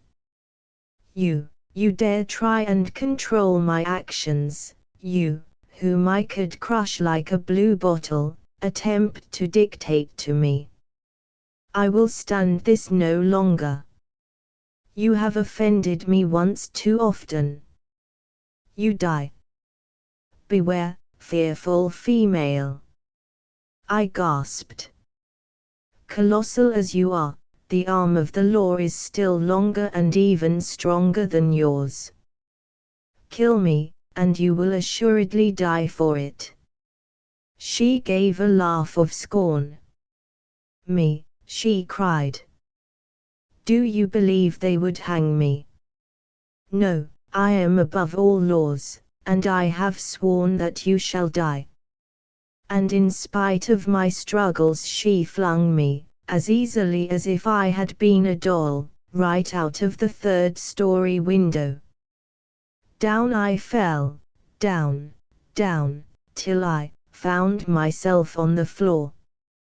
I had tumbled off the sofa, and so awakened from my terrific dream.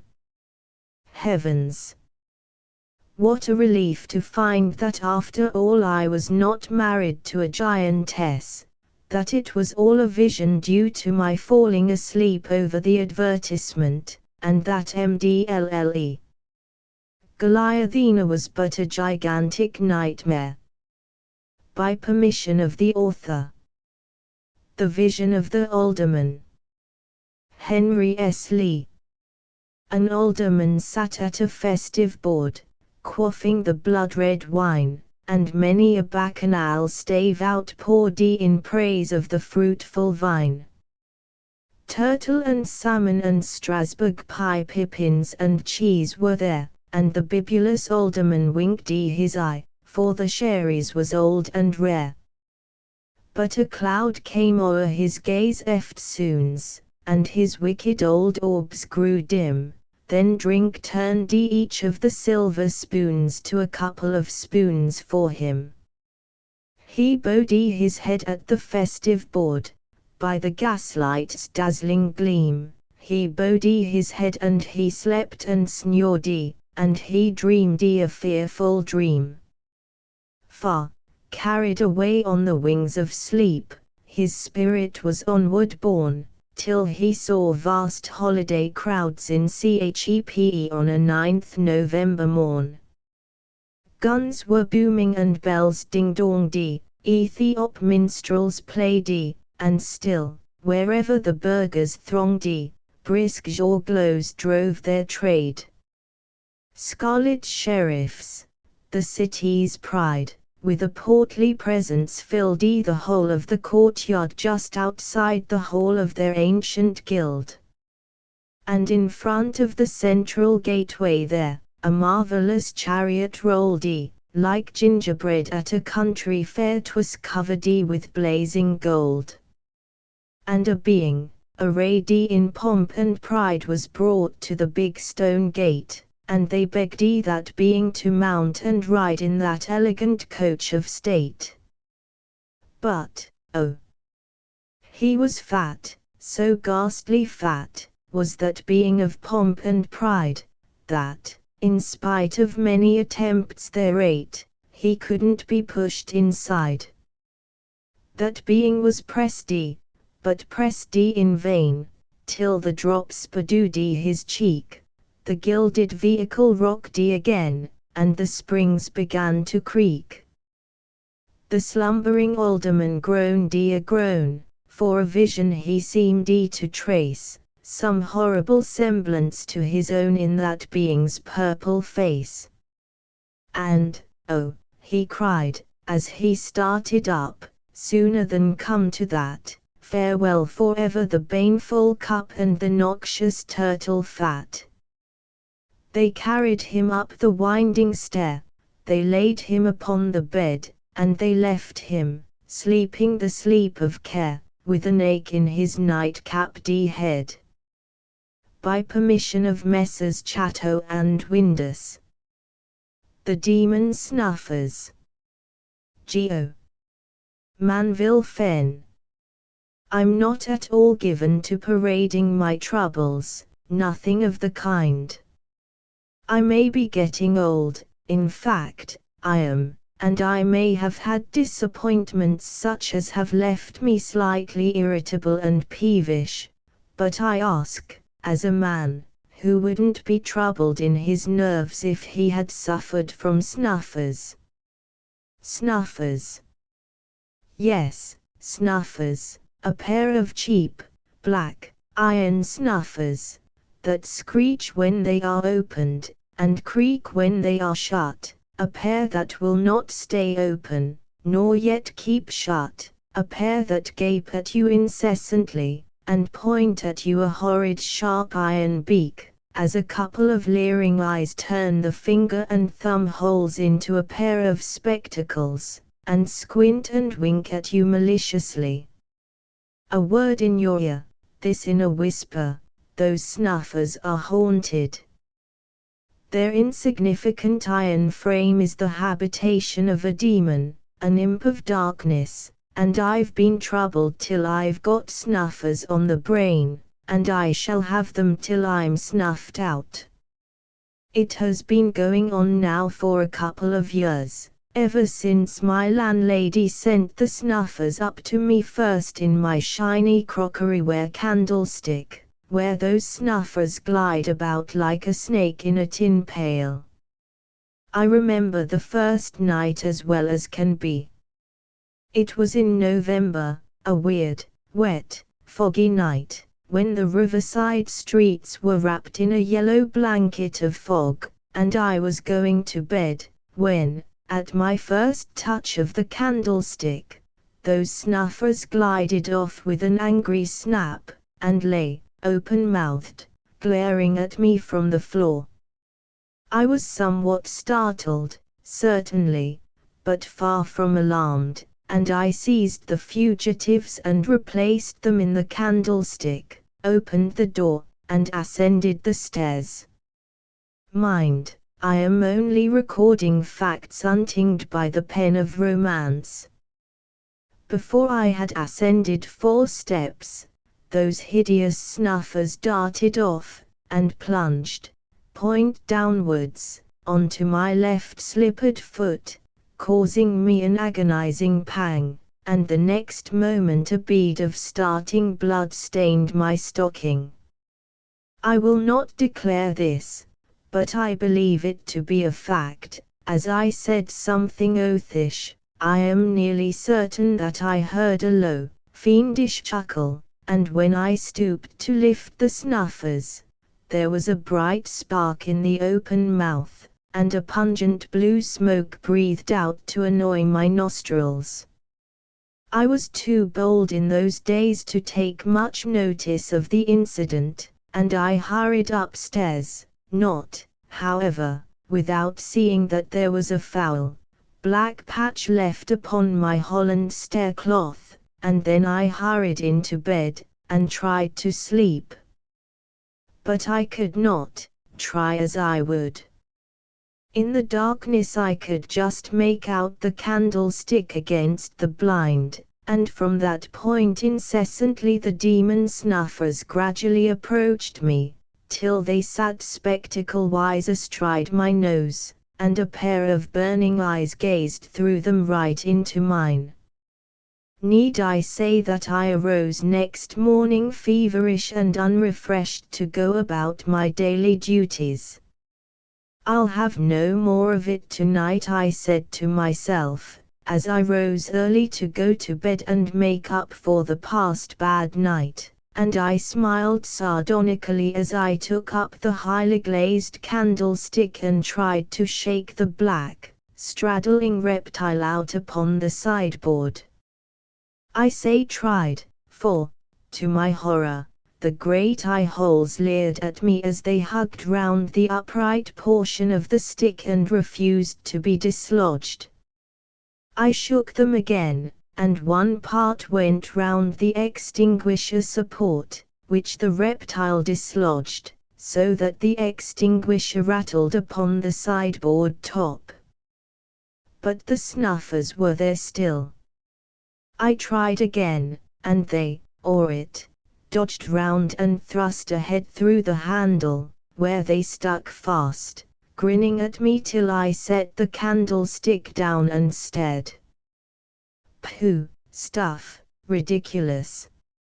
I exclaimed, quite angry at my weak, imaginative folly, and, determined to act like a man, I seized the candlestick with one hand, the snuffers with the other, and, after a hard fight, succeeded in wriggling them out of their stronghold, banged them down upon the tablecloth, seized them again, snuffed my candle viciously before replacing them on the table, and then marched out of the room, proud of my moral triumph, and rejoicing in having freed myself of the demon.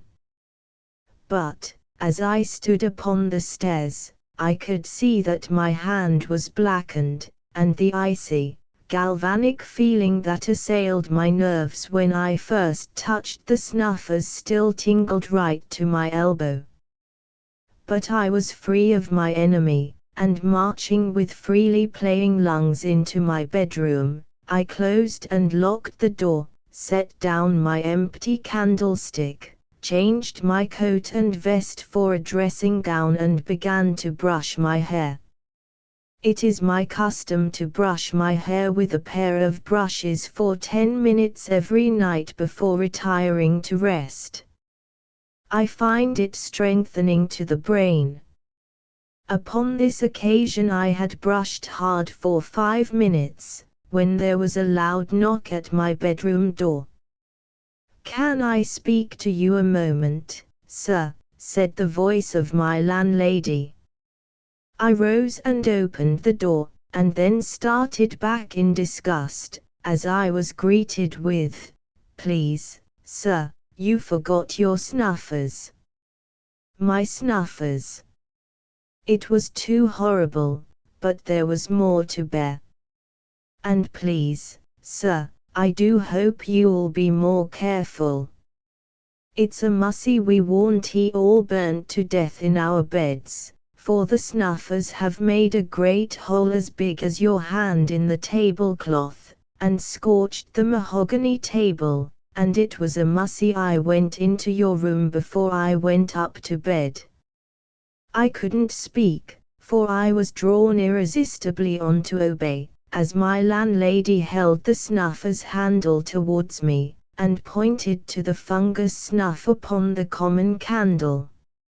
I thrust in a finger and thumb, closed the door in desperation, for I could not refuse the snuffers, once more locked myself in, and stalked to the dressing table, and, as I heard my landlady's retreating steps, I snuffed the candle, which started up instantly with a brighter flame, as the snuffer's mouth closed upon the incandescent wick.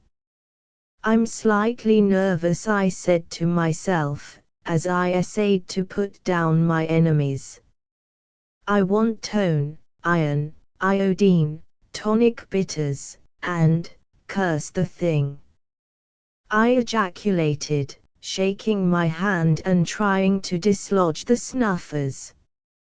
My efforts were but vain, for the rings clung tightly to my finger and thumb, cut into my flesh, and it was not until I had given them a frantic wrench, which broke the rivet and separated the halves, that I was able to tear out my bruised digits, and stand, panting, at the broken instrument. There was relief, though, here. I felt as if I had crushed out the reptile's life, and the two pieces, their living identity gone, lay nerveless, and devoid of terrors, in the candle tray. I slept excellently that night, and smiled as I dressed beside the broken fragments. I had achieved a victory over self, as well as over an enemy. I enjoyed my breakfast, after raising the white cloth to look at the damage, which I knew would appear as 20 shillings in the weekly bill, but I did not care, though I shuddered slightly as I thought of the snuffers' horrible designs. I dined that day with friends, played a few games afterwards at pool, and then we had oysters. I was in the best of spirits as I opened the door with my latchkey, and I laughed heartily at what I called my folly of the previous nights. But, as I entered my room, there was the great black hole in the green cloth table cover, and the charred wood beneath, while, upon the sideboard, I groaned as I stood, half transfixed.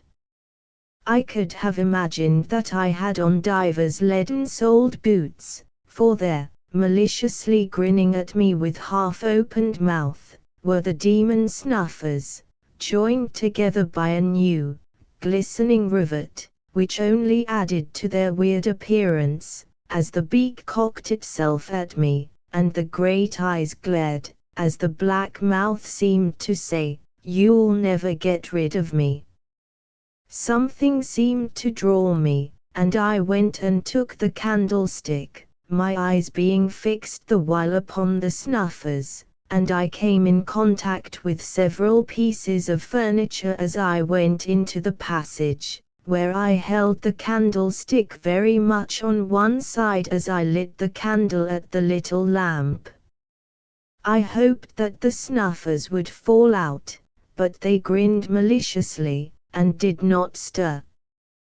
The next moment I was obliged to use them, for the candle began to gutter, when, as nothing followed, I grew bolder, and began to ascend the stairs.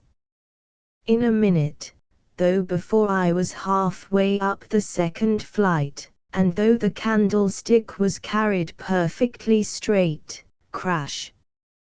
The demon snuffers darted out, and dashed themselves upon the floor. I did not stay to look, but hurried to my bedroom, closing and locking the door. Safe this time, I thought, for it was late, and I knew that my landlady must have been long in bed. Then I began to think of how they had hopped out of the candlestick, and I remembered what they had done on the previous night, how they had tried to set fire to the house. Suppose they should do so now. The cold perspiration trickled down my nose at the very thought. I dared not leave the demon, or twin demons, the horrid Siamese pair. I would, though, I was safe here. But, fire. Suppose they set the house on fire.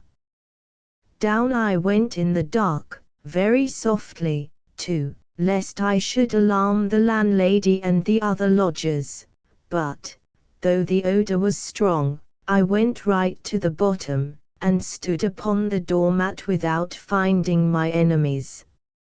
I stood and thought for a few minutes, and then began slowly to ascend, feeling carefully all over every step as I went up to my bedroom, where I arrived, without ever my hand coming in contact with that which I sought.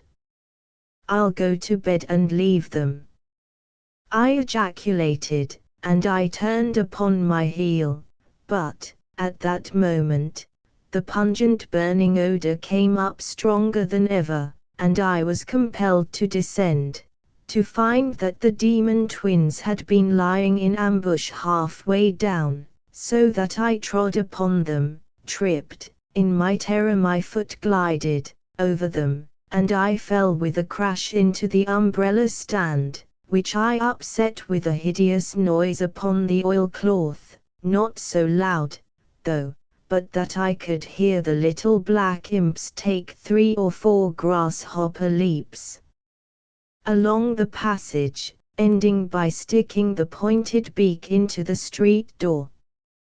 Before I could gather myself up, I heard doors opening upstairs, and screaming from the girls below who slept in the kitchen, and the next minute old Major O'Brien's voice came roaring down, "And if you stir a step I'll blow out your brains."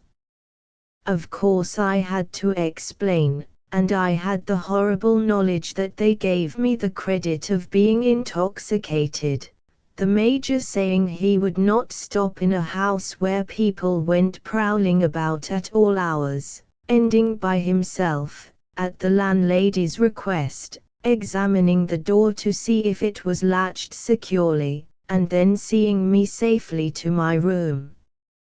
"And if I did me duty, sir, I should lock you in," he said by way of good night. "And now get into bed, sir, and at once, and here are your snuffers." I could fill volumes with the tortures inflicted upon me by those haunted snuffers, for they clung to me, and in spite of every effort never left me free. It was in vain that I came home early and shifted them into the Major's candlestick, they only came back. I threw them out of the bedroom window once, and they were found by the maid in the area. I threw them out again, and they were picked up by the policeman, and they made him bring them back. Then I tried it at midday, but an old woman brought them in, and made a row because they went through her parasol, so that I had to pay 10 shillings, besides being looked upon by my landlady as a lunatic. I thrust them into the fire one night, and held them there with the tongs, lest they should leap out, but they would not burn, and my landlady, finding them in the ashes, had them japanned, and they were in their old place next day. I had no better luck when I thrust them, buried them, deep in a scuttle of ashes. They only turned up out of the dust hole when Mary sifted the cinders. They always came off black onto my hands when they did not anoint my fingers with soft tallow. If they fell out of the candlestick, it was always onto oilcloth or paint, where they could make a noise jumping about like a grasshopper, till they ended by standing upon the sharp beak, with the spectacle-like holes in the air. If I went up to dress, they would shoot into my collar box, or amongst my clean shirts, smutting them all over. If I tried to kill a wasp with them upon an autumn evening, when the insect crept out of a plum at dessert, the wretches only snipped him in two, as if rejoicing at the inflicted torture. In short, they have worn me out, those snuffers, and, if it was not from fear, I should take and drop them from the parapet of a bridge. But, there. It would be in vain, they would be certain to turn up, and they are not mortal, so what can you expect? Let this communication be a secret, for it is written wholly by day, when the snuffers lie in the lower regions. A bright thought has occurred to me. The Major leaves this morning for Berlin. I have done it. His carpet bag stood in the hall, waiting for the cab. The Major was in the drawing-room paying his bill. The maids were upstairs making the beds. I stole down, like a thief, into the kitchen. The snuffers were in my dirty candlestick upon the dresser. I seized the grinning, tallow-anointed demons, flew up the stairs, and, as I heard the drawing-room door open, tore the bag a little apart, and thrust them in. The next minute they were on the roof of a cab, and on their way to Berlin, where they will haunt the Major. A month of uninterrupted joy has passed. On the day of the Major's departure I seemed to wed pleasure, and this has been the honeymoon. This morning, when I paid my bill, the landlady announced the coming back of the Major to his old apartments. I have been in dread ever since. But this is folly. I will be hopeful, my worst fears may not be confirmed. It's all over, he has brought them back. They grin at me as I write. By permission of the author. The Walrus and the Carpenter. Lewis Carroll. The sun was shining on the sea, shining with all his might. He did his very best to make the billows smooth and bright, and this was odd, because it was the middle of the night. The moon was shining sulkily, because she thought the sun had got no business to be there after the day was done. It's very rude of him, she said, to come and spoil the fun. The sea was wet as wet could be, the sands were dry as dry.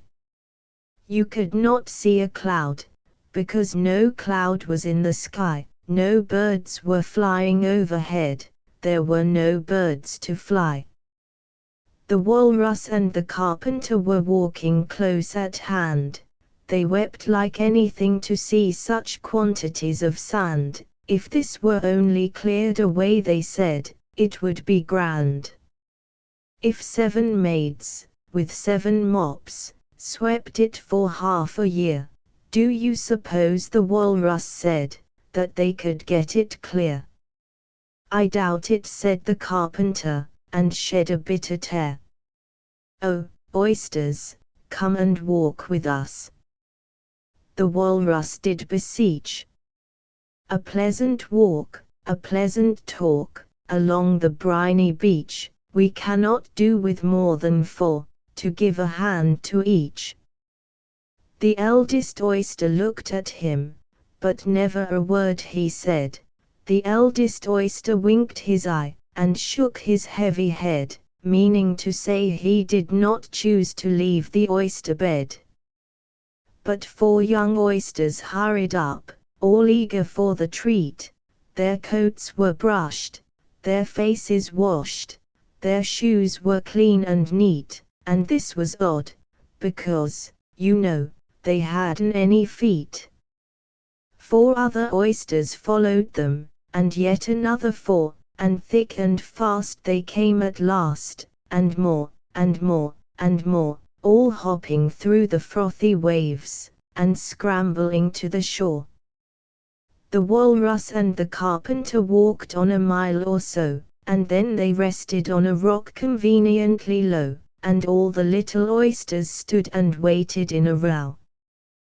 The time has come, the Walrus said, to talk of many things, of shoes, and ships, and sealing wax, of cabbages, and kings, and why the sea is boiling hot, and whether pigs have wings. But wait a bit, the oysters cried, before we have our chat, for some of us are out of breath, and all of us are fat. No hurry, said the Carpenter, they thanked him much for that. A loaf of bread, the Walrus said, is what we chiefly need.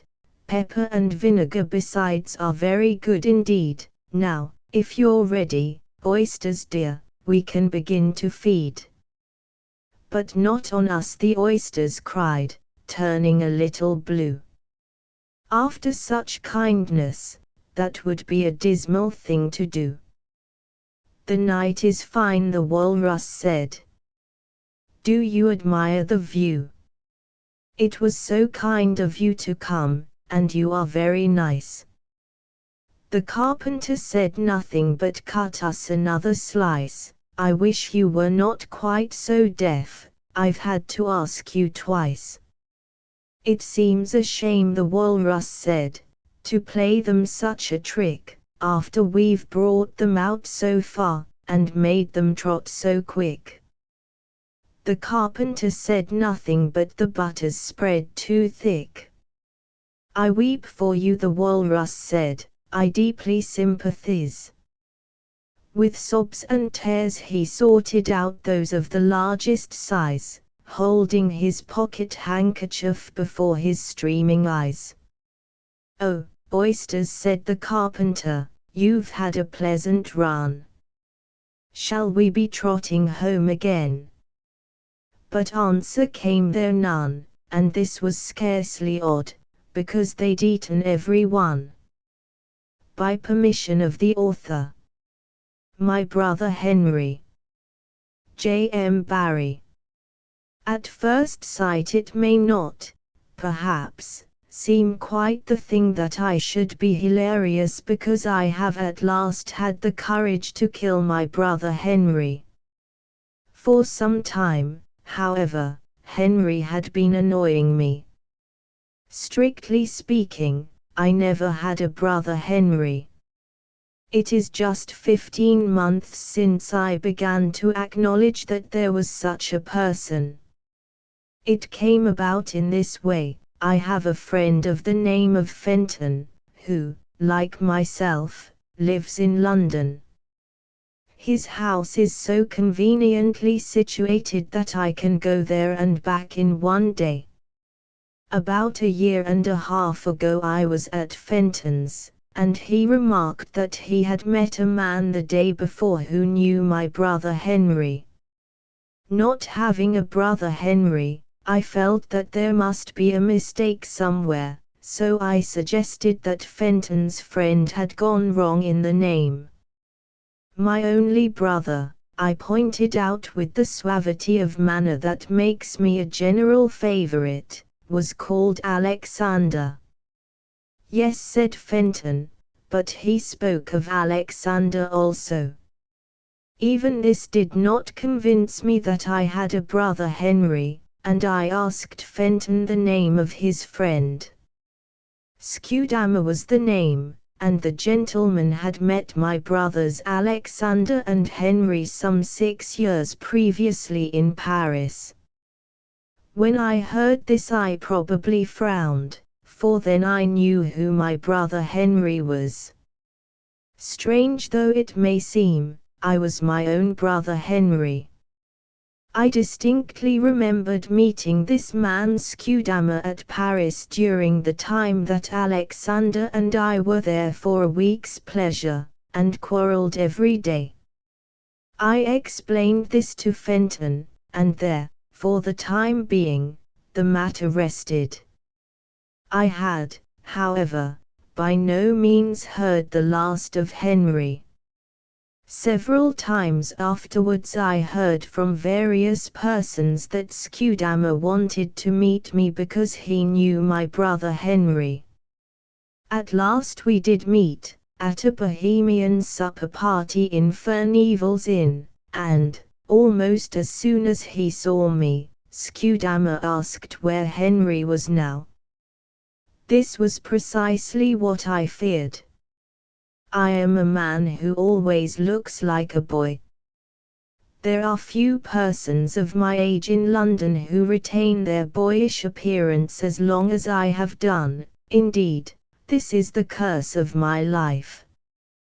Though I am approaching the age of 30, I pass for 20, and I have observed old gentlemen frown at my precocity when I said a good thing or helped myself to a second glass of wine. There was, therefore, nothing surprising in Scudamore's remark that, when he had the pleasure of meeting Henry, Henry must have been about the age that I had now reached.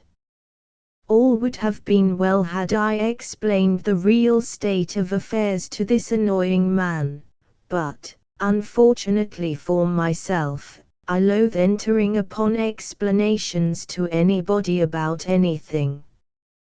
When I ring for my boots and my servant thinks I want a glass of water, I drink the water and remain indoors. Much, then, did I dread a discussion with Scudamore, his surprise when he heard that I was Henry, my Christian name is Thomas, and his comments on my youthful appearance. Besides, I was at that moment carving a tough fowl, and, as I learned to carve from a handbook, I can make no progress unless I keep muttering to myself, cut from A to B, taking care to pass along the line CD, and sever the wing K from the body at the point F. There was no likelihood of my meeting Scudamore again, so the easiest way to get rid of him seemed to be to humor him. I therefore told him that Henry was in India, married, and doing well. "Remember me to Henry when you write to him," was Scudamore's last remark to me that evening. A few weeks later someone tapped me on the shoulder in Oxford Street. It was Scudamore. "Heard from Henry?" he asked. I said I had heard by the last mail. "Anything particular in the letter?" I felt it would not do to say there was nothing particular in a letter which had come all the way from India, so I hinted that Henry had had trouble with his wife. By this I meant that her health was bad, but he took it up in another way, and I did not set him right. Ah, he said, shaking his head sagaciously, "I'm sorry to hear that. Poor Henry." "Poor old boy," was all I could think of replying. "How about the children?" Scudamore asked. "Oh, the children," I said, with what I thought presence of mind, "are coming to England." "To stay with Alexander?" he asked, "for Alexander is a married man." My answer was that Alexander was expecting them by the middle of next month, and eventually Scudamore went away muttering, "Poor Henry." In a month or so we met again. "No word of Henry's getting leave of absence?" asked Scudamore. I replied shortly that Henry had gone to live in Bombay, and would not be home for years. He saw that I was brusque, so what does he do but draw me aside for a quiet explanation. "I suppose," he said, "you are annoyed because I told Fenton that Henry's wife had run away from him. The fact is I did it for your good. You see, I happened to make a remark to Fenton about your brother Henry, and he said that there was no such person. Of course I laughed at that, and pointed out not only that I had the pleasure of Henry's acquaintance, but that you and I had a talk about the old fellow every time we met." "Well," Fenton said, "this is a most remarkable thing, for Tom, meaning you, said to me in this very room, sitting in that very chair, that Alexander was his only brother. I saw that Fenton resented your concealing the existence of your brother Henry from him, so I thought the most friendly thing I could do was to tell him that your reticence was doubtless due to the fact that Henry's private affairs were troubling you. Naturally, in the circumstances, you did not want to talk about Henry." I shook Scudamore by the hand, telling him that he had acted judiciously, but if I could have stabbed him quietly at that moment I dare say I should have done it. I did not see Scudamore again for a long time, for I took care to keep out of his way, but I heard first from him and then of him. One day he wrote to me saying that his nephew was going to Bombay, and would I be so good as to give the youth an introduction to my brother Henry. He also asked me to dine with him and his nephew. I declined the dinner, but I sent the nephew the required note of introduction to Henry. The next I heard of Scudamore was from Fenton. "By the way," said Fenton, "Scudamore is in Edinburgh at present." I trembled, for Edinburgh is where Alexander lives. What has taken him there? I asked, with assumed carelessness. Fenton believed it was business, but he added, Scudamore asked me to tell you that he meant to call on Alexander, as he was anxious to see Henry's children. A few days afterwards I had a telegram from Alexander, who generally uses this means of communication when he corresponds with me. Do you know a man Scudamore? Reply was what Alexander said. I thought of answering that we had met a man of that name when we were in Paris, but, on the whole, replied boldly, no one of the name of Scudamore.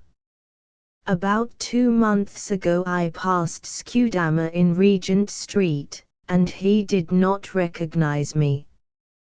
This I could have borne if there had been no more of Henry, but I knew that Scudamore was now telling everybody about Henry's wife.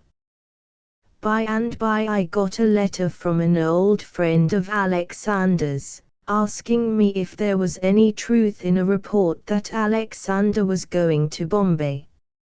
Soon afterwards Alexander wrote to me to say that he had been told by several persons that I was going to Bombay.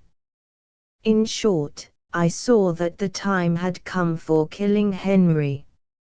So I told Fenton that Henry had died of fever, deeply regretted, and asked him to be sure to tell Scudamore, who had always been interested in the deceased's welfare.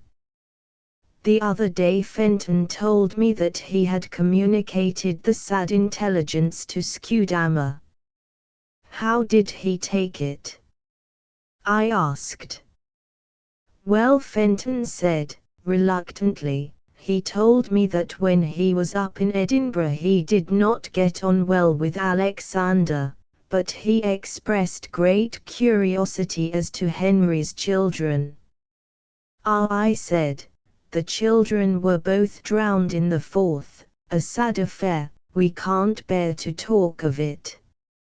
I am not likely to see much of Scudamore again, nor is Alexander. Scudamore now goes about saying that Henry was the only one of us he really liked.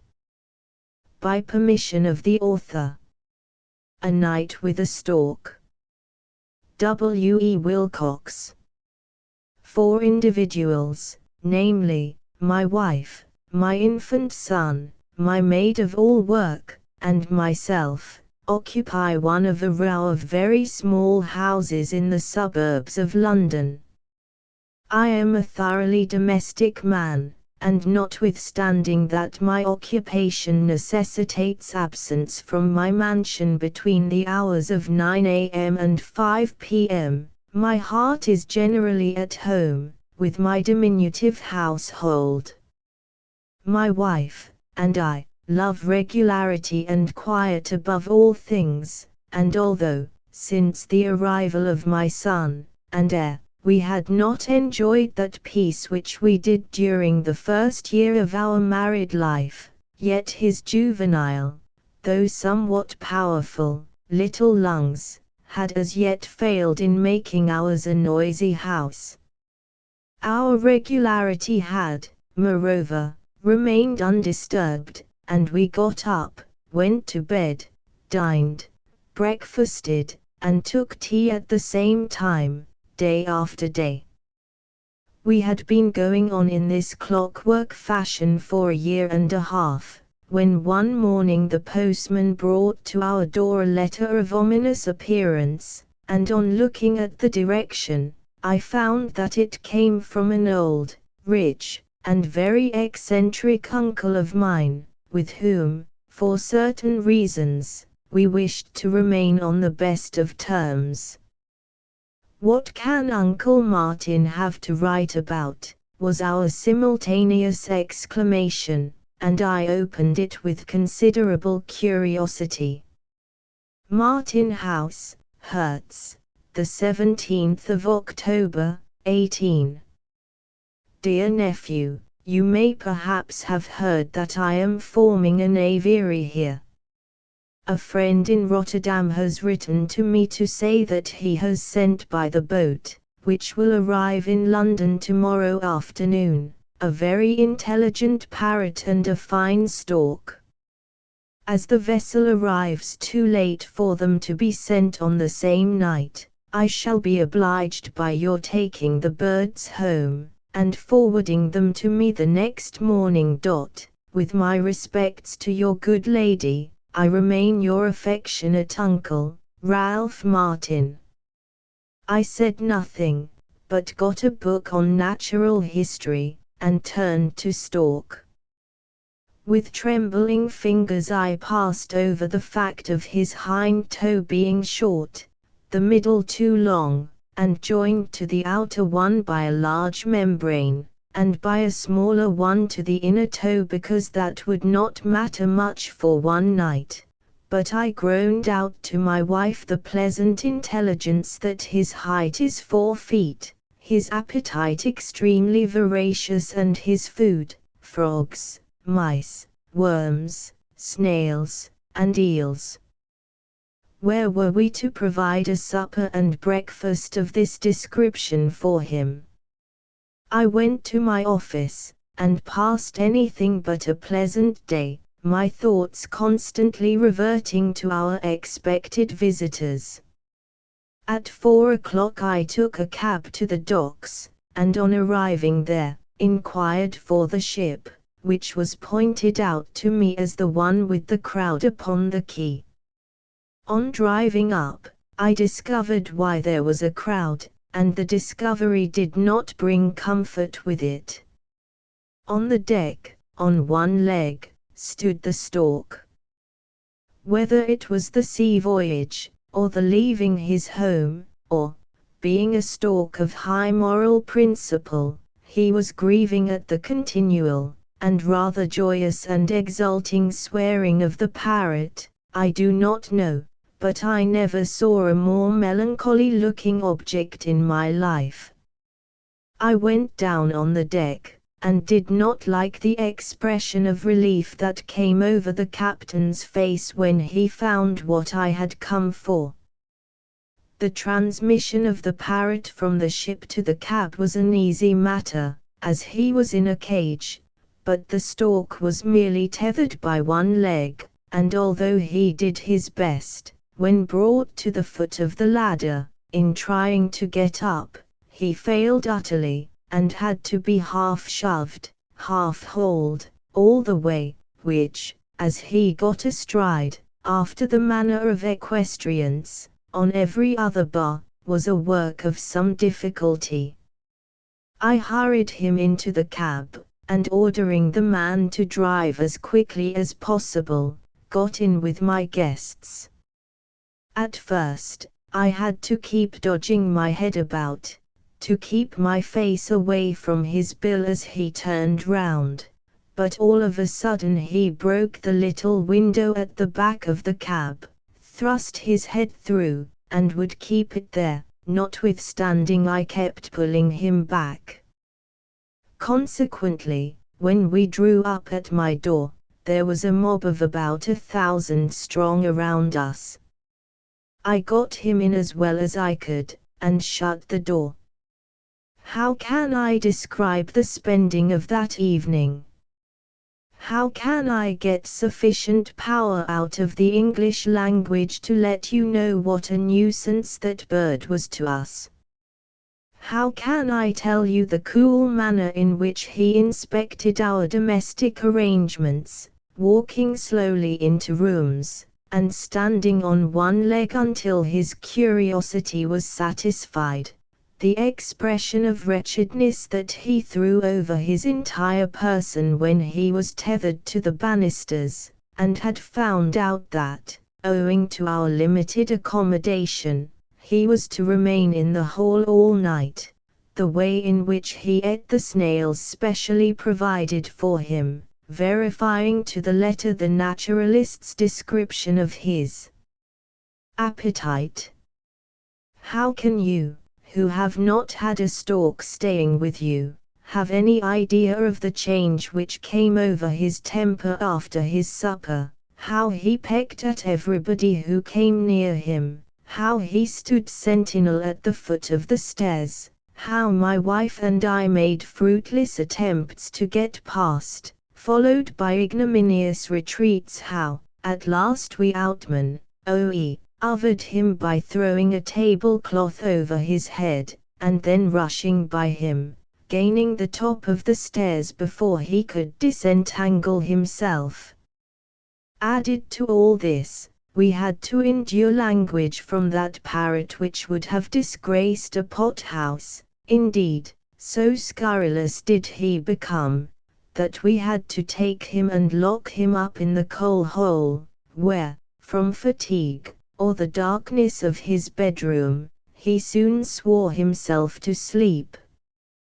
We were quite ready for rest, and the forgetfulness which, we hoped, sleep, that balm of hurt minds would bring with it, but our peace was not to last long.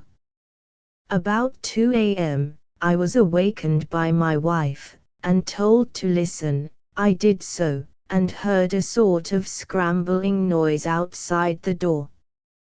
What can that be? Thought I. He has broken his string, and is coming upstairs, said my wife, and then, remembering that the nursery door was generally left open, she urged my immediately stopping his further progress. But, my dear, said I, what am I to do in my present defenseless state of clothing, if he should take to pecking? My wife's expression of the idea of my considering myself before the baby, determined me at once, come what might, to go and do him battle. Out I went, and sure enough there he was on the landing, resting himself, after his unusual exertion, by tucking one leg up. He looked so subdued, that I was about to take him by the string and lead him downstairs, when he drew back his head, and in less time than it takes to relate, I was back in my room, bleeding profusely from a very severe wound in my leg. I shouted out to the nurse to shut the door, and determined to let the infamous bird go where he liked. I bound up my leg and went to bed again, but the thought that there was a stork wandering about the house, prevented me from getting any more sleep. From certain sounds that we heard, we had little doubt but that he was passing some of his time in the cupboard where we kept our spare crockery, and an inspection the next day confirmed this. In the morning I ventured cautiously out, and finding he was in our spare bedroom, I shut the door upon him. I then went for a large sack, and with the help of the tablecloth, and the boy who cleans our shoes, we got him into it without any personal damage.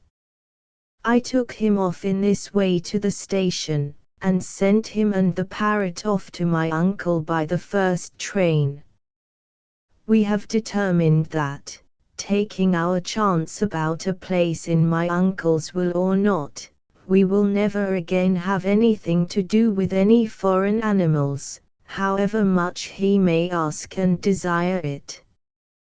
By permission of Messrs. W. and R. Chambers. The Faithful Lovers. F. C. Burnand.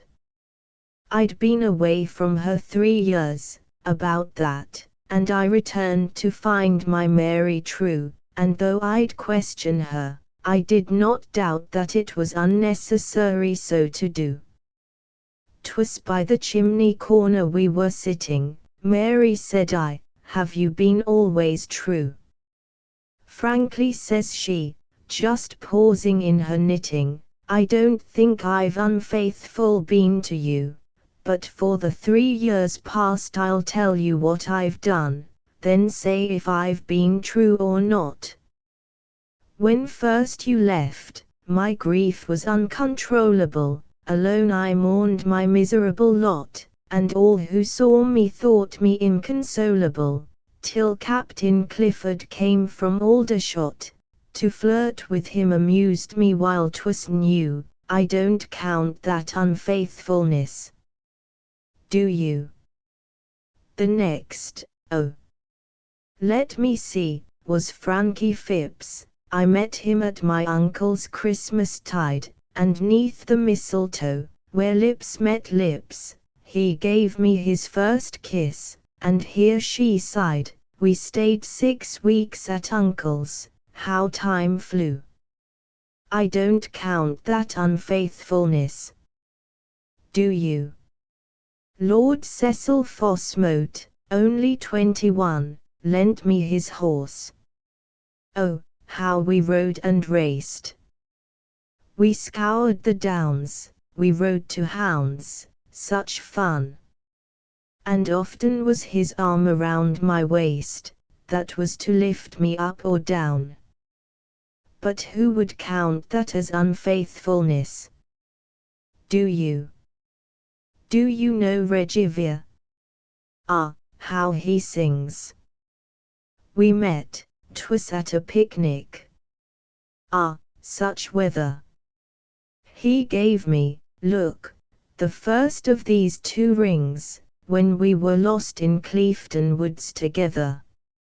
Ah, what a happy time we spent, we two. I don't count that unfaithfulness to you. I've yet another ring from him. Do you see the plain gold circlet that is shining here? I took her hand. Oh, Mary. Can it be that you, quoth she, that I am Mrs. Vere? I don't count that unfaithfulness. Do you? No, I replied, for I am married, too. By permission of the author. The Wail of a Banner-Bearer. Arthur Mathieson. Well, what if I am only a banner-bearer? There's bigger blokes than me what begun as supes and see where they've got to. Why don't I get there? 'Cause I ain't never had the chance.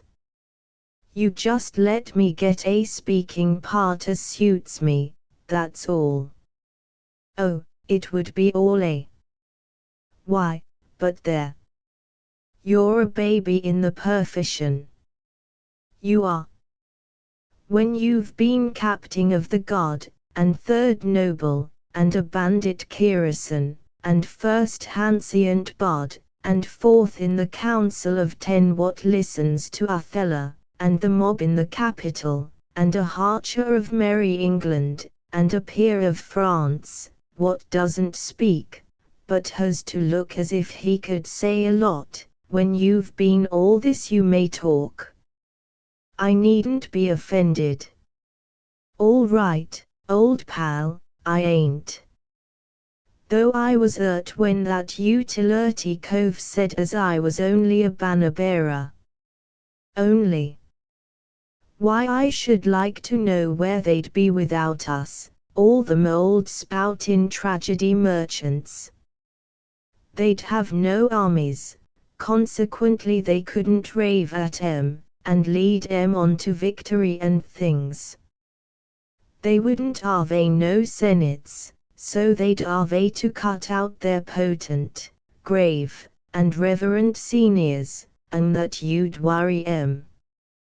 They wouldn't have no hexated citizens, and so they couldn't bury old Cicero nor praise him neither. They couldn't strew no fields with no dead soldiers. They'd have nobody to chive 'em when they come to the throne, or returned from the wars. They couldn't have no processions, as for balls, and parties, and tournaments, why, they couldn't give 'em. And where you'd they often be without the distant ollerings behind the scenes, alas coming nearer and louder. Why, I remember a Evie Lead one night, as had insulted his army fearful, at rehearsal, he stops sudden, and thumps his breastplate, and says, "Ark, that tumult, when there warn't no more tumult than 2 flies you'd make in a milk jug." We jest cut off his tumult, and cured his pitch, in a minute, for the laugh comin' ot. We're just as much wanted as they are, make no error. Only a banner bearer. Only be blowedy.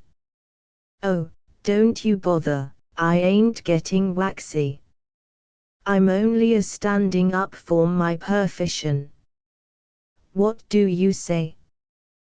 They could do without me in the modern drama. The modern drama, my boy, ain't actin'. It's nothing but cuff shoot and dot. You just has to stand against a mantel shelf, with your hands in Pool's pockets, and say nothing elegantly. You don't want no chest notes, you don't want no action, you don't want no excitement, you don't want no lungs, no heart, and no brain, only lungs and soda, heart and potash, brain and seltzer.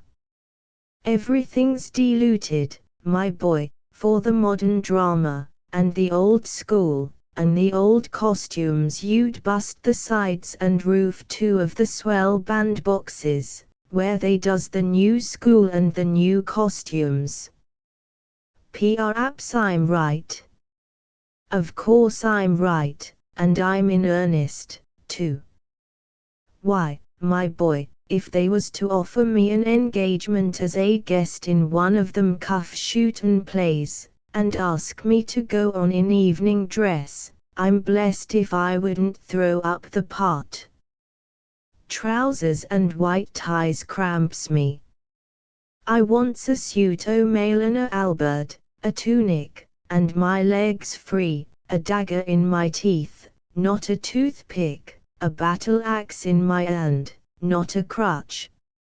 I likes to be led to victory, I does. I likes to storm castles, and trampel on the foe. I does. I likes to hang our banners on the outward walls, I does.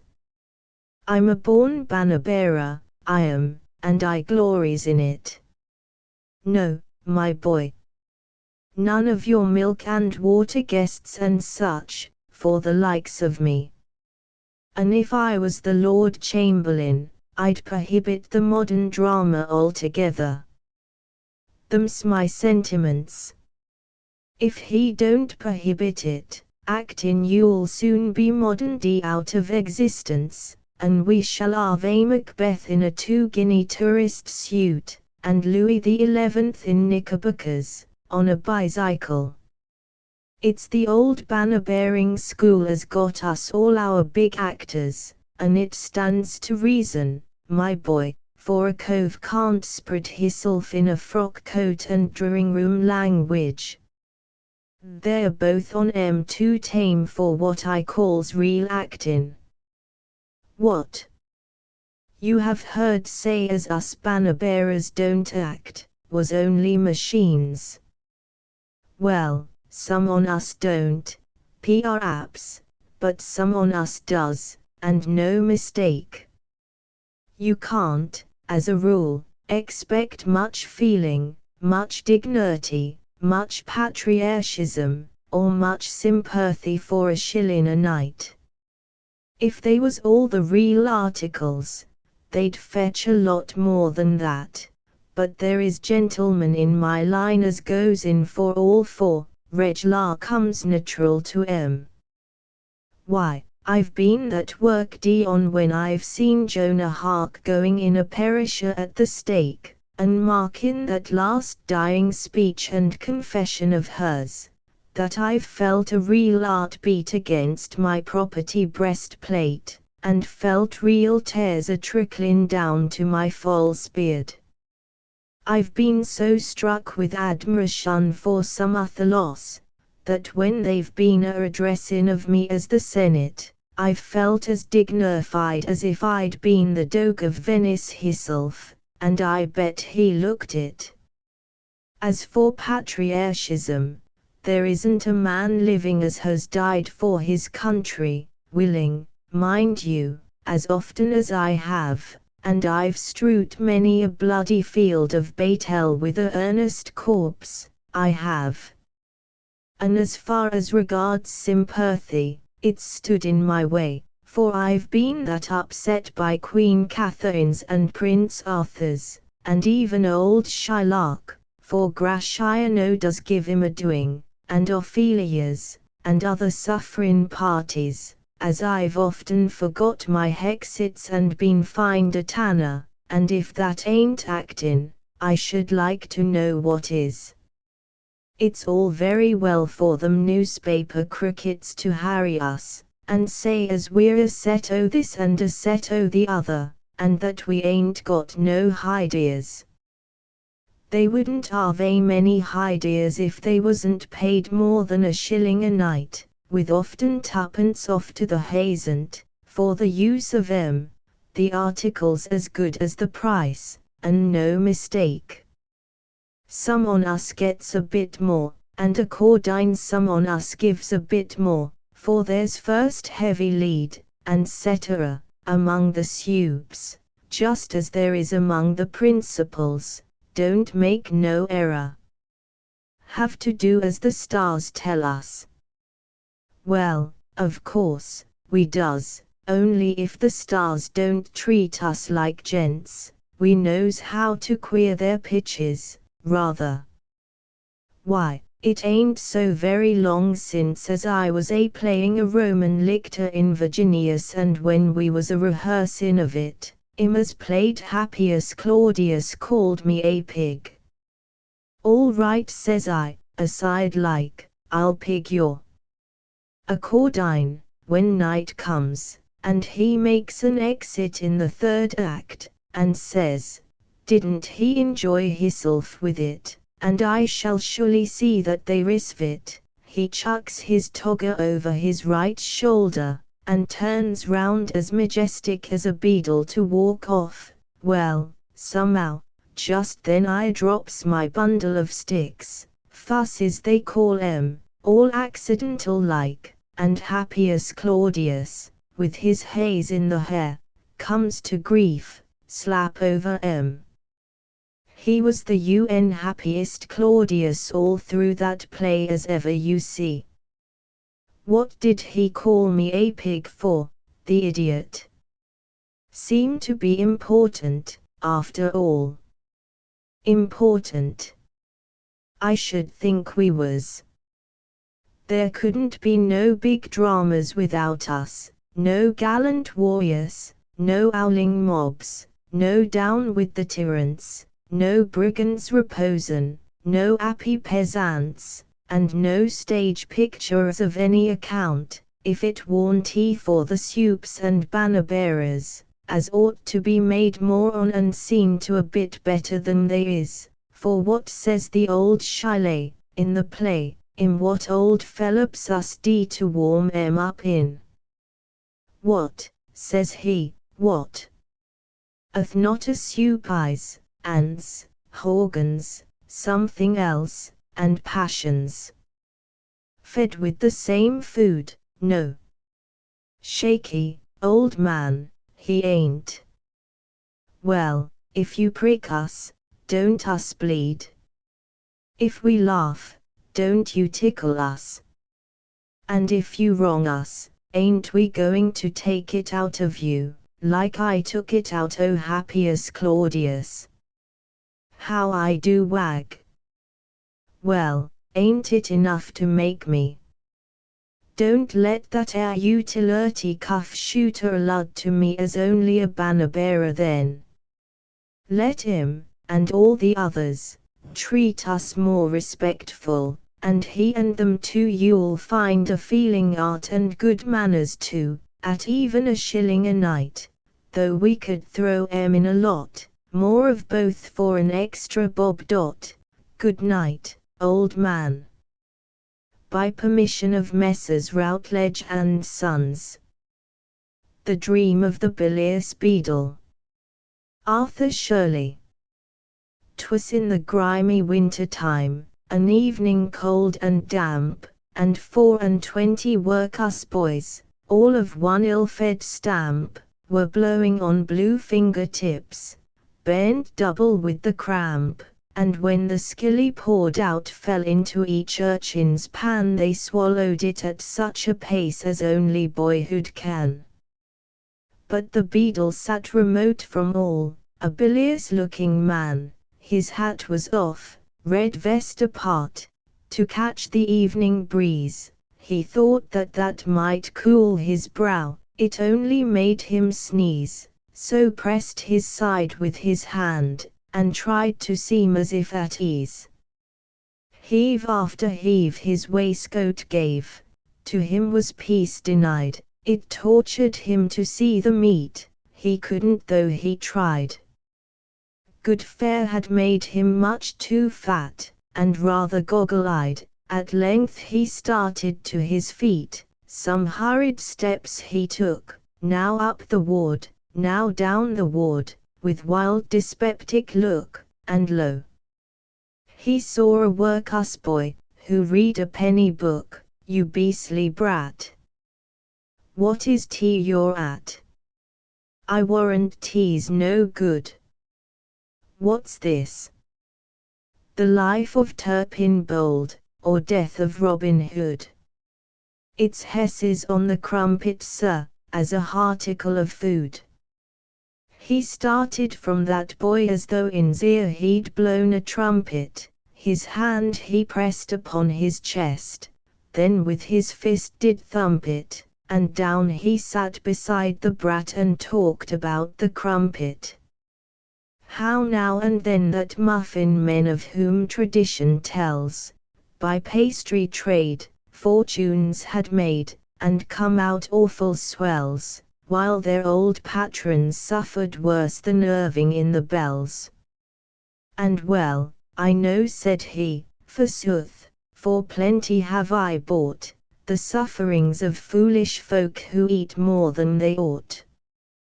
With pepsine pills and liver pads is their consumption fraught. Oh! Oh! My boy, my pauper boy! Take my advice, tea's best shun all such tempting tasty things, though nice beyond all question, unless you wish like me to feel the pangs of indigestion. One, who had ever made me long, a muffin man and old, I watched into a public house. He called for whiskey cold, and for one moment left his stock within green baize enrolled. I crept up to them, thinking what an appetite I'd got. I gloated o'er them lying there elastic and all hot. I thought of butter laid on thick, and then I prigged the lot. I took them home, I toasted them, pea-raps upwards of a score, and never had so fine a feast on luscious fare before, and now I said, I'll go to bed, and dream of eating more. All night I lay uneasily, and rolled from side to side, at first without one wink of sleep, no matter how I tried, and then I dreamt I was a bus, and gurgled full inside.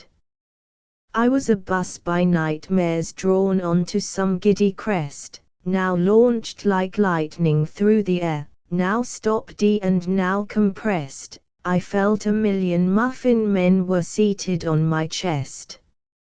I heard their bells, their horrid bells, in sound as loud as trumpets. Oh, curses on ye, spongy tribe! Ye cruffins and ye mumpets! I must be mad. I mean to say ye muffins and ye crumpets. Then came a chill like when a mice, then hot as hottest steam. I could not move a single limb. I could not even scream. You pauper brat, remember that all this was but a dream.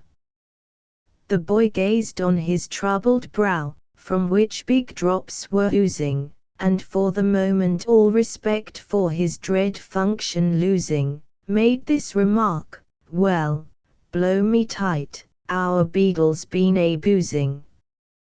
That very week, before the beak, they brought that beadle Burley. He pleaded guilty in a tone dyspeptically surly, and he lives still at Pentonville with hair not long or curly. By permission of the author. My friend Treacle. Watkin Elliot. So Charlie is going to marry the most charming girl in the world. I ejaculated, after a hearty laugh over the following epistle from my old friend, "Dear Bob, I am going to do for myself in earnest, no humbug this time. For better or for worse, and if it turns out the latter it will be a scrape no one can get me out of.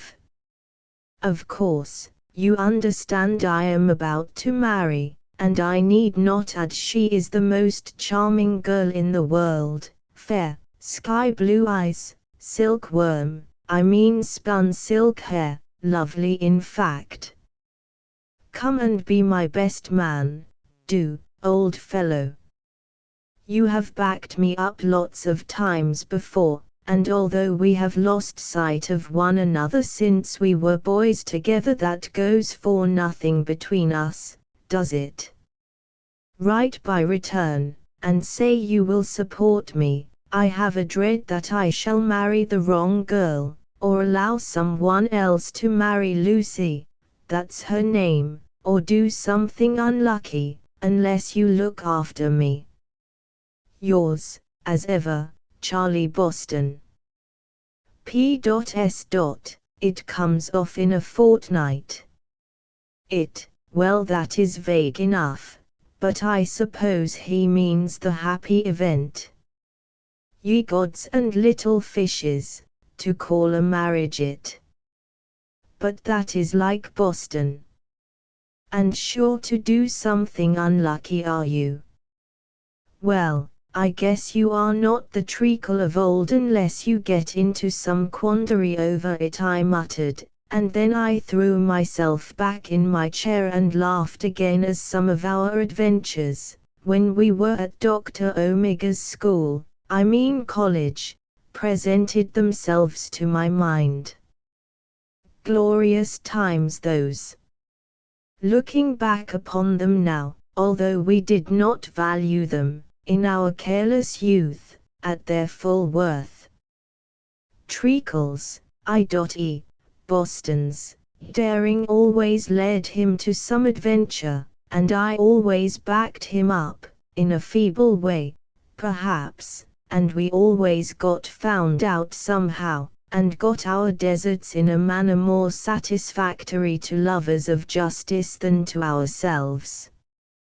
Stunning times. The very fact of our being punished for the same crime, and at the same time, was a bond of union between Treacle and myself. One touch of sympathy or one touch of the rod, made us kin in a manner very peculiar. A fellow feeling made us wondrous kind and sympathetic. You talk of little dinners and little suppers in these days, and think them Epicurean feasts, but, be really hungry as a schoolboy, and enjoy a little supper off kippered herring on the sly, that is a feast, if you like. Such feasts as these we enjoyed at Mother Kemp's, down the village, when the doctor, tutors, and monitors imagined us safely tucked in our little beds. Looking upon Mother Kemp, in those days, I thought her a good fairy disguised as a witch. Looking back upon her, with manhood's enlightened judgment, I think she was an unprincipled old woman, who traded on our weaknesses. I confess myself to have been a hungry boy. Boston, with a penitence which did him credit, used to confess the same, we both had a propensity to come through our trouser legs and sleeve jackets, and, what was worse, could not help ourselves doing so. Boston was of an ingenious turn of mind, and it was he who suggested that those boys, who could afford to be hungry with any satisfaction to themselves, should club together for a supper at Mother Kemp's once a week, and it was through one of these suppers, or the search for one, that he got his sweet sobriquet of Treacle. He having made the suggestion, we elected him chief of our expeditions, and thus to a certain extent he held the fate of our appetites in his hands. One night we had escaped, as usual, by means of a rope ladder made by Boston, from the window of the room of which I was senior boy, to Mother Kemp's in the village. Mother Kemp kept a general shop, that is to say, she retailed tallow, treacle, rope, bacon, herrings, soap, cottons, tops, balls, butter, sweets, and so forth, and she not only, as a rule, sold us a supper out of her heterogeneous store, but cooked it, if needs were, and served it for us in her back parlor, that is, if we could pay ready cash down. This night of which I speak we could not. We had appealed to Madam Kemp's motherly heart for trust in vain, and we were returning home in a state of double the hunger to that in which we had started, on account of our hopes being unfulfilled, when Charlie Boston made a remark in a melancholy tone. It was, "I wonder if the pantry window is open." We eyed him askance and in silence. "And if with a frown of determination on his brow, there is anything inside?" Then we knew we were in for something, be it to eat or feel, and followed him half in hope, half in fear. The window was open. Looking upon that casement from my point of view now, I decide it was an architectural folly, being no more than 7 feet from the ground, and innocent of bars or protection of any kind, and moreover large enough for any one of moderate size to creep through. From our point of view, then, we thought it a very jolly contrivance. "Hurrah!" shouted Boston, sotto voce, in fact, very much sotto voce, "we will indeed sup at the doctor's expense tonight, bless him, boys?" Either to the supper or blessing we assented, joyfully, but when our chief asked who was for reconnoitering, the question was received in silence. "Suppose it is missed in the morning, I mean, what we eat," suggested someone, timidly. "Cats," settled Boston with laconic contempt. "But cats don't eat cheese, and, bah! Cats eat anything, from mice to stewed eel's feet." "Who will follow if I lead?" "Couldn't you get in and hand something out?" asked another, coolly. "Wish you may get it. Travers, you will follow, will you not?" "Yes," I replied, with a little inward shudder. "Lead on, Macduff, and, what you may call it, be him that first cries hold, enough." "Old enough for what?" queried the wit of the party. "Look here, Jenkins, don't you be a fool, this is not the time for vile puns, or Shakespeare either," with a frown at me. "It will take a jolly long time for us all to get in one after the other," I ruminated upon this snub.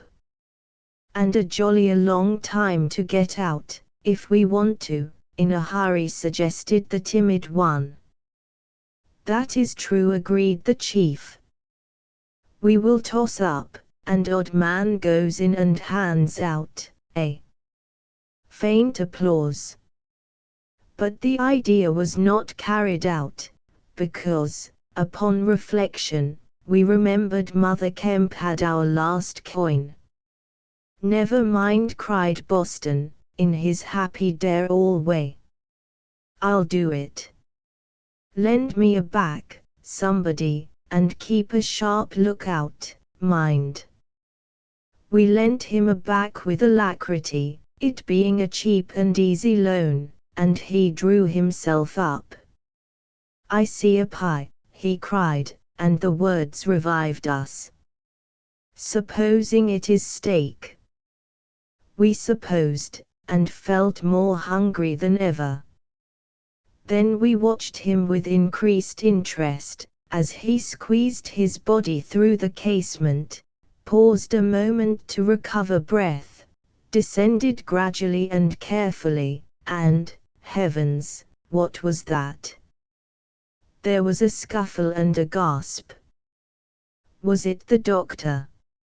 I think at this juncture my knees began to tremble, so I cannot describe what the other sounds in the pantry were, at least, not with any accuracy.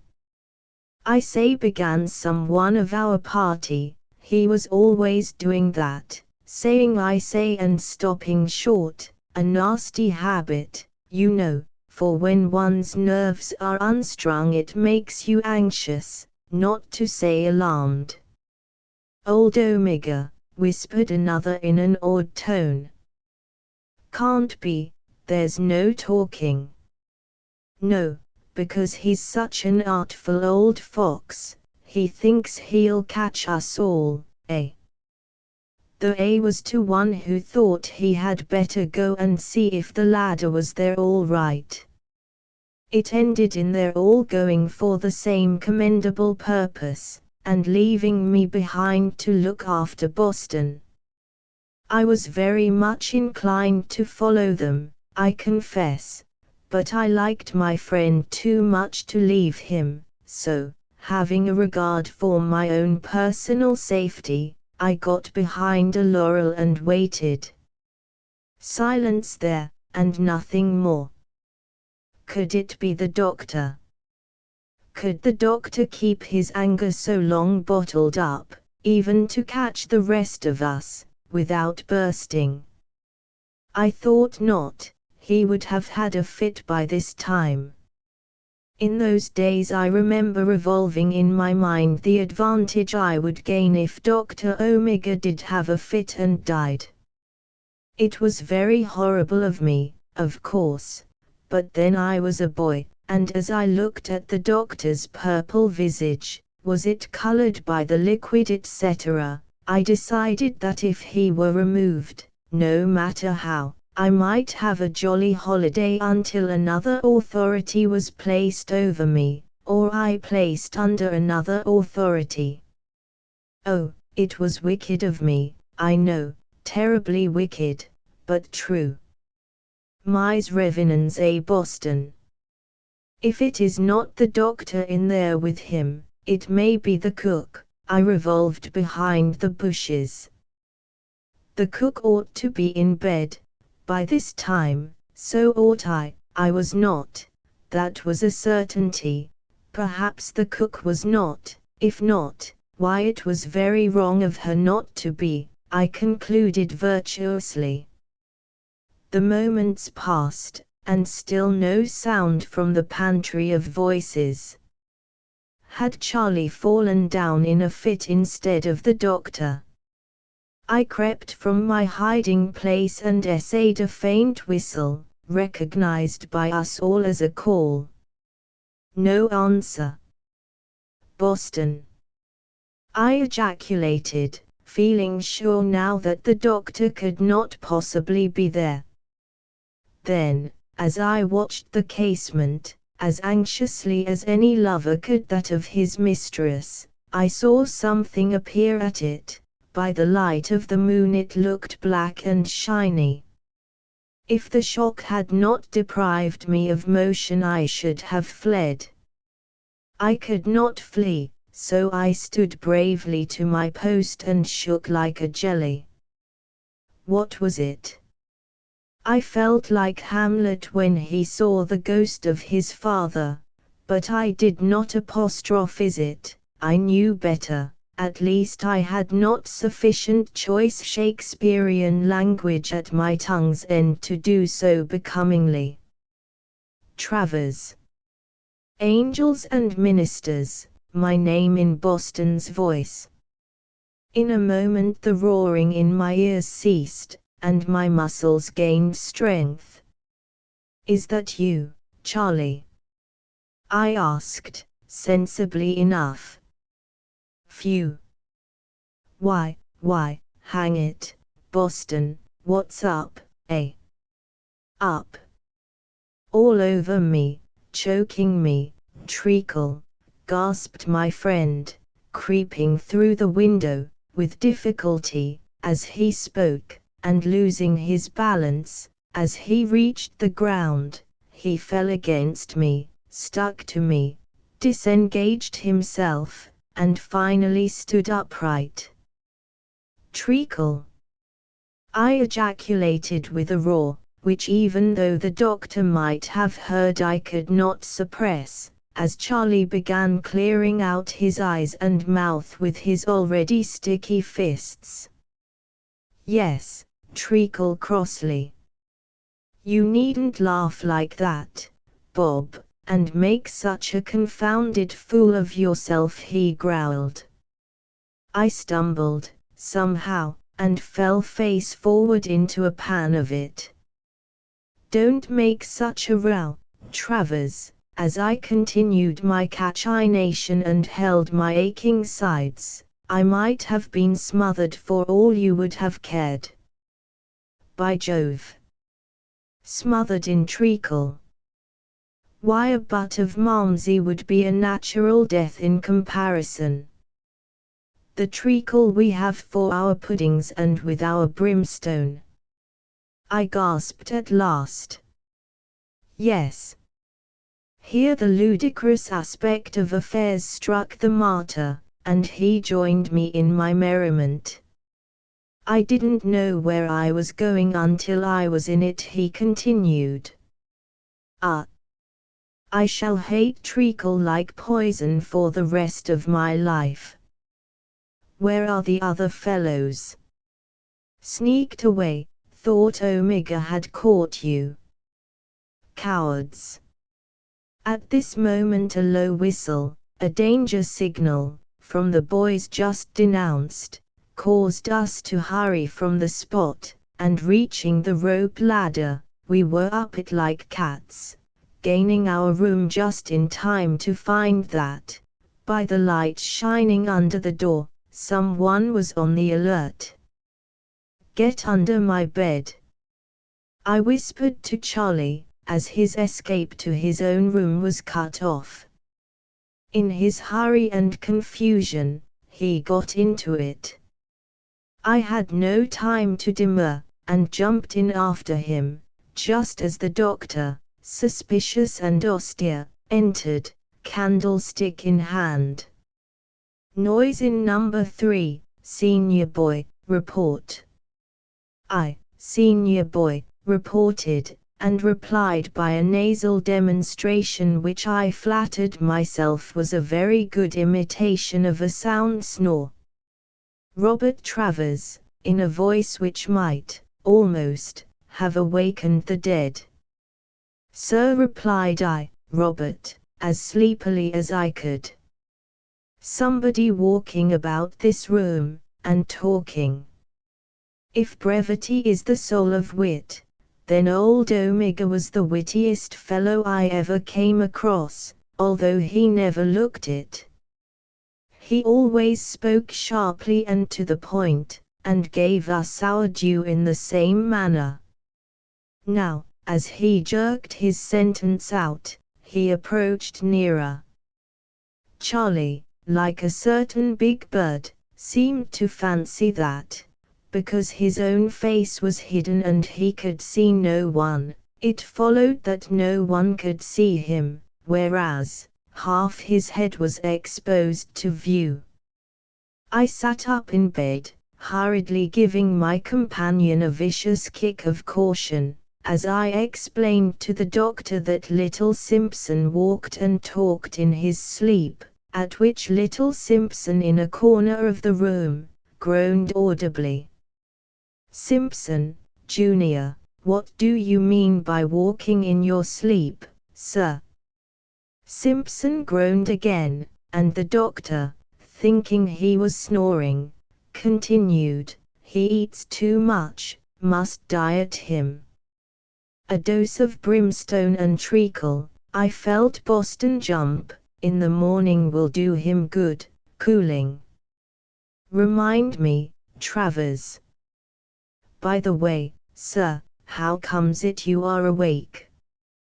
Please, sir, you woke me, awakened me, sir, I stammered. Hem doubtfully. Whom have you in bed with you, as Boston, rendered uncomfortable by his sticky face, had moved. With me, sir, I murmured, vaguely. Yes, sir, with you. Come out, whoever it is, roared Omega, without further parley. But Boston remained still as a mouse. Struck dumb with anger and astonishment, that a boy should have the impudence to stop in when he ordered him to come out, the doctor strode round to Charlie's side, and laid hands on the miscreant to have him out by force, but no sooner had he felt the viscous state of our hero, than he withdrew them precipitately, with the pious ejaculation, "Good heavens! What is the matter with him? Necessitas non habet legem." I, being senior boy, had to report. I did so, tremblingly, and imitated the doctor in my brevity. "Matter, sir, treacle, sir." Treacle, in a voice of concentrated thunder, if you know what that is like. His mother sent him a pot of treacle, sir, and he thought it was pomatum, sir, and, my imaginative powers fell before the lightning of the doctor's glance. Whose mother? Boston's, sir. Boston, come out. And Boston, after some little delay caused in having to detach himself from surroundings, came forth like a lamb, I mean, like a black sheep. What the dev? But I draw a curtain over the rest. The doctor was profane, and he hurt my feelings very much. Poor old Treacle. The name stuck to him ever after. Well, I went to his wedding, and with the exception that at the critical part of the ceremony he dropped the ring, which, after we had all scrambled on our knees for, was found in the bride's veil, he went through the happiest day of his life without a mistake. As for myself, in searching for that ring, I knocked my head against Treacle's sisters, and it upset me. A thrill went through me, which was most painfully pleasant. At the breakfast table I became sentimental, in making my speech for the ladies. I caught her, Treacle's sisters, she smiled, and I lost the thread of my discourse. It was a very slender thread, and I never found it again until, one day, I was wandering round somebody's garden with my arm round Treacle's sister's waist, but that doesn't matter. She is a jolly little thing, though, Treacle's sister is. By permission of the author. The Voice of the Sluggard. Anonymous. Have you brought my boots, Jemima? Leave them at my chamber door. Does the water boil, Jemima? Place it also on the floor. 8 o'clock already, is it? How's the weather? Pretty fine. 8 is tolerably early, I can get away by 9. Still I feel a little sleepy, though I came to bed at 1. Put the bacon on, Jemima, see the eggs are nicely done. I'll be down in 20 minutes, or, if possible, in less. I shall not be long, Jemima, when I once begin to dress. She is gone, the brisk Jemima, she is gone, and little thinks how the sluggard yearns to capture yet another 40 winks, since the bard is human only, not an early village cock. Why should he salute the morning at the hour of 8 o'clock? Stifled be the voice of duty, Prudence, prithee, cease to chide, while I turn me softly, gently, round upon my other side. Sleep, resume thy downy empire, reassert thy sable reign. Morpheus, why desert a fellow? Bring those poppies here again. What's the matter, now, Jemima? 9 o'clock. It cannot be. Hast prepared the eggs, the bacon, and the matutinal tea. Take away the jug, Jemima, go, replenish it anon, since the charm of its caloric must be very nearly gone. She has left me. Let me linger till she reappears again, let my lazy thoughts meander in a free and easy vein. After sleep's profoundest solace, naught refreshes like the doze. Should I tumble off, no matter, she will wake me, I suppose. Bless me, is it you, Jemima? Mercy on us, what a knock! Can it be? I can't believe it, actually 10 o'clock. I will out of bed and shave me. Fetch me warmer water up. Let the tea be strong, Jemima, I shall only want a cup. Stop a minute. I remember some appointment by the way, 'twould have brought me mints of money, 'twas for 10 o'clock today. Let me drown my disappointment, slumber, in thy 7th heaven. You may go away, Jemima. Come and call me at 11. From the Leeds Mercury. Artemus Ward's Visit to the Tower of London. Chapter for a Brown. I scarcely need inform you that the tower is very popular with people from the agricultural districts, and it was chiefly them class which I found waiting at the gates the other morning. I saw at once that the tower was established on a firm basis. In the entire history of firm basises, I don't find a basis more firmer than this one. You have no tower in America, said a man in the crowd, who had somehow detected my denomination. Alas! No, I answered, we boast of our enterprise and improvements, and yet we are devoid of a tower. America, O my unhappy country!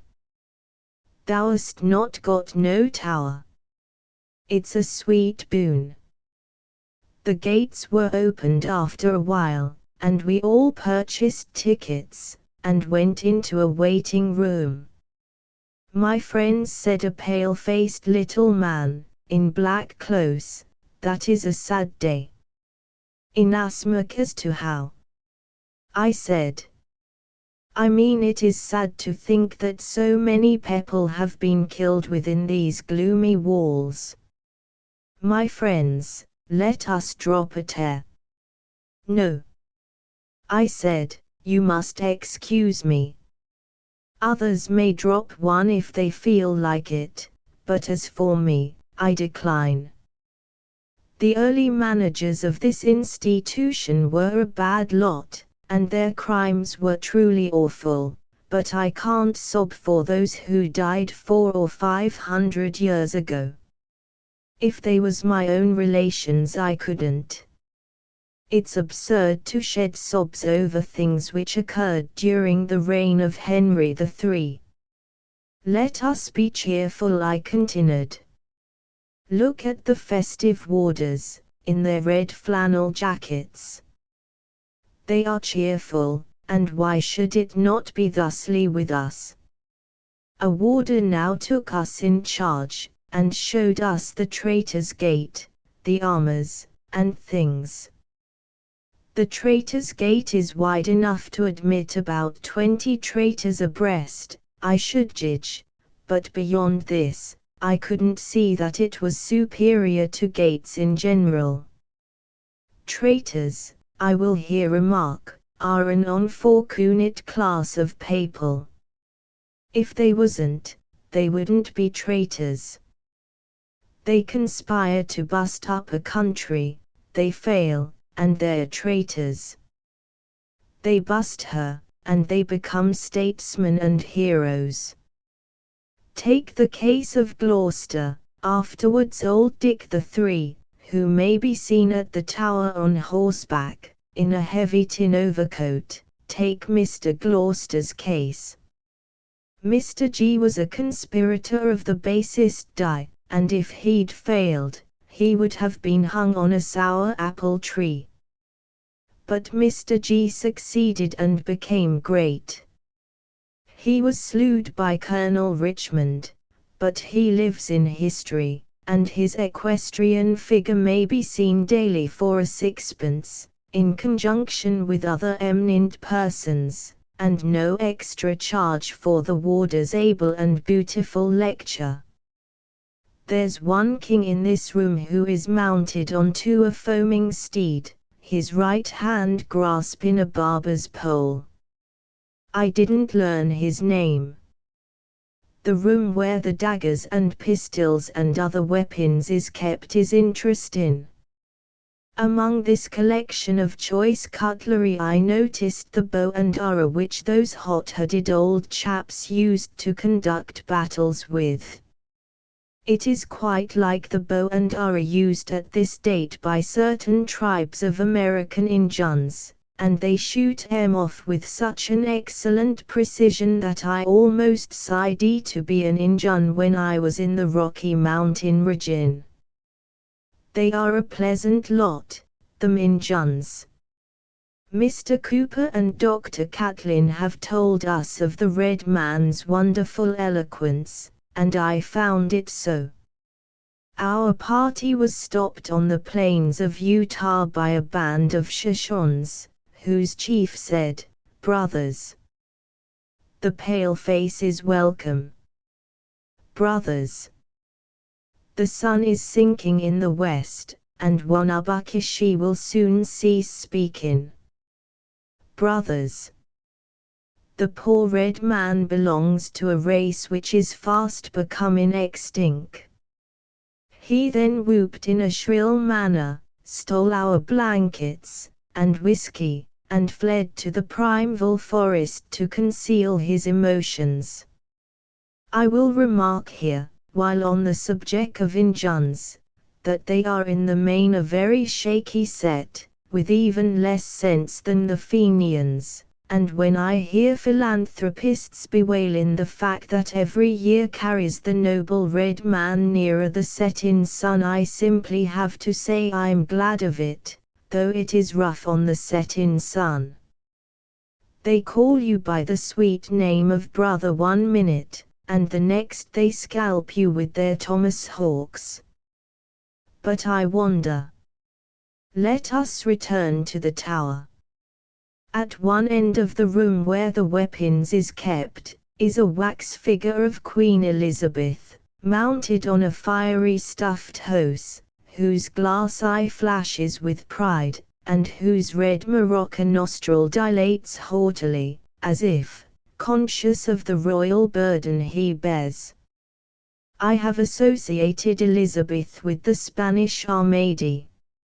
She's mixed up with it at the Surrey Theatre, where True to the Core is being acted, and in which a full ballet corps is introduced on board the Spanish admiral's ship, giving the audience the idea that he intends opening a music hall in Plymouth the moment he conquers that town.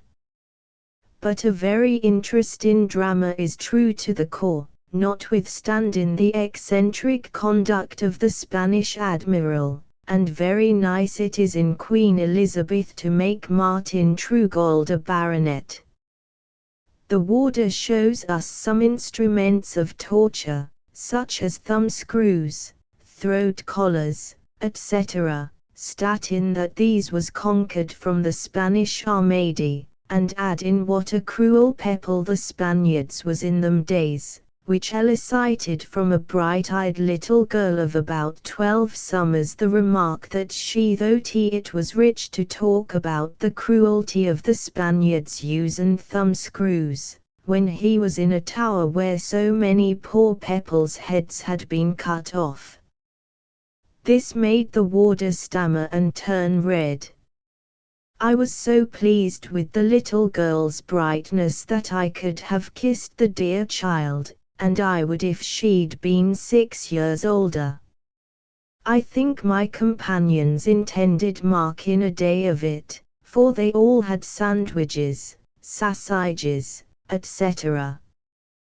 The sad-looking man, who had wanted us to drop a tear afore we started to go round, flinged such quantities of sausage into his mouth that I expected to see him choke hisself to death. He said to me, in the Beauchamp Tower, where the poor prisoners writ their unhappy names on the cold walls, "This is a sad sight." "It is indeed," I answered. "You're black in the face. You shouldn't eat sausage in public without some rehearsals beforehand. You manage it awkwardly." "No," he said, "I mean this sad room." Indeed, he was quite right. Though so long ago all these dreadful things happened, I was very glad to get away from this gloomy room, and go where the rich and sparkling crown jewels is kept.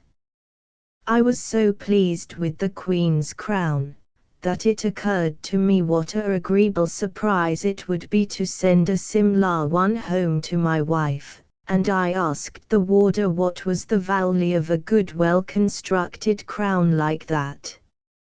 He told me, but on ciphering up with a pencil the amount of funds I have in the Gint Stock Bank, I concluded I'd send her a genteel silver watch instead. And so I left the tower. It is a solid and commanding edifice, but I deny that it is cheerful. I bid it adieu without a pang. From Punch, by permission of the proprietors. Mr. Caudle has lent an acquaintance the family umbrella. Douglas Gerald. That's the third umbrella gone since Christmas. What were you to do? Why, let him go home in the rain, to be sure. I'm very certain there was nothing about him that could spoil. Take cold, indeed. He doesn't look like one of the sort to take cold. Besides, he'd have better taken cold than take our only umbrella. Do you hear the rain, Mr. Caudle? I say, do you hear the rain? And as I'm alive, if it isn't Saint Swithin's Day. Do you hear it, against the windows? Nonsense, you don't impose upon me. You can't be asleep with such a shower as that. Do you hear it, I say? Oh, you do hear it. Well, That's a pretty flood, I think, to last for 6 weeks, and no stirring all the time out of the house. Pooh! Don't think me a fool, Mr. Caudle. Don't insult me. He returned the umbrella. Anybody would think you were born yesterday. As if anybody ever did return an umbrella. There, do you hear it? Worse and worse. Cats and dogs, and for 6 weeks, always 6 weeks. And no umbrella. I should like to know how the children are to go to school tomorrow. They shan't go through such weather, I'm determined. No, they shall stop at home and never learn anything, the blessed creatures, sooner than go and get wet. And when they grow up, I wonder who they'll have to thank for knowing nothing, who, indeed, but their father. People who can't feel for their own children ought never to be fathers. But I know why you lent the umbrella. Oh, yes, I know very well. I was going out to tea at dear mother's tomorrow, you knew that, and you did it on purpose. Don't tell me, you hate me to go there, and take every mean advantage to hinder me. But don't you think it, Mr. Caudle? No, sir, if it comes down in buckets full, I'll go all the more. No, and I won't have a cab. Where do you think the money's to come from? You've got nice high notions at that club of yours. A cab, indeed. Cost me 16 pence at least, 16 pence. 2 and 6 pence, for there's back again. Cabs, indeed. I should like to know who's to pay for 'em. I can't pay for 'em, and I'm sure you can't, if you go on as you do, throwing away your property, and beggaring your children, buying umbrellas. Do you hear the rain, Mr. Caudle? I say, do you hear it? But I don't care, I'll go to mother's tomorrow, I will, and what's more, I'll walk every step of the way, and you know that will give me my death. Don't call me a foolish woman, it's you that's the foolish man. You know I can't wear clogs, and with no umbrella, the wet's sure to give me a cold, it always does. But what do you care for that? Nothing at all. I may be laid up for what you care, as I dare say I shall, and a pretty doctor's bill there'll be. I hope there will. It will teach you to lend your umbrellas again. I shouldn't wonder if I caught my death, yes, and that's what you lent the umbrella for. Of course. Nice clothes I shall get too, trapsing through weather like this. My gown and bonnet will be spoilt quite. Needn't I wear 'em, then? Indeed, Mr. Caudle, I shall wear 'em. No, sir, I'm not going out a dowdy to please you or anybody else. Gracious knows. It isn't often that I step over the threshold, indeed, I might as well be a slave at once, better, I should say. But when I do go out, Mr. Caudle, I choose to go like a lady. Oh! That rain, if it isn't enough to break in the windows. Ah! I do look forward with dread for tomorrow. How I am to go to mother's I'm sure I can't tell. But if I die, I'll do it. No, sir, I won't borrow an umbrella. No, and you shan't buy one. Now, Mr. Caudle, Only listen to this, if you bring home another umbrella, I'll throw it in the street. I'll have my own umbrella, or none at all. Ha! And it was only last week I had a new nozzle put to that umbrella. I'm sure, if I'd have known as much as I do now, it might have gone without one for me. Paying for new nozzles, for other people to laugh at you. Oh, it's all very well for you, you can go to sleep.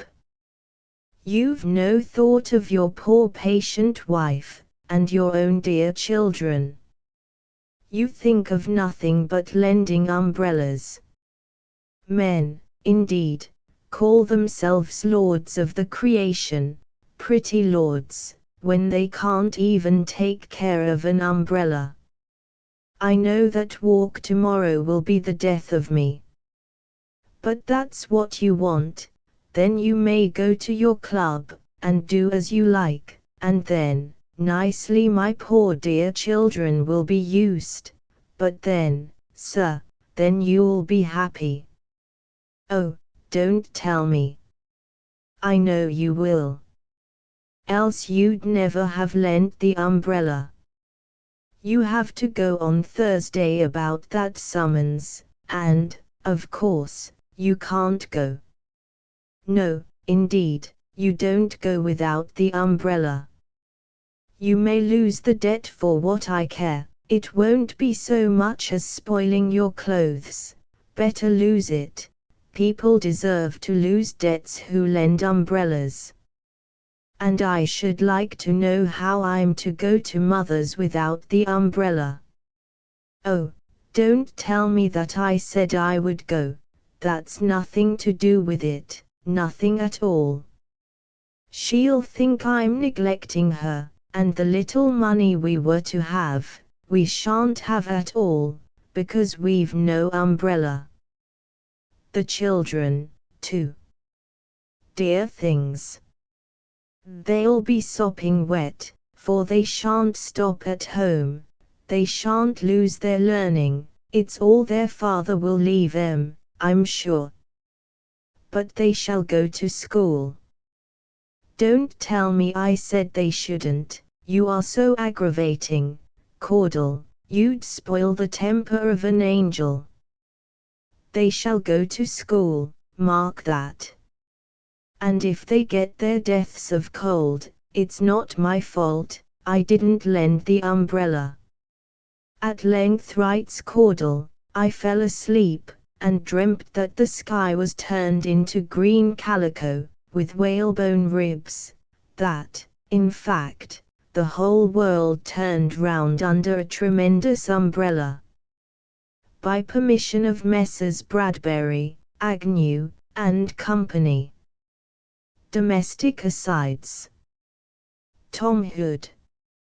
I really take it very kind, this visit, Mrs. Skinner, I have not seen you such an age, the wretch has come to dinner. Your daughters, too, what loves of girls, what heads for painters' easels. Come here, and kiss the infant, dears, and give it, raps, the measles. Your charming boys I see are home from Reverend Mr. Russell's, 'twas very kind to bring them both, what boots for my new Brussels. What? Little Clara left at home. Well now, I call that shabby, I should have loved to kiss her so, a flabby, dabby, babby. And Mr. S, I hope he's well, ah. Though he lives so handy, he never drops in now to sup, the better for our brandy.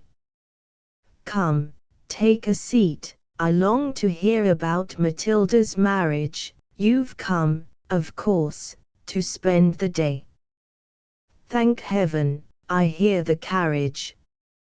What? Must you go? Next time I hope you'll give me longer measure, nay, I shall see you down the stairs, with most uncommon pleasure. Goodbye. Goodbye. Remember all, next time you'll take your dinners. Now, David, mind I'm not at home in future to the Skinners. By permission of Messrs. Ward, Locke, and Company. The Charity Dinner. Lichfield Moseley. Time, 6:30. Place, the London Tavern. Occasion, 15th Annual Festival of the Society for the Distribution of Blankets and Top Boots among the natives of the Cannibal Islands. On entering the room, we find more than 200 noblemen and gentlemen already assembled, and the number is increasing every minute. There are many well-known city diners here this evening. That very ordinary-looking personage, with the rubicund complexion and pimply features, is old Moneypenny, senior partner of the great firm of Moneypenny, Blodgers, and Wobbles, corn factors of Mark Lane. He began the world as a fellowship porter, and always makes a rule of attending the principal dinners at the London Tavern, because as he says confidentially, to Wobbles, "Don't you see, my boy, it's a very cheap way of getting into society." He is talking now to Sir Sunday McHaggis, a Scotch baronet, with a slender purse and a large appetite, with whom he has scraped an acquaintance, and presented with a spare ticket for the festival, knowing that the Scotchman is very fond o' a good dinner, specially when it costs a mon nothing at all. The preparations are now complete, and we are in readiness to receive the chairman. After a short pause, a little door at the end of the room opens, and the great man appears, attended by an admiring circle of stewards and toadies, carrying white wands, like a parcel of charity school boys bent on beating the bounds. He advances smilingly to his post at the principal table, amid deafening and long-continued cheers. He is a very popular man, this chairman, for is he not the Earl of Mount Stuart, late one of Her Majesty's cabinet ministers? And his wealth and party influence are known to be enormous. The dinner now makes its appearance, and we yield up ourselves to the enjoyments of eating and drinking. These important duties finished, and grace having been beautifully sung by the vocalists, the real business of the evening commences. The usual loyal toasts having been given, the noble chairman rises, and, after passing his fingers through his hair, he places his thumbs in the armholes of his waistcoat, gives a short preparatory cough, accompanied by a vacant stare round the room, and commences as follows. My lords and gentlemen, it is with mingled pleasure and regret that I appear before you this evening, of pleasure, to find that this excellent and worldwide known society is in so promising a condition, and, of regret, that you have not chosen a worthier chairman, in fact, one who is more capable than myself of dealing with a subject of such vital importance as this. Loud cheers. But, although I may be unworthy of the honor, I am proud to state that I have been a subscriber to this society from its commencement, feeling sure that nothing can tend more to the advancement of civilization, social reform, fireside comfort, and domestic economy among the cannibals, than the diffusion of blankets and top boots. Tremendous cheering, which lasts for several minutes. Here, in this England of ours, which is an island surrounded by water, as I suppose you all know, or, as our great poet so truthfully and beautifully expresses the same fact, England bound in by the triumphant sea, what, down the long vista of years, have conduced more to our successes in arms, and arts and song, than blankets. Indeed, I never gaze upon a blanket without my thoughts reverting fondly to the days of my early childhood. Where should we all have been now but for those warm and fleecy coverings? My lords and gentlemen, our first and tender memories are all associated with blankets, blankets when in our nurse's arms, blankets in our cradles, blankets in our cribs, blankets to our French bedsteads in our school days, and blankets to our marital four-posters now.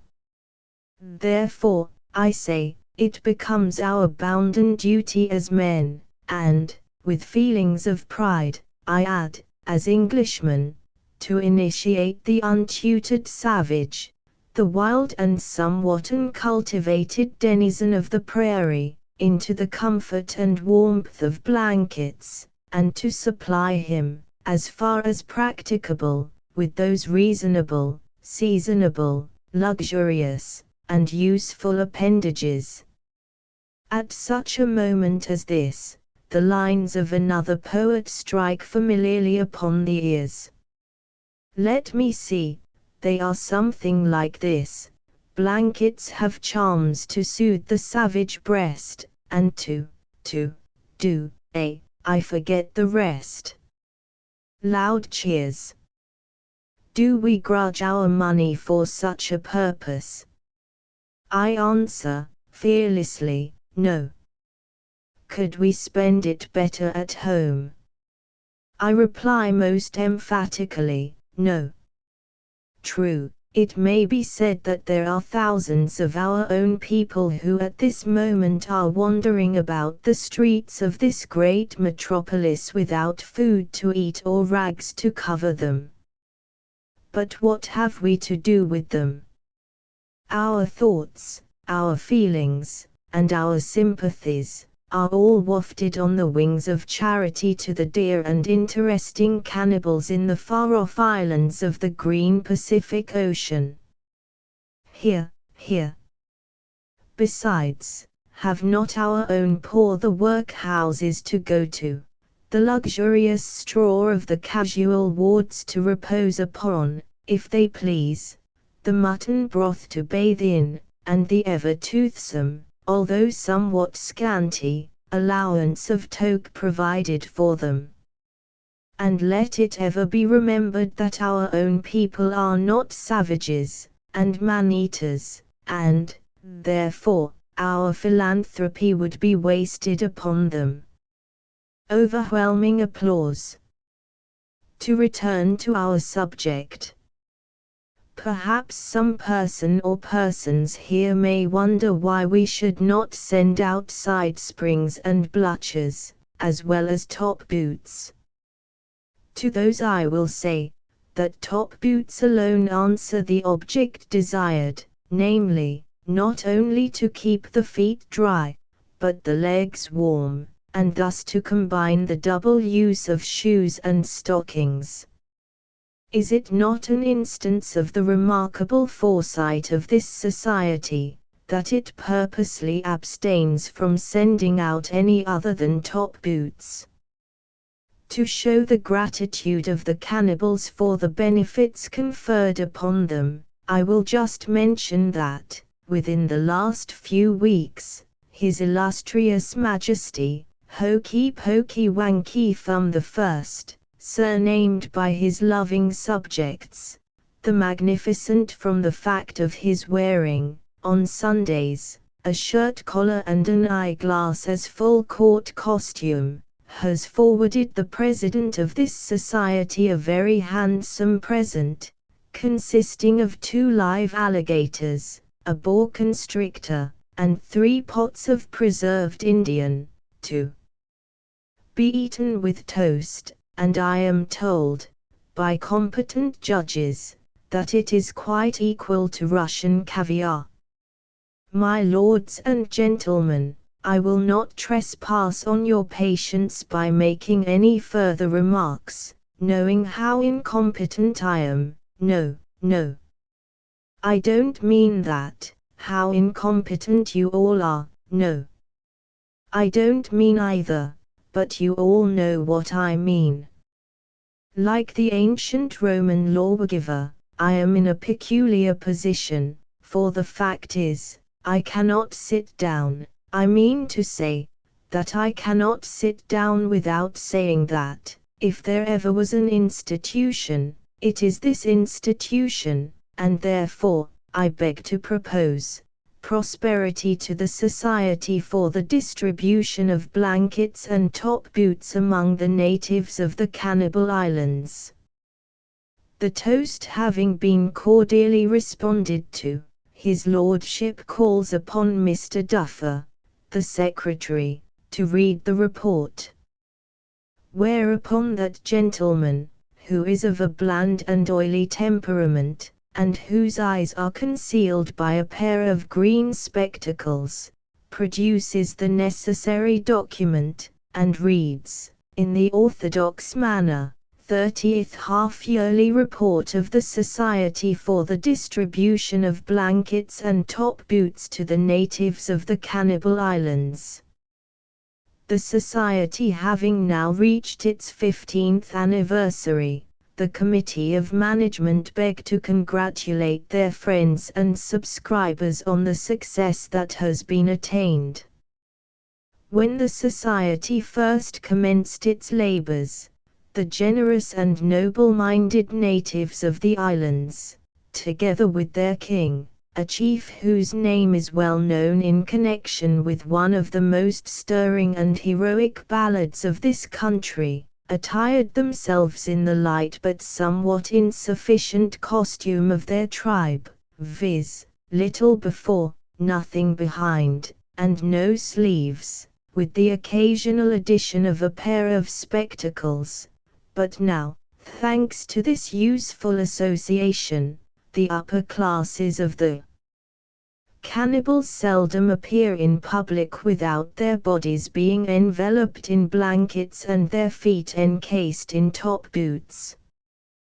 When the latter useful articles were first introduced into the islands, the Society's agents had a vast amount of trouble to prevail upon the natives to apply them to their proper purposes, and, in their work of civilization, no less than 20 of its representatives were massacred, roasted, and eaten. But we persevered. We overcame the natural antipathy of the cannibals to wear any covering to their feet, until after a time, the natives discovered the warmth and utility of boots, and now they can scarcely be induced to remove them until they fall off through old age. During the past half-year, the Society has distributed no less than 71 blankets and 128 pairs of top boots, and your committee, therefore, feel convinced that they will not be accused of inaction. But a great work is still before them, and they earnestly invite cooperation, in order that they may be enabled to supply the whole of the cannibals with these comfortable, nutritious, and savory articles. As the balance sheet is rather a lengthy document, I will merely quote a few of the figures for your satisfaction. We have received, during the half-year, in subscriptions, donations, and legacies, the sum of £5,403.6s. 8¾ rent, rates, and taxes, £305.10s. 0¼ 71 pairs of blankets, at 20s. per pair, have taken £71 exactly, and 128 pairs of tops boots, at 21s. per pair, cost us £134 some odd shillings. The salaries and expenses of management amount to £1,307 for S. 2½ and sundries, which include committee meetings and travelling expenses, have absorbed the remainder of the sum, and amount to £3,268 9s. 1¾ so that we have expended on the dear and interesting cannibals the sum of £205, and the remainder of the sum, amounting to £5,198, has been devoted to the working expenses of the Society.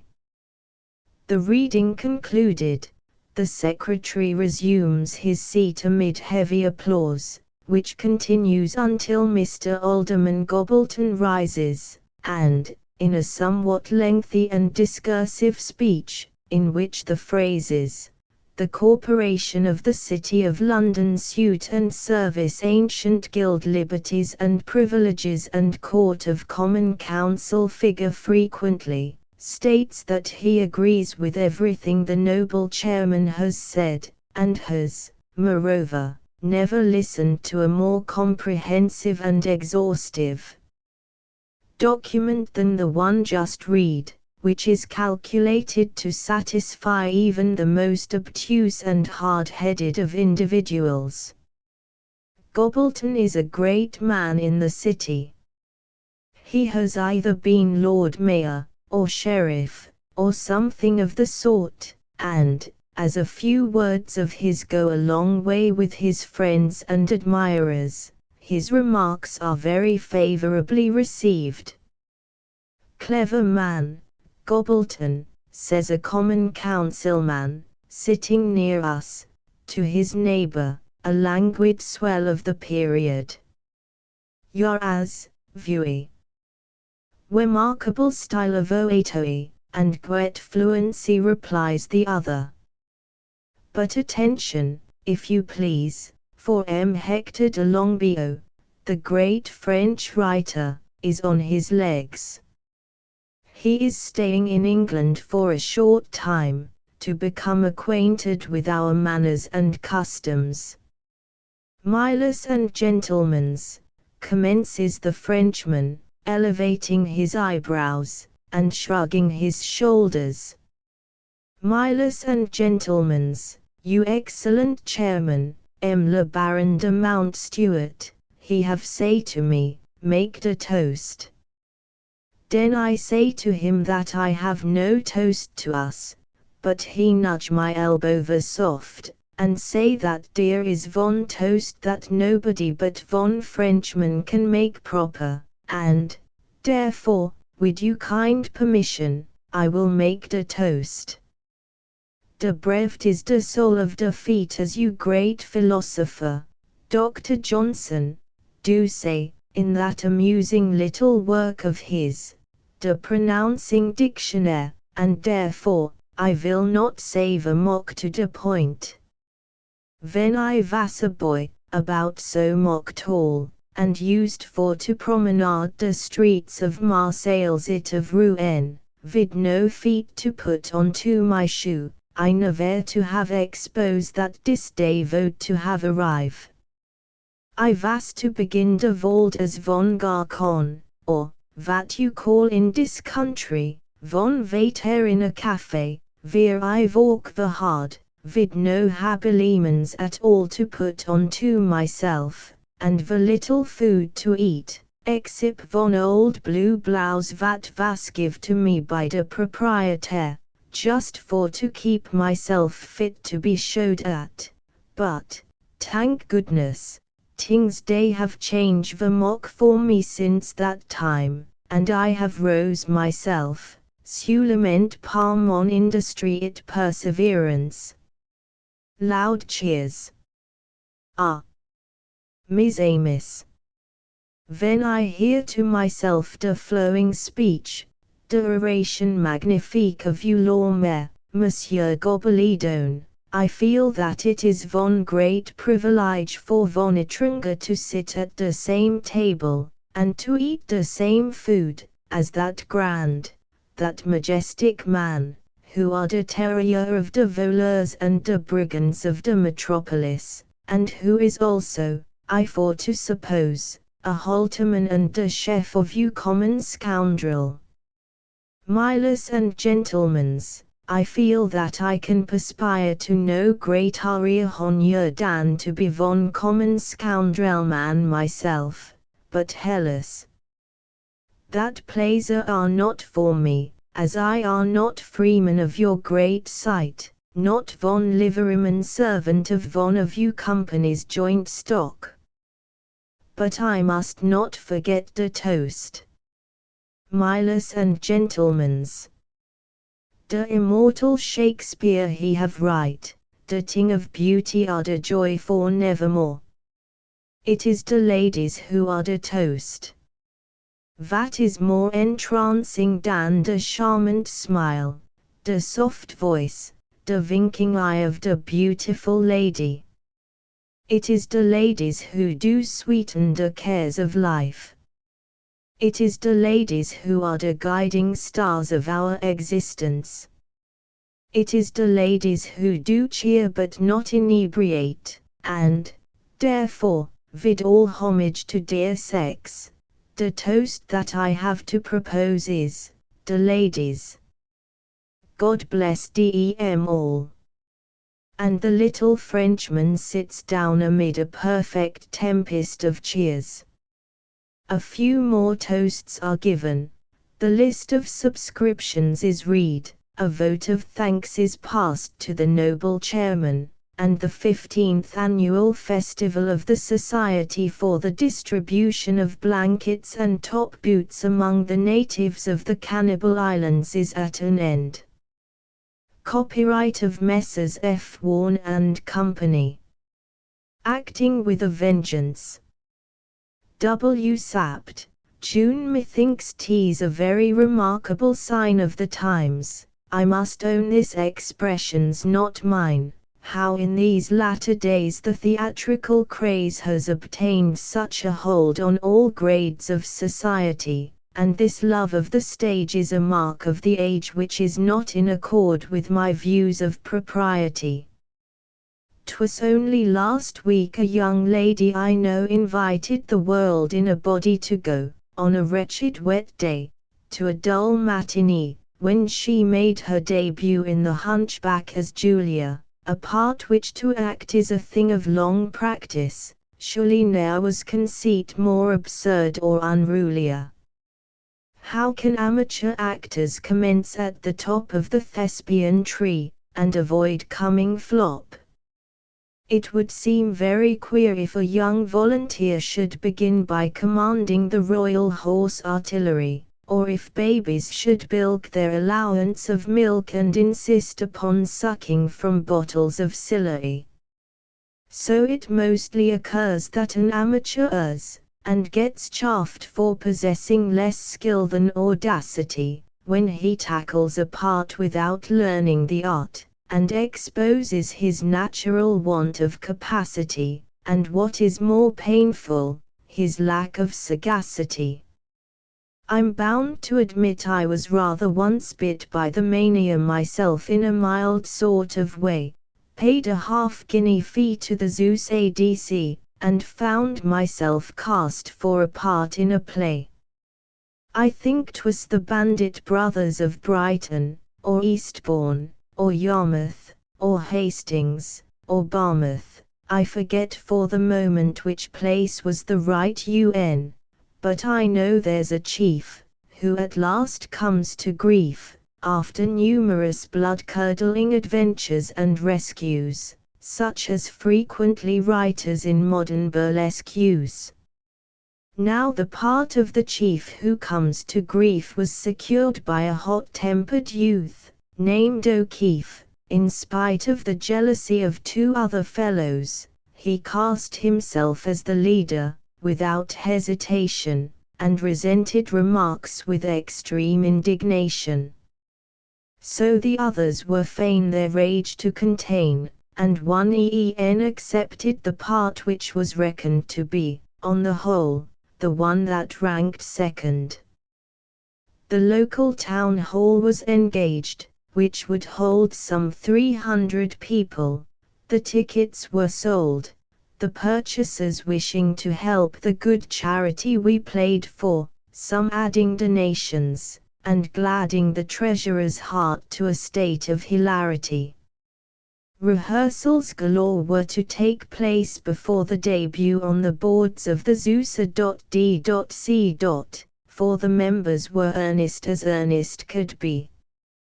Well, the opening one was rather good fun, for we found that the practice of vigorous fighting twixt bandits and coast guards was rather exciting, but later, it got rather slow for those who were supers to constantly go and lay the same victims perpetually low, with time after time the identical blow. But Mr. O'Keefe, who played the chief, had a time less monotonous, greatly, than ours, and always kept up the rehearsals for hours. Still he wasn't quite happy, and often got snappy, for Richard McEwen, who'd wanted to play the part of the chief, and used often to say he'd have done it himself in a much better way, was by no means contented, thus feeling superior to play seconds to Keefe, his decided inferior. So he did what he could to annoy the great K, and misunderstood, in a scandalous way, all the stage manager's proper directions, and refused to accept either hints or corrections. Now in the third act, the time being night, the scene on the beach, there's a hand-to-hand fight twixt the bandit chief, that's Mr. O'Keefe, and the Coast Guard captain, Mr. McEwen, in which 'tis agreed that the first shall succeed, while the latter comes in for no end of a hewing. But Richard McEwen was strong and quick, and a very good hand with the single stick, and he didn't see why he should quietly die by the sword of a man, much less clever at fencing. So he would give a twist of his muscular wrist, which disarmed the brave bandit soon after commencing. The rage of O'Keefe exceeded belief, for McEwen would do it at every rehearsal. The manager vowed it could not be allowed, and the company's protests became universal. McEwen explained that he thought the piece gained by his showing his skill. How could anyone doubt it? There's more credit, said he, to the chief than there'd be if he killed a weak chap who knew nothing about it. And he went on to say that O'Keefe wasn't fit for the part of the chief, and could not fence a bit.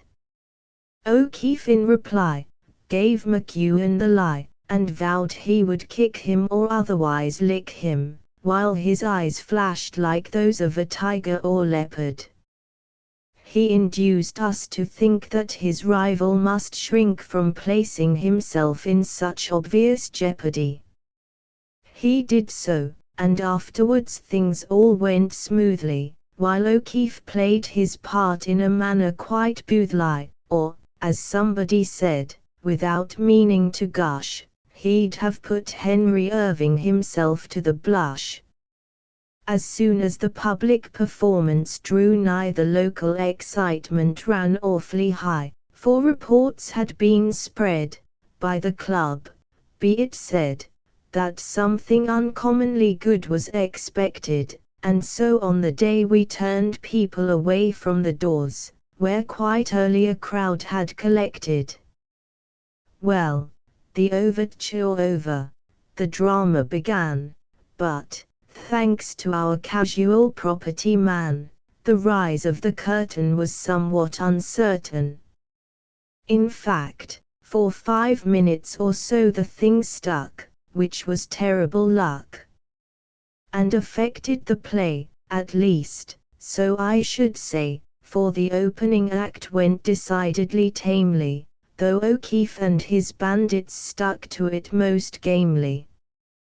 There was not much applause, which perhaps was because our audience was certainly very genteel, and thought it was rude folks should show what they feel. Still, we should have preferred some bravos, to have heard.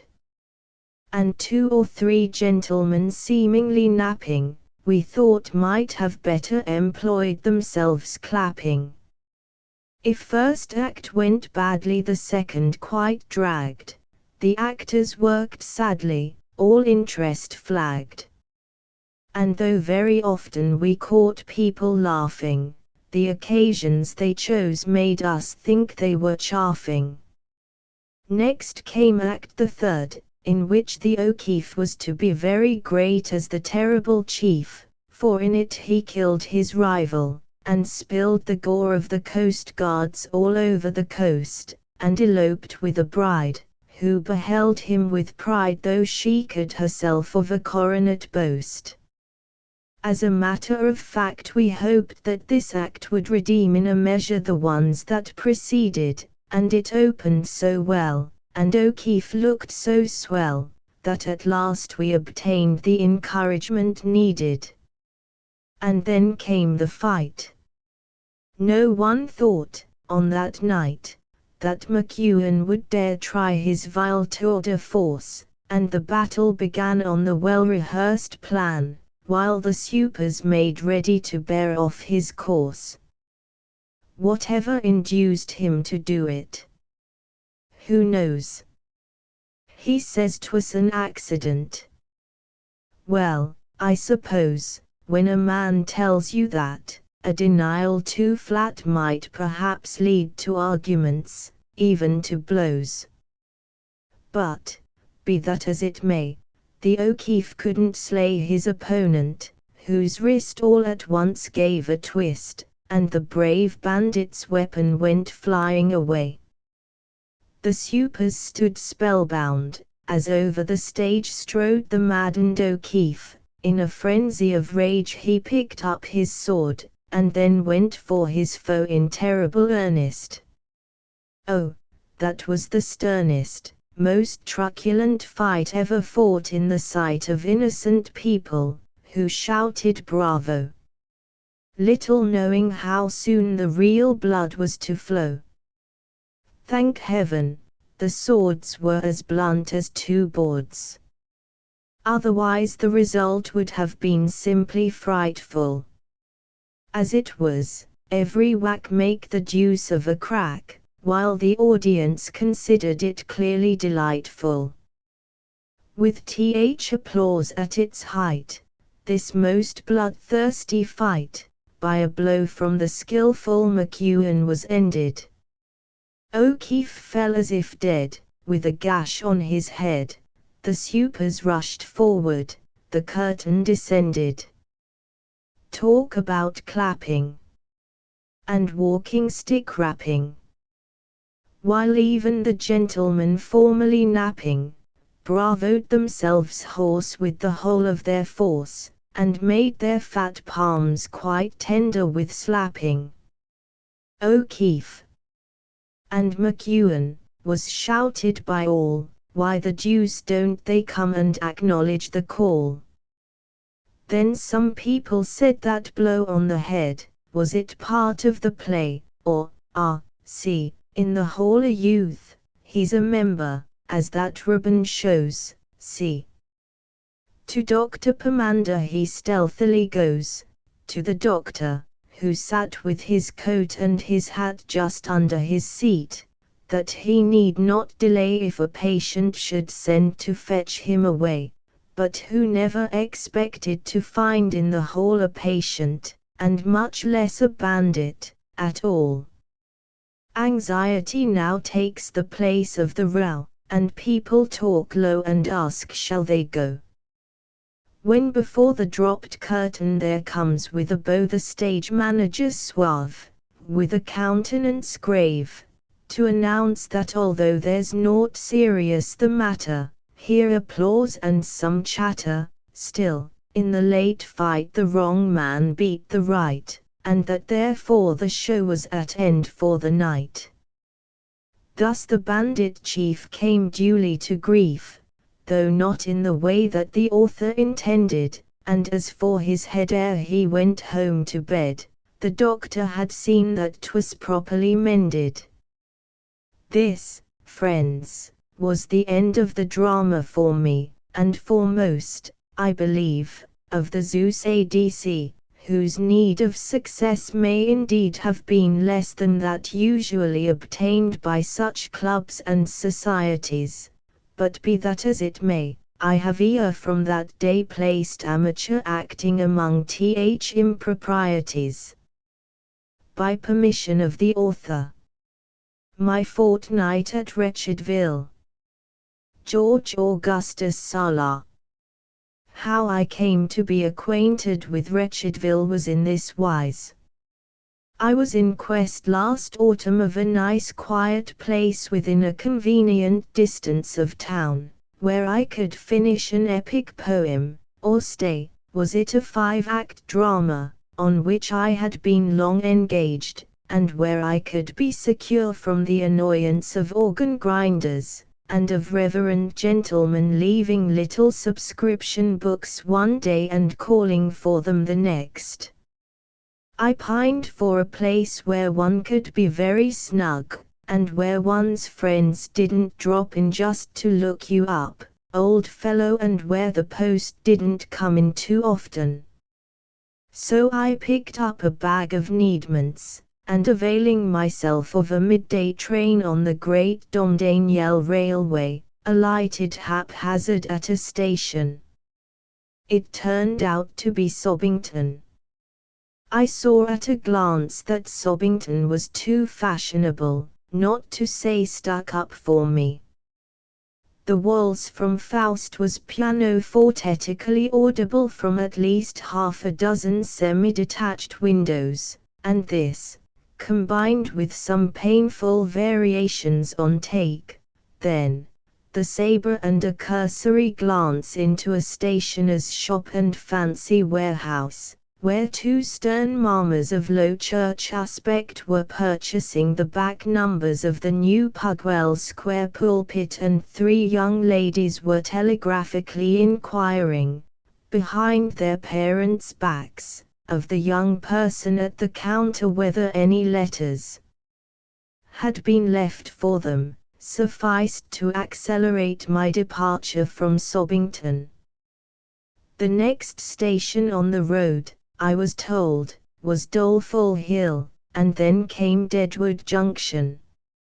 I thought I would take a little walk, and see what the open and what the covert yielded. I left my bag with a moody porter at the Sobbington station, and trudged along the road which had been indicated to me as leading to Doleful Hill. It is true that I had not the remotest idea of where I was going to live.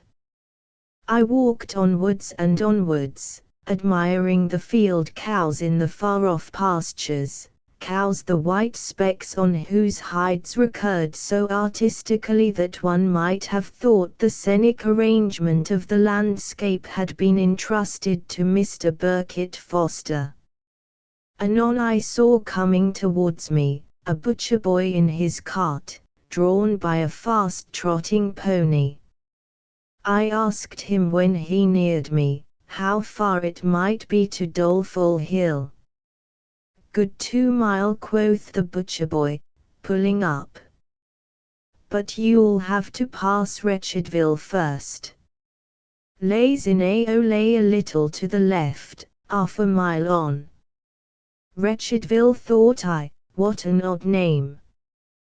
What sort of a place is it? I inquired. "Well," replied the butcher boy, "it's a lively place, a very lively place. I should say it was lively enough to make a cricket burst himself for spite, it's so uncommon lively." and with this enigmatical deliverance the butcher boy relapsed into a whistle of the utmost shrillness, and rattled away towards Sobbington. I wish that it had not been quite so golden an afternoon. A little dullness, a few clouds in the sky, might have acted as a caveat against Wretchedville. But I plodded on and on, finding all things looking beautiful in that autumn glow, until at last I found myself descending the declivitous road into Wretchedville and to destruction. Were there any apartments to let? Of course there were. The very first house I came to was, as regards the parlor window, nearly blocked up by a placard treating of apartments furnished. Am I right in describing it as the parlor window? I scarcely know, for the front door, with which it was on a level, was approached by such a very steep flight of steps, that when you stood on the topmost grade, it seemed as though, with a very slight effort, you could have peeped in at the bedroom window, or touched one of the chimney pots, while as concerns the basement, the front kitchen, I beg pardon, the breakfast parlor, appeared to be a good way above the level of the street. The space in the first floor window not occupied by the placard, was filled by a monstrous group of wax fruit, the lemons as big as pumpkins, and the leaves of an unnaturally vivid green. The window below, it was a single-windowed front, served merely as a frame for the half-length portrait of a lady in a cap, ringlets, and a colossal cameo brooch. The eyes of this portrait were fixed upon me, and before almost I had lifted a very small light knocker, decorated, so far as I could make out, with the cast-iron effigy of a desponding ape, and had struck this against a door, which to judge from the amount of percussion produced, was composed of Bristol board highly varnished. The portal itself flew open and the portrait of the basement appeared in the flesh. Indeed, it was the same portrait. Downstairs it had been Mrs. Primpris looking out into the Wretchedville road for lodgers. Upstairs it was Mrs. Primpris letting her lodgings and glorying in the act.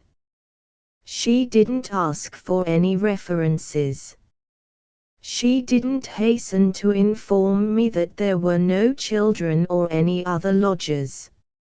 She didn't look doubtful when I told her that the whole of my luggage consisted of a black bag which I had left at the Sobbington station. She seemed rather pleased with the idea of the bag, and said that her Alfred should step round for it. She didn't object to smoking, and she at once invested me with the order of the latchkey, a latchkey at Wretchedville. Ha! Ha! She further held me with her glittering eye, and I listened like a 2-years child while she let me the lodgings for a fortnight certain. She had converted me into a single gentleman lodger of quiet and retired habits, or was I a widower of independent means seeking a home in a cheerful family, so suddenly that I beheld all things as in a dream.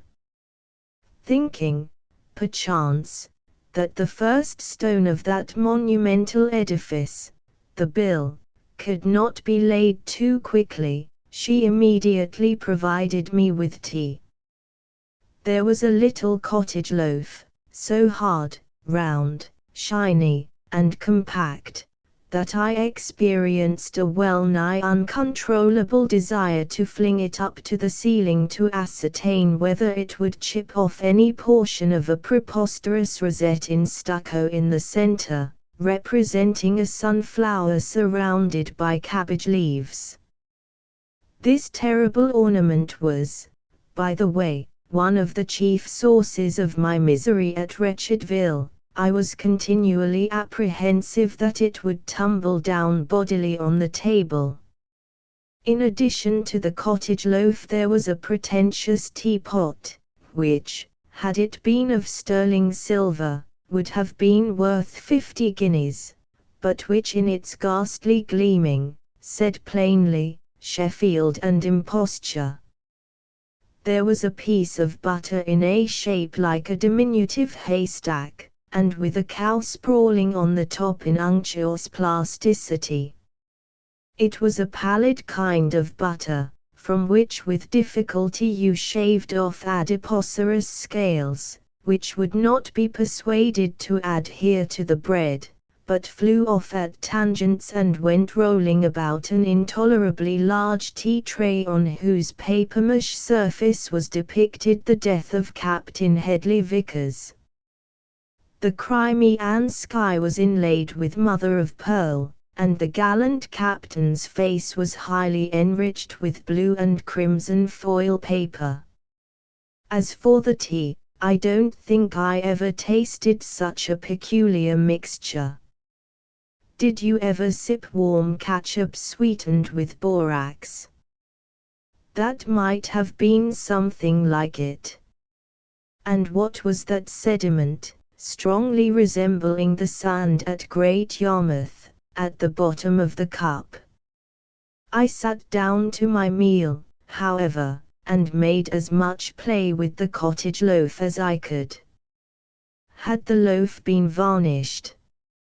It smelt and looked as though it had undergone that process. Everything in the house smelled of varnish. I was uncomfortably conscious, too, during my repast, one side of the room being all window, that I was performing the part of a portrait of the gentleman on the first floor, and that, as such, I was sitting to Mrs. Lucknow at number 12 opposite. I knew her name was Lucknow, for a brass plate on the door said so, whose own half-length effigy was visible in her own breakfast parlour window, glowering at me reproachfully because I had not taken her first floor, in the window of which was, not a group of wax fruit, but a sham alabaster vase full of artificial flowers. Every window in Wretchedville exhibited one or other of these ornaments, and it was from their contemplation that I began to understand how it was that the fancy goods trade in the Minories and Houndsditch throve so well. They made things there to be purchased by the housekeepers of Wretchedville. The shades of evening fell, and Mrs. Primpris brought me in a monstrous paraffin lamp, the flame of which wouldn't do anything but lick the chimney glass till it smoked it to the proper hue to observe eclipses by, and then splutter into extinction and charnel-like odor. After that we tried a couple of composites, 6 to the pound, in green glass candlesticks. I asked Mrs. Primpris if she could send me up a book to read, and she favoured me, per Alfred and Selina, with her whole library, consisting of the Asylum Press Almanac for 1860, 2 odd volumes of the Calcutta Directory, the Brewer and Distiller's Assistant, Julia de Crespigny, or A Winter in London, Dunois French Idioms, and the Reverend Mr. Huntingdon's Bank of Faith. I took out my cigar case after this and began to smoke, and then I heard Mrs. Primpris coughing and a number of doors being thrown wide open. Upon this I concluded that I would go to bed. My sleeping apartment, the first floor back, was a perfect cube. One side was a window overlooking a strip of clay soil hemmed in between brick walls. There were no tombstones yet, but if it wasn't a cemetery, why, when I opened the window to get rid of the odor of the varnish, did it smell like one? The opposite side of the cube was composed of a chest of drawers. I am not impertinently curious by nature, but as I was the first floor lodger, without myself entitled to open the top long drawer with a view to the bestowal of the contents of my black bag. The drawer was not empty, but that which it held made me feel very nervous. I suppose the weird figure I saw stretched out there with pink arms and legs sprouting from a shroud of silver paper, a quantity of ghastly auburn curls, and two blue glass eyes unnaturally gleaming in the midst of a mask of salmon-colored wax, was Selina's best doll, the present perhaps of her uncle, who was, haply, a Calcutta director, or an asylum press almanac maker, or a brewer and distiller, or a cashier in the Bank of Faith. I shut the drawer again hurriedly, and that doll in its silver paper cerecloth haunted me all night. The third side of my bedroom consisted of chimney, the coldest, hardest, brightest-looking fireplace I ever saw out of Hampton Court Palace guardroom. The fourth side was door. I forget into which corner was hitched a wash-hand stand. The ceiling was mainly stucco rosette, of the pattern of the one in my sitting room. Among the crazes which came over me at this time, was one to the effect that this bedroom was a cabin on board ship, and that if the ship should happen to lurch or roll in the trough of the sea, I must infallibly tumble out of the door or the window, or into the drawer where the doll was, unless the drawer and the doll came out to me, or up the chimney. I think that I murmured steady, as I clomb into bed. My couch, an Arabian one, Mrs. Primpris said proudly, seemingly consisted of the Logan, or celebrated rocking stone of Cornwall, loosely covered with bleached canvas, under which was certain loose foreign matter, but whether composed of flocculi of wool or of the halves of kidney potatoes I am not in a position to state. At all events I awoke in the morning veined all over like a scagliola column. I never knew, too, before, that any blankets were manufactured in Yorkshire, or elsewhere, so remarkably small and thin as the two seeming flannel pocket handkerchiefs with blue and crimson edging, which formed part of Mrs. Primpris's Arabian bed furniture. Nor had I hitherto been aware, as I was when I lay with that window at my feet, that the moon was so very large. The orb of night seemed to tumble on me flat, until I felt as though I were lying in a cold frying pan. It was a watery moon, I have reason to think, for when I awoke the next morning, much battered with visionary conflicts with the doll, I found that it was raining cats and dogs. The rain, the poet tells us, it raineth every day. It rained most prosaically all that day at Wretchedville, and the next, and from Monday morning till Saturday night, and then until the middle of the next week.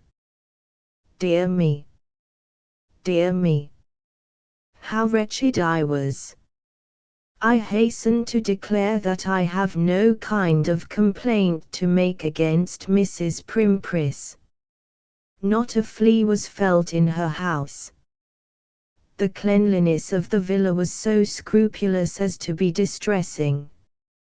It smelt of soap and scrubbing brush like a refuge.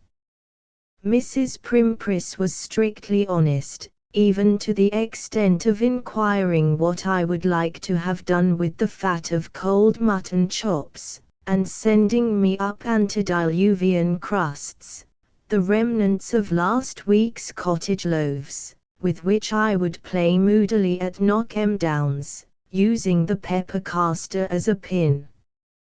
I have nothing to say against Alfred's fondness for art. India rubber, to be sure, is apter to smear than to obliterate drawings in chalk, but a threepenny piece is not much, and you cannot too early encourage the imitative faculties. And again, if Selina did require correction, I am not prepared to deny that a shoe may be the best implement and the blade bones the most fitting portion of the human anatomy for such an exercitation. I merely say that I was wretched at Wretchedville, and that Mrs. Primpris's apartments very much aggravated my misery. The usual objections taken to a lodging house are to the effect that the furniture is dingy, the cooking execrable, the servant a slattern, and the landlady either a crocodile or a tigress. Now my indictment against my Wretchedville apartments simply amounts to this, that everything was too new. Never were there such staring paper hangings, such gaudily printed druggets for carpets, such blazing hearthrugs, one representing the dog of Montagus seizing the murderer of the Forest of Bondy, such gleaming fire irons, and such remarkably shiny looking glasses with gilt halters for frames. The crockery was new, and the glue on the chairs and tables was scarcely dry. The new veneer peeled off the new chiffonier. The roller blinds to the windows were so new that they wouldn't work. The new stair carpeting used to dazzle my eyes so that I was always tripping myself up. The new oilcloth in the hall smelled like the Trinity House repository for new boys, and Mrs. Primpris was always full dressed by 9 o'clock in the morning. She confessed once or twice during my stay that her house was not quite seasoned. It was not even seasoned to sound. Every time the kitchen fire was poked you heard the sound in the sitting room. As to perfumes, whenever the lid of the copper in the wash house was raised, the first floor lodger was aware of the fact. I knew by the simple evidence of my olfactory organs what Mrs. Primpris had for dinner every day. Pork, accompanied by some green esculent, boiled, predominated. When my fortnight's tenancy had expired, I never went outside the house until I left it for good, and my epic poem, or whatever it was, had more or less been completed. I returned to London, and had a rare bilious attack. The doctor said it was painter's colic. I said at the time it was disappointed ambition, for the booksellers had looked very coldly on my poetical proposals, and the managers to a man had refused to read my play. But at this present writing I believe the sole cause of my malady to have been Wretchedville. I hope they will pull down the villas and build the jail there soon, and that the rascal convicts will be as wretched as I was.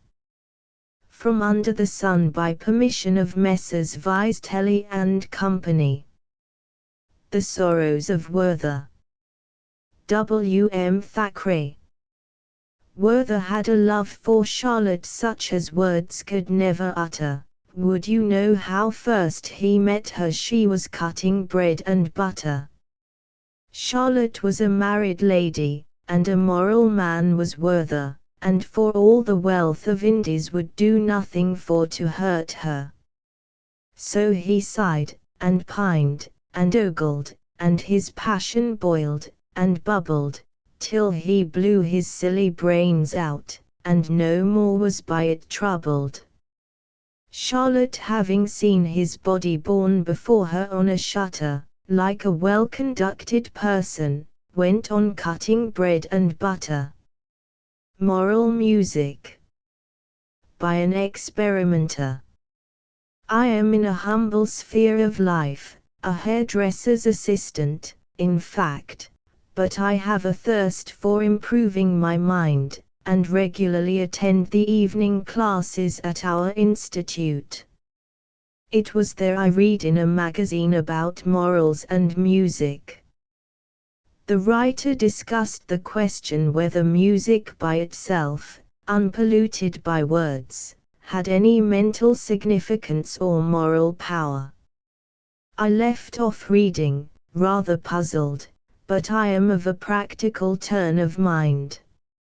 I joined our bricklaying class at the institute last term, and, although I nip my fingers a good deal, still it has made me inclined to put all new truths to the test of experiment. So I determined to experiment on myself, and see what mental significance and moral power music possessed, if any. I regulated my life very carefully during the trial, so that no outside influence should spoil the result. I weighed and measured out my food and drink, abstained from pickles and sensation literature, denied myself the exciting pleasure of Jemima's company on Thursday and Sunday, and, to counterbalance the language of some of our ruder customers, and to give morals an even chance, I slept with a tract under my pillow. I started with a quite unprejudiced mind, for the attention I had paid to music before was mostly measured by the loudness of it. I took a seat at St. James's Hall in good time, and opened my mind and morals for impressions.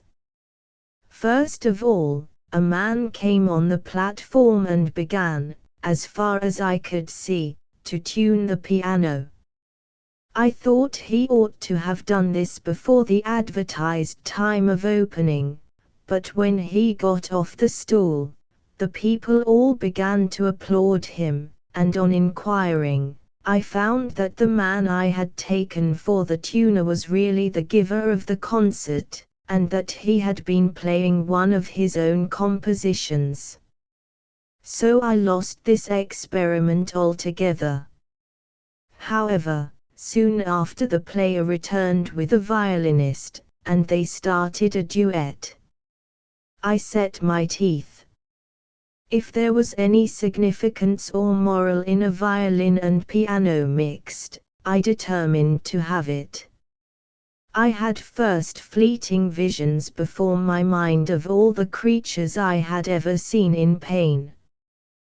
There was the squeak of a rat caught in a trap, there was the same sort of shriek Jemima gave when I took her to have a tooth out, and there was the loud wail which accompanies the conversion of pig into pork. But this was only the first chapter.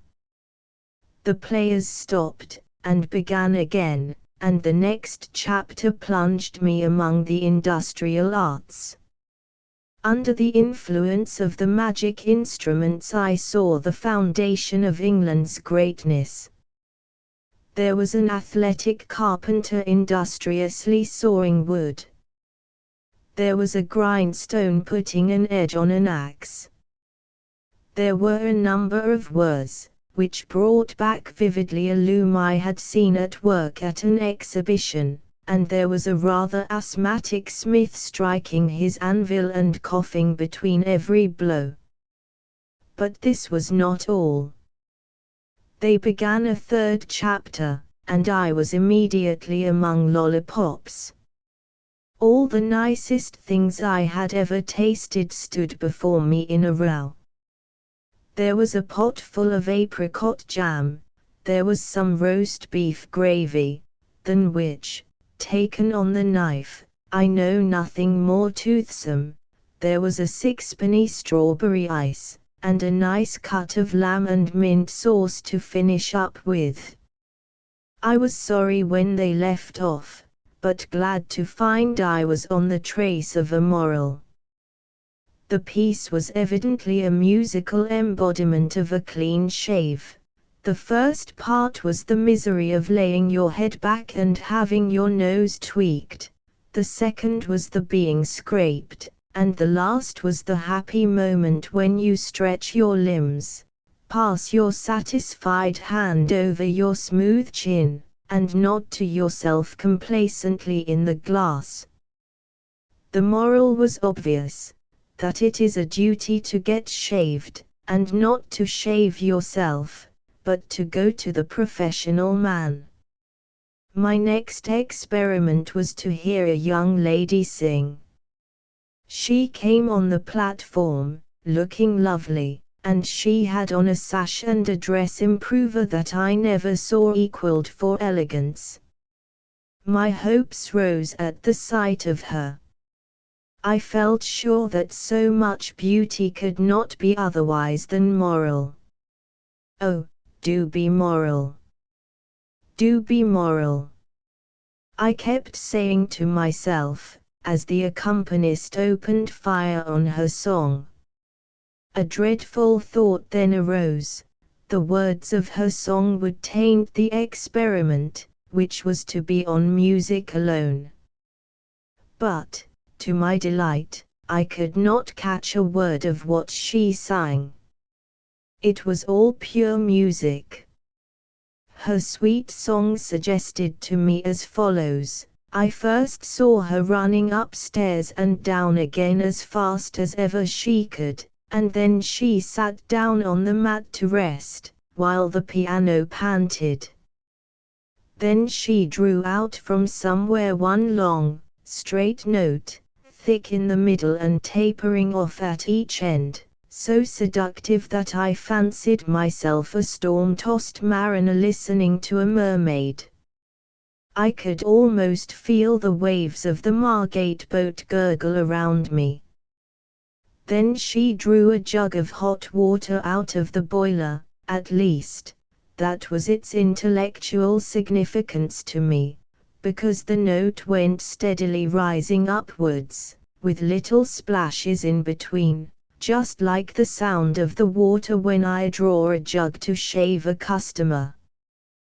Then she ran upstairs again like lightning, and disappeared through the tiles, while the pianist banged the front door to.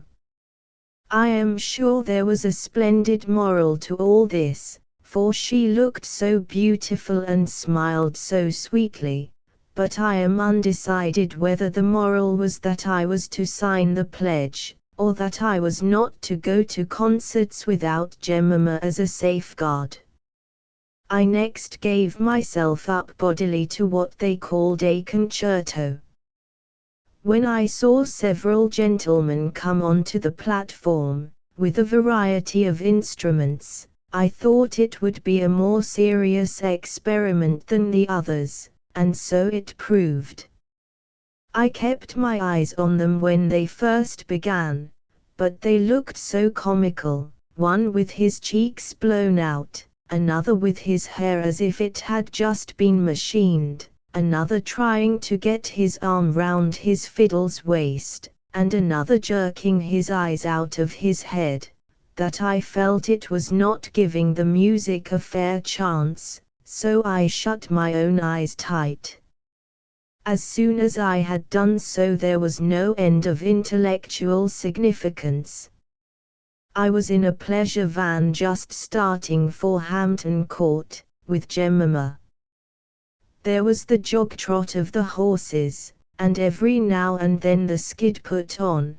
There was laughter and the puffing of pipes, and occasionally a loud roar, as we crossed a big thoroughfare.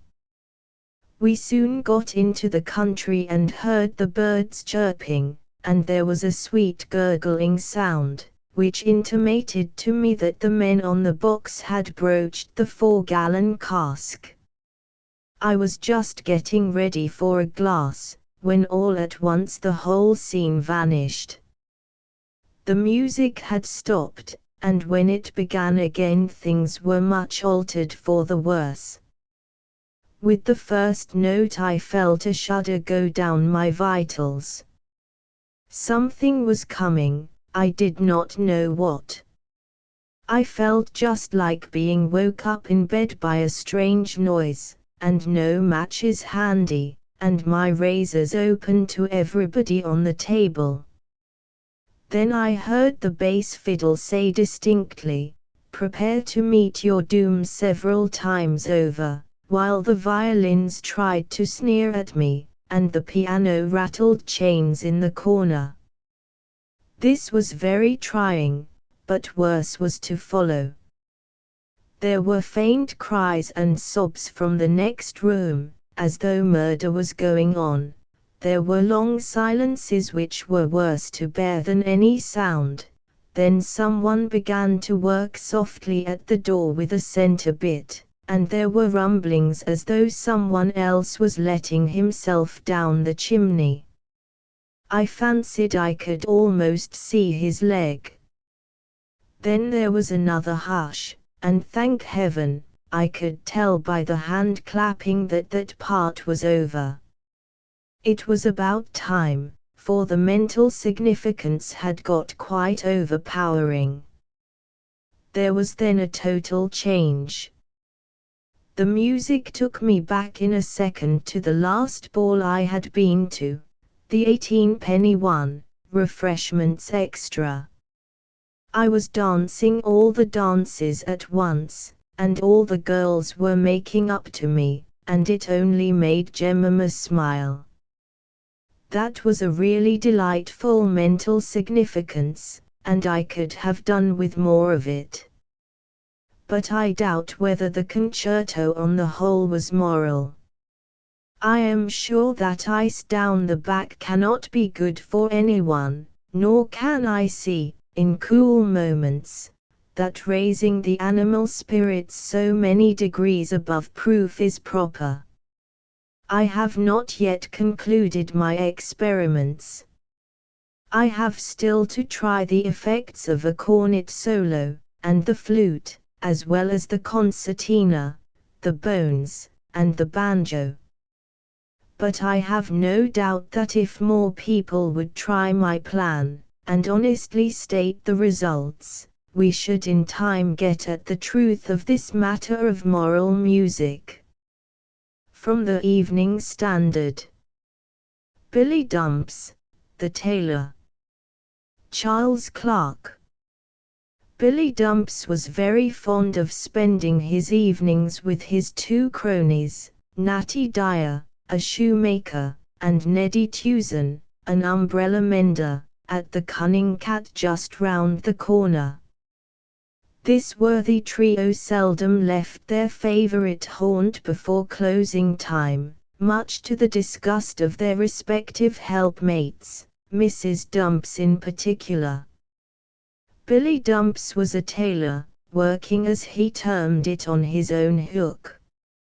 As his prices were moderate, and his work durable, he earned a pretty good living, making and mending for his neighbors, chiefly of the dock laboring class, but his nightly orgies at the Cunning Cat made sad inroads into his hard earnings, which tended much to sour Betsy's otherwise naturally good temper.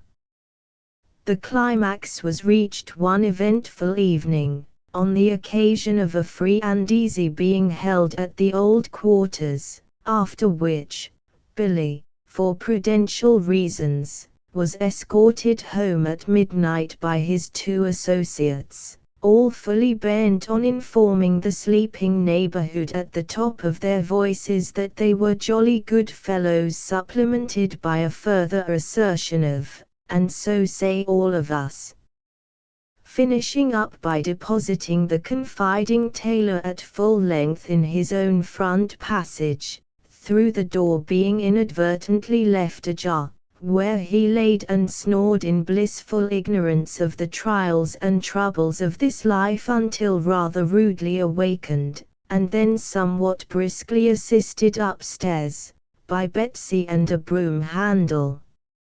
"Now, Mr. Billy Dumps, I am tired of sitting up for you night after night, and mean to do so no longer. So if you are not in when our clock strikes 10, I locks the door and you finds other lodgings, exclaimed Betsy, his wife, on the morning after the free and easy. Taylor Dumps felt small after the previous night's dissipation, and determined to get home earlier and sober that evening.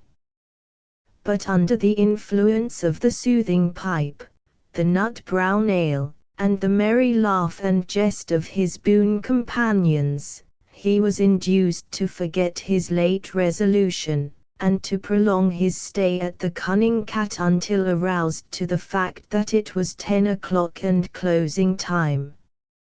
On reaching home, all was still and dark. Strange. He went round to the back door and thumped loudly. The bedroom casement flew open with a bang, from which instantly protruded the night-capped head of the wife of his bosom.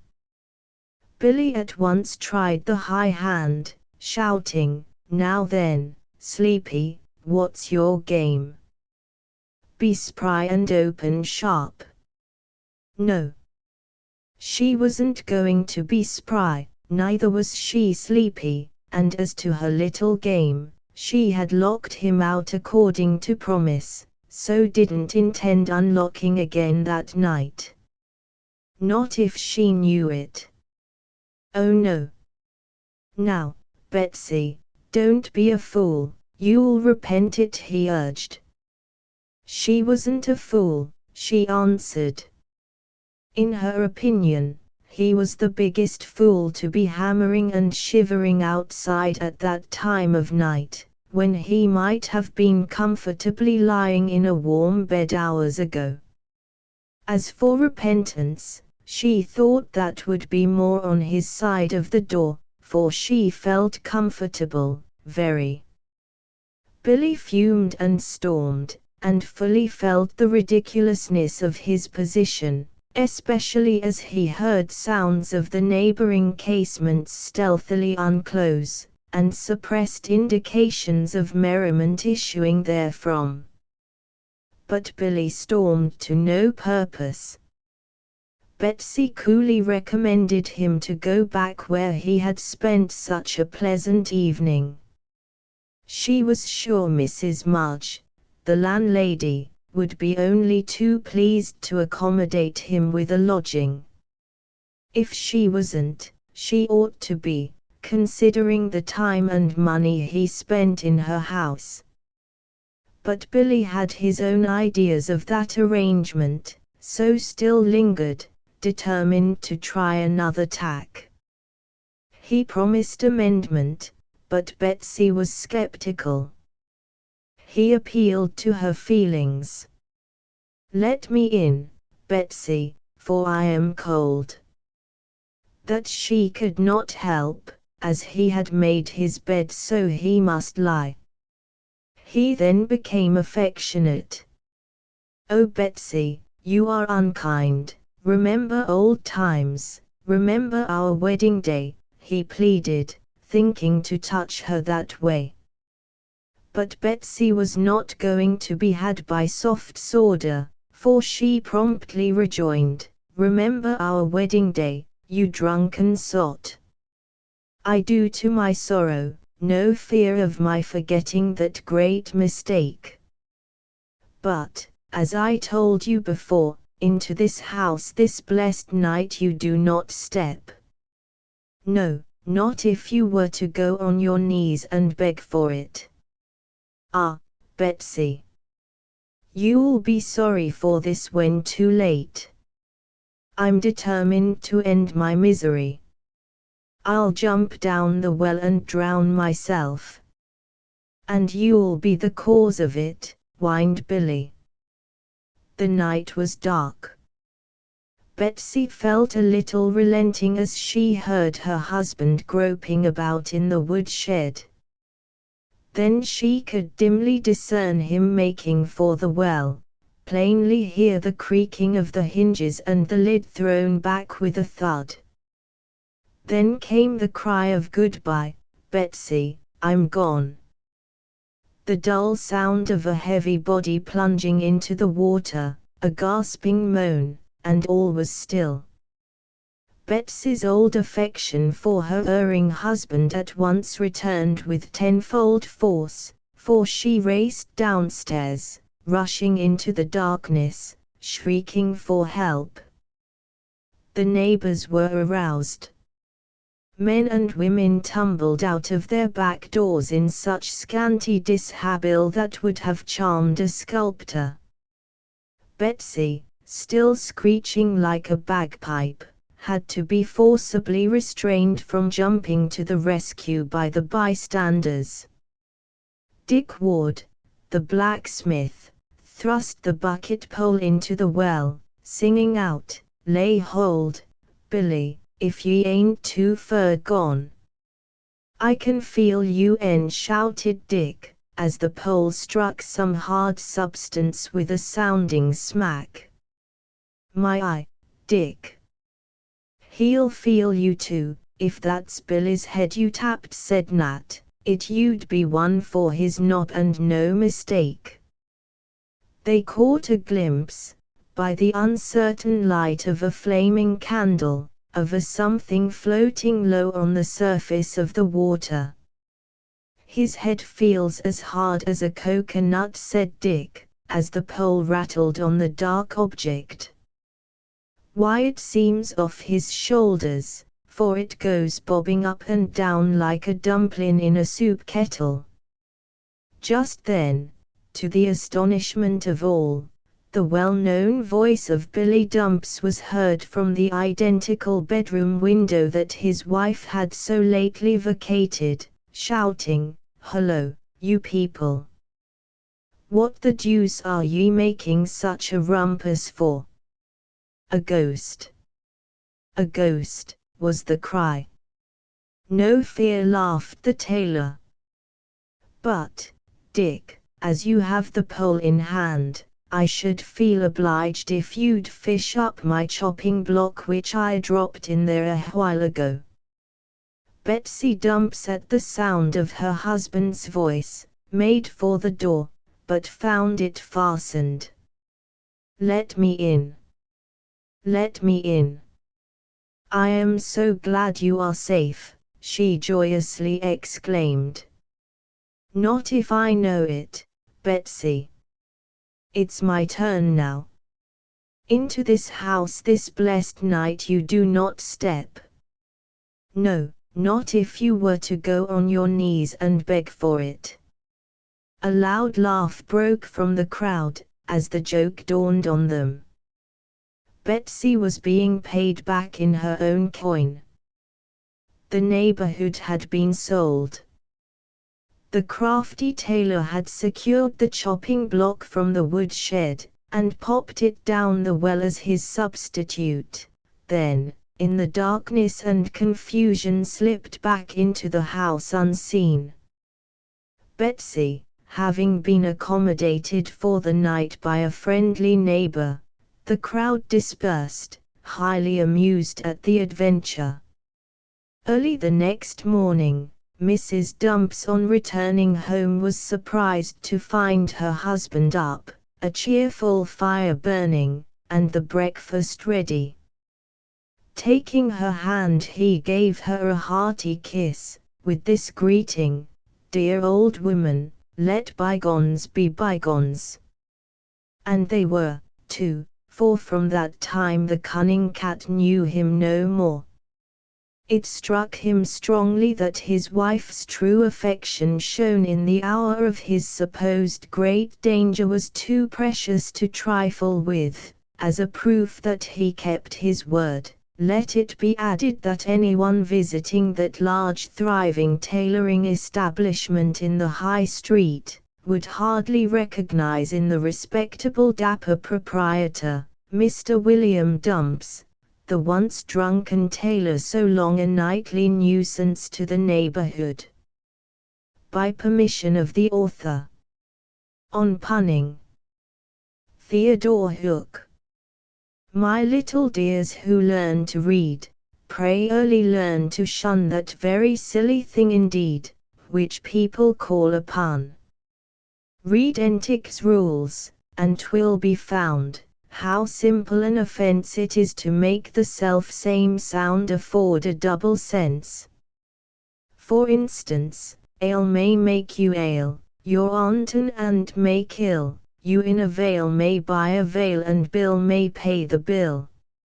Or, if to France your bark may steer, at Dover it may be, a peer appears upon the pier, who, blind, still goes to sea. Thus, one might say, when to treat good friends accept our greeting, 'tis meet that men who meet to eat should eat their meat when meeting. Brawn on the board's no boar indeed, although from boar prepared, nor can the fowl, on which we feed, foul feeding he declared. Thus, one ripe fruit may be a pear, and yet be pared again, and still no one, which seemeth rare until we do explain.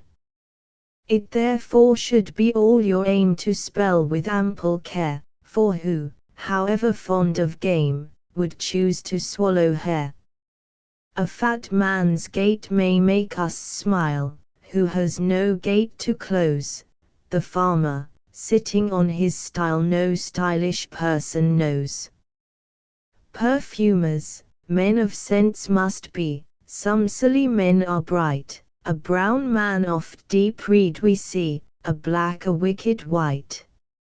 Most wealthy men good manners have, however vulgar they, and actors still the harder slave the oftener they play. So poets can't the bays obtain, unless their tailors choose, while grooms and coachmen not in vain each evening seek the muse. The dyer, who by dying lives, a dire life maintains, the glazier, it is known, receives his profits for his pains. By gardeners time is tide, 'tis true, when spring is in its prime, but time and tide won't wait for you if you are tied for time. Thus now you see, my little dears, the way to make a pun, a trick which you, through coming years, should sedulously shun. The fault admits of no defense, for wheresoe'er 'tis found, you sacrifice the sound for sense, the sense is never sound.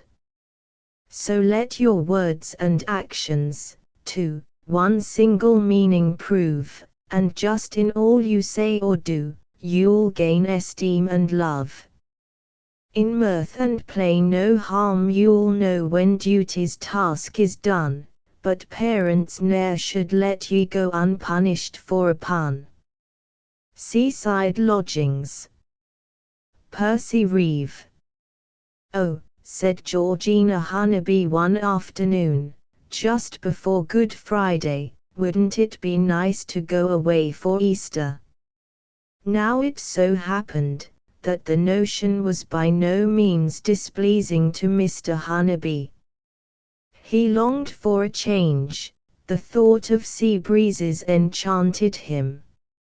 He felt worried with work, and yearned to hie him away somewhere without leaving his address behind him. So it fell out that, almost for the first time in his married existence, he agreed to his wife's proposition without demur, and long before a week was over, he never regretted anything so much in all his life. With husband and wife of one mind, for a wonder, the preliminaries were speedily arranged. Swineley-on-Sea was selected as their destination. In less time than it takes to tell, Georgina was bustling about the house, giving parting instructions to the servants as to what they were to do during her absence. One would have thought she was going away for a year at least. Fanny, Mrs. Hunnaby's maid, if you please, was packing up her mistress's luggage, while John was being abused by his master for having no more idea than a child of how to fill a portmanteau. Everybody was hot and flurried, and the hall doorbell rang 4 times before it received the attention to which it was accustomed. Hanabi stood in his shirt sleeves, and in his dressing room, while his perspiring and nervous man endeavored to put boots on the top of clean shirts. Georgina flitted about her bedroom, saying, "Yes, thank you, if you'll put in my tea gown." "Yes, thank you, now the linen." "Yes, thank you, no, I shouldn't lay the sponge bag on the top of my handkerchief case." "Yes, thank you, now the braided dress, and sundry pretty babble of that kind." At length everything was ready. A 4-wheeled cab was called, and Mr. Hanabi, Georgina, and Fanny the maid, were soon driving across London to the railway station. Their tickets got, the trio proceeded without adventure to Swineley, where, when she emerged from the slightly inferior class in which she had travelled, Fanny remarked to her mistress, "This don't seem half a bad sort of place, mum." Hanabi was beaming.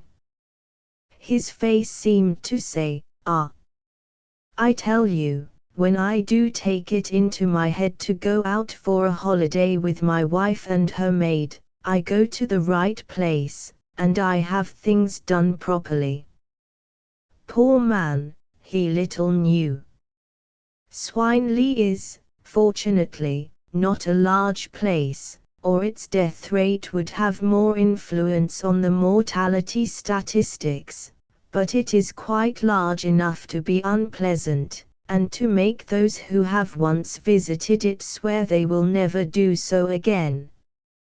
Hanabi had heard it was cheap from a gentleman friend, and Georgina had gathered from a lady acquaintance that it was quiet and respectable, hence the praiseworthy unanimity which had characterized their selection of this spot for the enjoyment of an Easter holiday.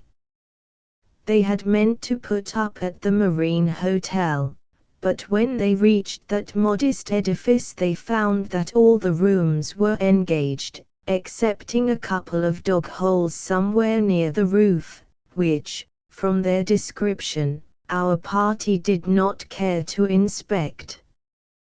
Hanabi was, however, directed to some lodgings which sounded as if they might suit, and with a crack of the whip, and a curse from the footman, who had conveyed them thus far, the party started off on a fresh tack. When they reached Kronstadt Villa, for it was hither they were referred, Mr. Hanabi opened fire as follows upon the landlady, who opened the door: "We come from the Marine Hotel. Can we have a large bedroom, a small bedroom, a dressing room and a sitting room?" "Yes," replied the landlady, somewhat reflectively, as if she felt inclined to add, "But what you mean by such impertinence I am at a loss to inquire." "Good," rejoined Hanabi. "Will you have our luggage sent up as soon as may be? And we should like dinner pretty soon, as we have not had much lunch." "Come inside, please," said the landlady, grandly, to the trio in general. Then, elbowing Fanny out of the way, she said to Mrs. Hanabi particularly, "Would you like to see your room?" "Thank you very much," returned Georgina, "I should." Then the newly made friends walked upstairs together, leaving Hanabi and Fanny to get the luggage up, and to fight the footman. Mercifully, a loafer turned up and volunteered to carry the boxes. Mr. Hanabi only paid the footman 3 times his fare, but escaped without loss of blood. It is true the driver thought proper to curse him to the nethermost depths of hell, but what are you to do in a place like Swineley, where you might as well look for the Pope as for a policeman. At last the baggage was stowed in the different rooms indicated by the landlady. Fanny could not help smiling when the loafer set down Hunnaby's portmanteau with a plump on her bed, and Georgina could not help saying oh, when Fanny's box was hauled into her room. But these little mistakes were soon rectified, and the loafer, being evidently one of nature's noblemen, withdrew without further parley when he had received all the loose silver there was in the house. The landlady had not any change. "Now then," said Hunnaby, when the door was fairly shut, "when can we have dinner, and of what will it consist?" "Dinner," repeated the landlady, as if recalling by an effort the meaning of a word once familiar. "Have you not dined?" "Not today," replied Hunnaby, jocosely, "but we do not want much, anything will do." "How about a fried sole and a roast chicken?" It was now 7 o'clock, and the landlady verified the fact by reference to a silver watch, which she plucked with a jerk from her waistband. "Shops are all closed now," she said, as it seemed, with some relief.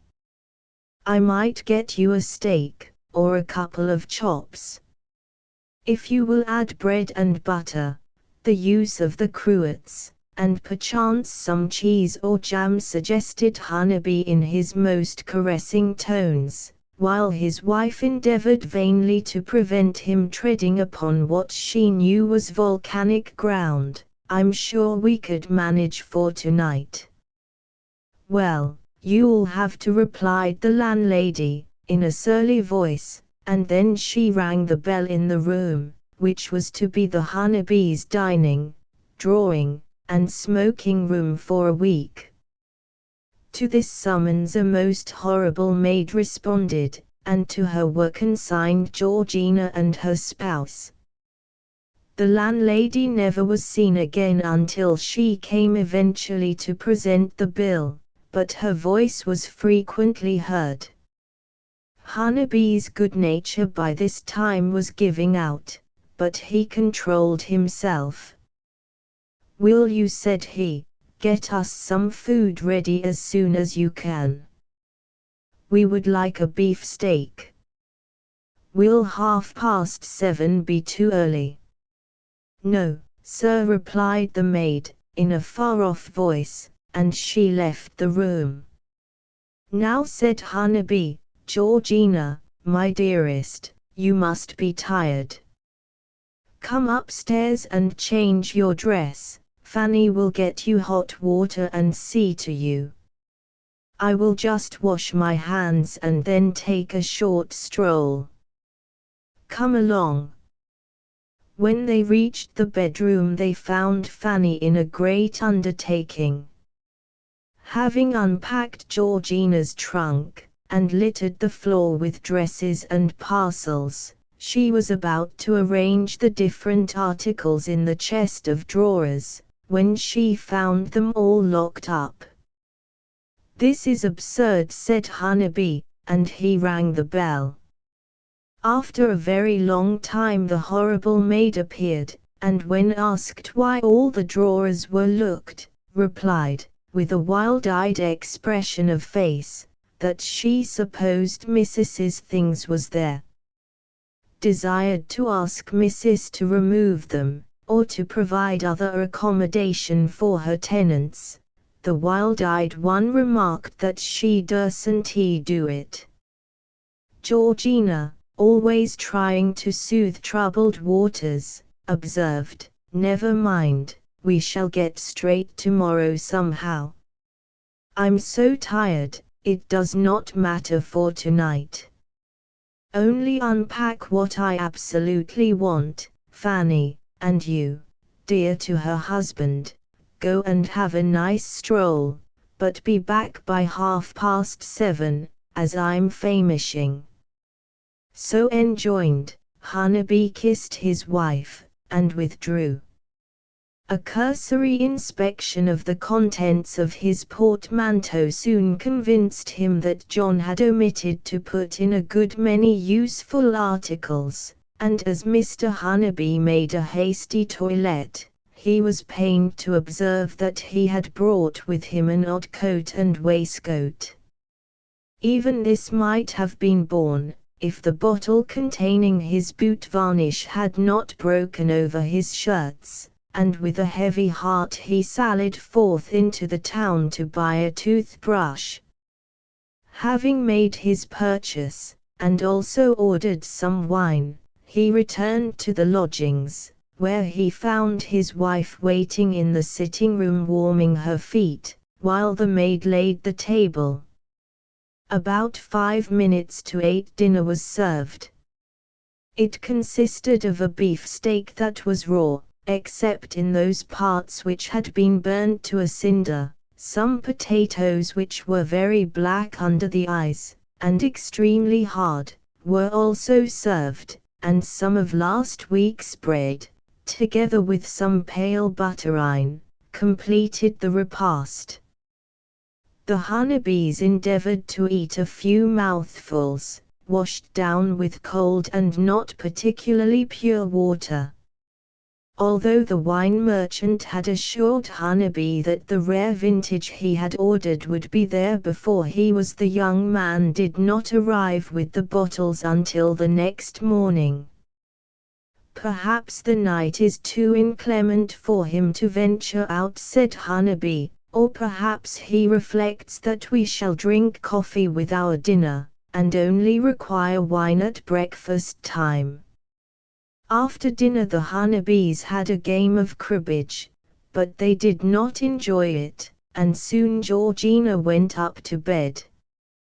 Hunneby left her with Fanny, and then came downstairs again to smoke.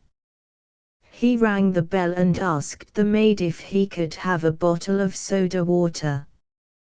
"The public houses is all closed now," said she, as if repeating a lesson. "Then some plain water please," returned Hunneby dolefully.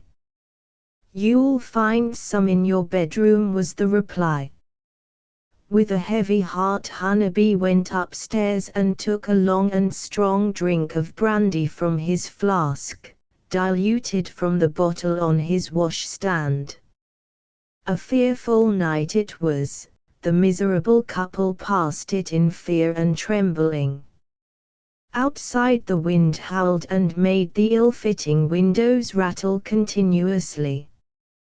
Within the blinds refused to draw down, and the feather bed was so meagerly filled with feathers that when sleep began to steal upon Hunneby, he awoke to find himself with his hip bone grating against the iron frame of the bedstead.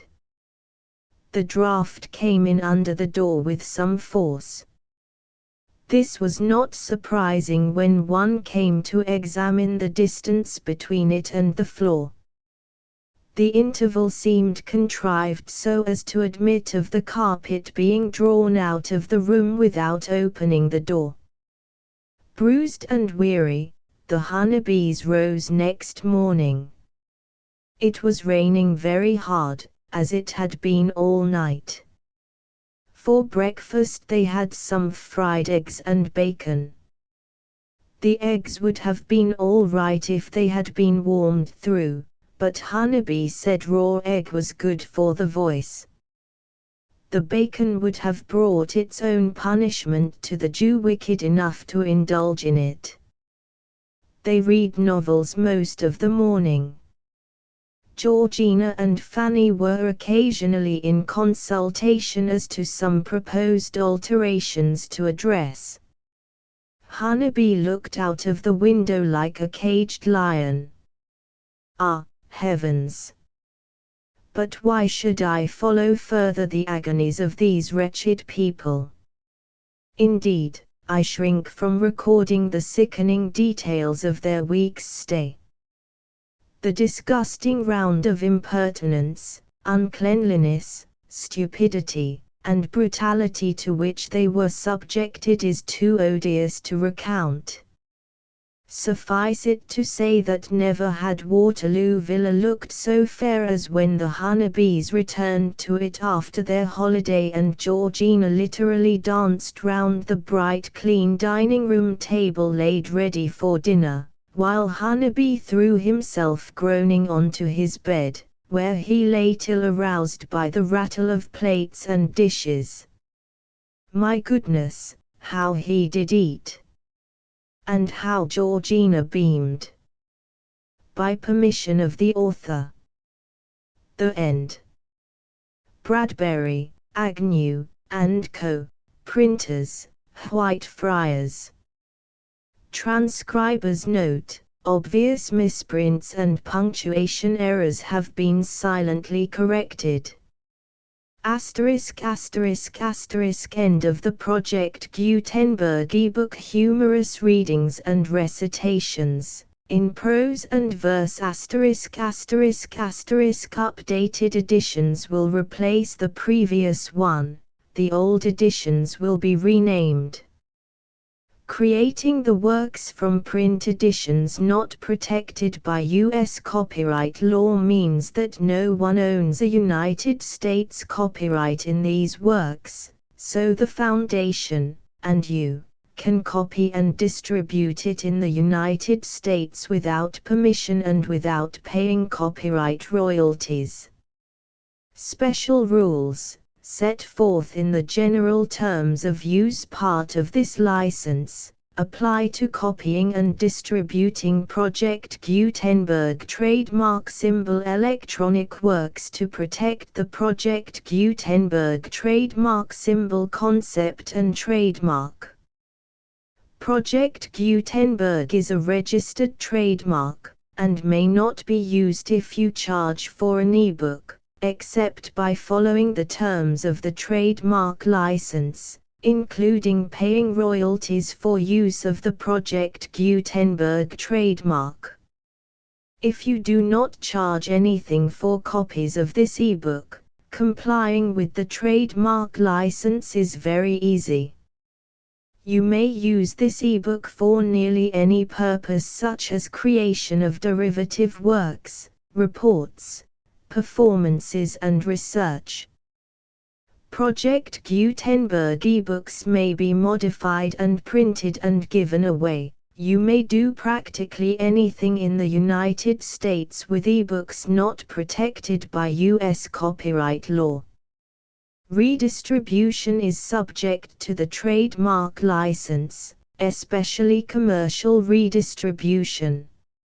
Start. Full license. The full Project Gutenberg license. Please read this before you distribute or use this work to protect the Project Gutenberg trademark symbol mission of promoting the free distribution of electronic works. By using or distributing this work, or any other work associated in any way with the phrase Project Gutenberg, you agree to comply with all the terms of the full Project Gutenberg trademark symbol license available with this file or online at www.gutenberg.org/license. Section 1. General Terms of Use and Redistributing Project Gutenberg Trademark Symbol Electronic Works 1.0.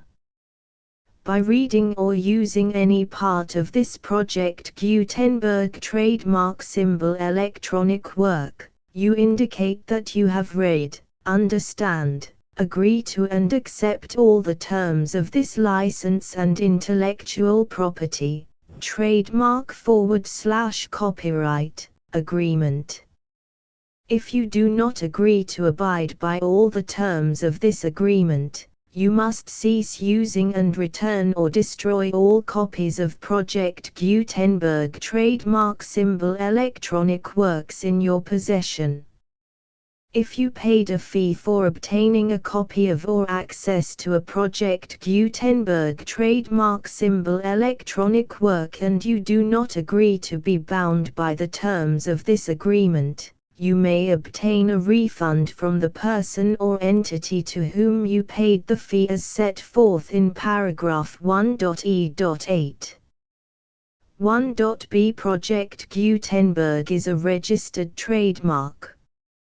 It may only be used on or associated in any way with an electronic work by people who agree to be bound by the terms of this agreement. There are a few things that you can do with most Project Gutenberg trademark symbol electronic works even without complying with the full terms of this agreement. See paragraph 1.c below. There are a lot of things you can do with Project Gutenberg trademark symbol electronic works if you follow the terms of this agreement and help preserve free future access to Project Gutenberg trademark symbol electronic works. See paragraph 1.e below. 1.c The Project Gutenberg Literary Archive Foundation, the Foundation or PGLAF, owns a compilation copyright in the collection of Project Gutenberg trademark symbol electronic works. Nearly all the individual works in the collection are in the public domain in the United States. If an individual work is unprotected by copyright law in the United States and you are located in the United States, we do not claim a right to prevent you from copying, distributing, performing, displaying or creating derivative works based on the work as long as all references to Project Gutenberg are removed. Of course, we hope that you will support the Project Gutenberg trademark symbol mission of promoting free access to electronic works by freely sharing Project Gutenberg trademark symbol works in compliance with the terms of this agreement for keeping the Project Gutenberg trademark symbol name associated with the work. You can easily comply with the terms of this agreement by keeping this work in the same format with its attached full Project Gutenberg trademark symbol license when you share it without charge with others. 1.d The copyright laws of the place where you are located also govern what you can do with this work. Copyright laws in most countries are in a constant state of change. If you are outside the United States, check the laws of your country in addition to the terms of this agreement before downloading, copying, displaying, performing, distributing or creating derivative works based on this work or any other Project Gutenberg trademark symbol work. The Foundation makes no representations concerning the copyright status of any work in any country other than the United States. 1.e Unless you have removed all references to Project Gutenberg, 1.e.1. The following sentence, with active links to, or other immediate access to, the full Project Gutenberg trademark symbol license must appear prominently whenever any copy of a Project Gutenberg trademark symbol work, any work on which the phrase Project Gutenberg appears, or with which the phrase Project Gutenberg is associated, is accessed, displayed, performed, viewed, copied or distributed. This ebook is for the use of anyone anywhere in the United States and most other parts of the world at no cost and with almost no restrictions whatsoever. You may copy it, give it away or reuse it under the terms of the Project Gutenberg license included with this ebook or online at www.gutenberg.org. If you are not located in the United States, you will have to check the laws of the country where you are located before using this ebook. 1.e.2 If an individual Project Gutenberg trademark symbol electronic work is derived from texts not protected by U.S. copyright law, does not contain a notice indicating that it is posted with permission of the copyright holder, the work can be copied and distributed to anyone in the United States without paying any fees or charges.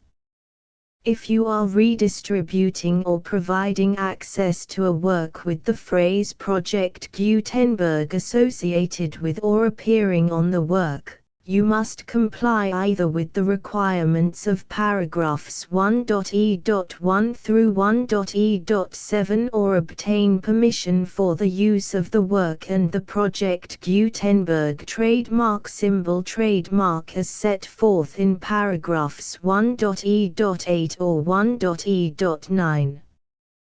1.e.3 If an individual Project Gutenberg trademark symbol electronic work is posted with the permission of the copyright holder, your use and distribution must comply with both paragraphs 1.e.1 through 1.e.7 and any additional terms imposed by the copyright holder.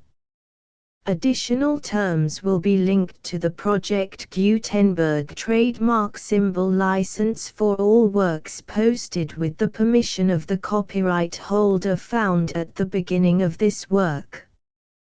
1.e.4 Do not unlink or detach or remove the full Project Gutenberg trademark symbol license terms from this work, or any files containing a part of this work or any other work associated with Project Gutenberg trademark symbol. 1.e.5 Do not copy, display, perform, distribute or redistribute this electronic work, or any part of this electronic work, without prominently displaying the sentence set forth in paragraph 1.e.1 with active links or immediate access to the full terms of the Project Gutenberg trademark symbol license. 1.e.6 You may convert to and distribute this work in any binary, compressed, marked up, non-proprietary or proprietary form, including any word processing or hypertext form. However, if you provide access to or distribute copies of a Project Gutenberg trademark symbol work in a format other than plain vanilla ASCII or other format used in the official version posted on the official Project Gutenberg trademark symbol website, www.gutenberg.org, you must, at no additional cost, fee or expense to the user, provide a copy, a means of exporting a copy, or a means of obtaining a copy upon request, of the work in its original plain vanilla ASCII or other form.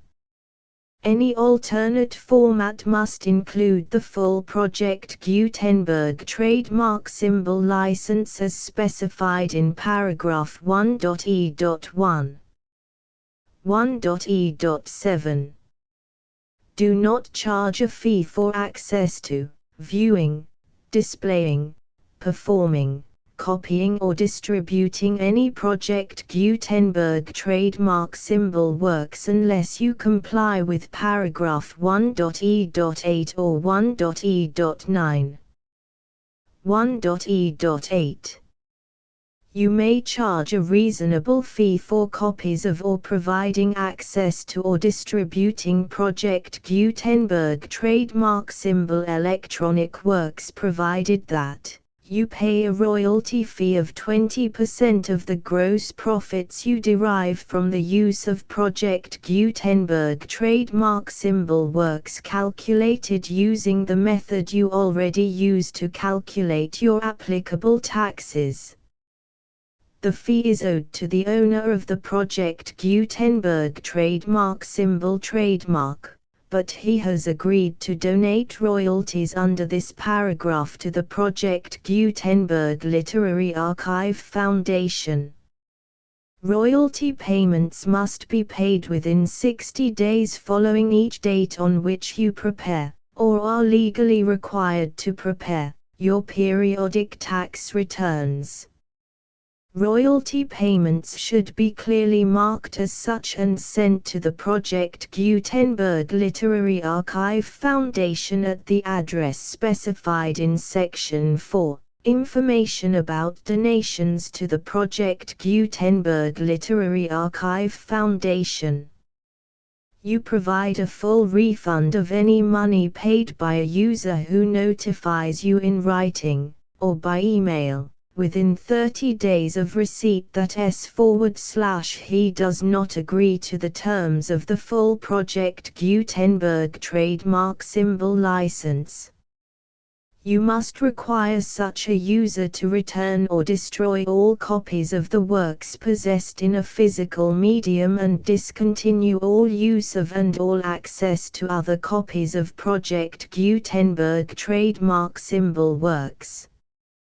You provide, in accordance with paragraph 1.f.3, a full refund of any money paid for a work or a replacement copy, if a defect in the electronic work is discovered and reported to you within 90 days of receipt of the work.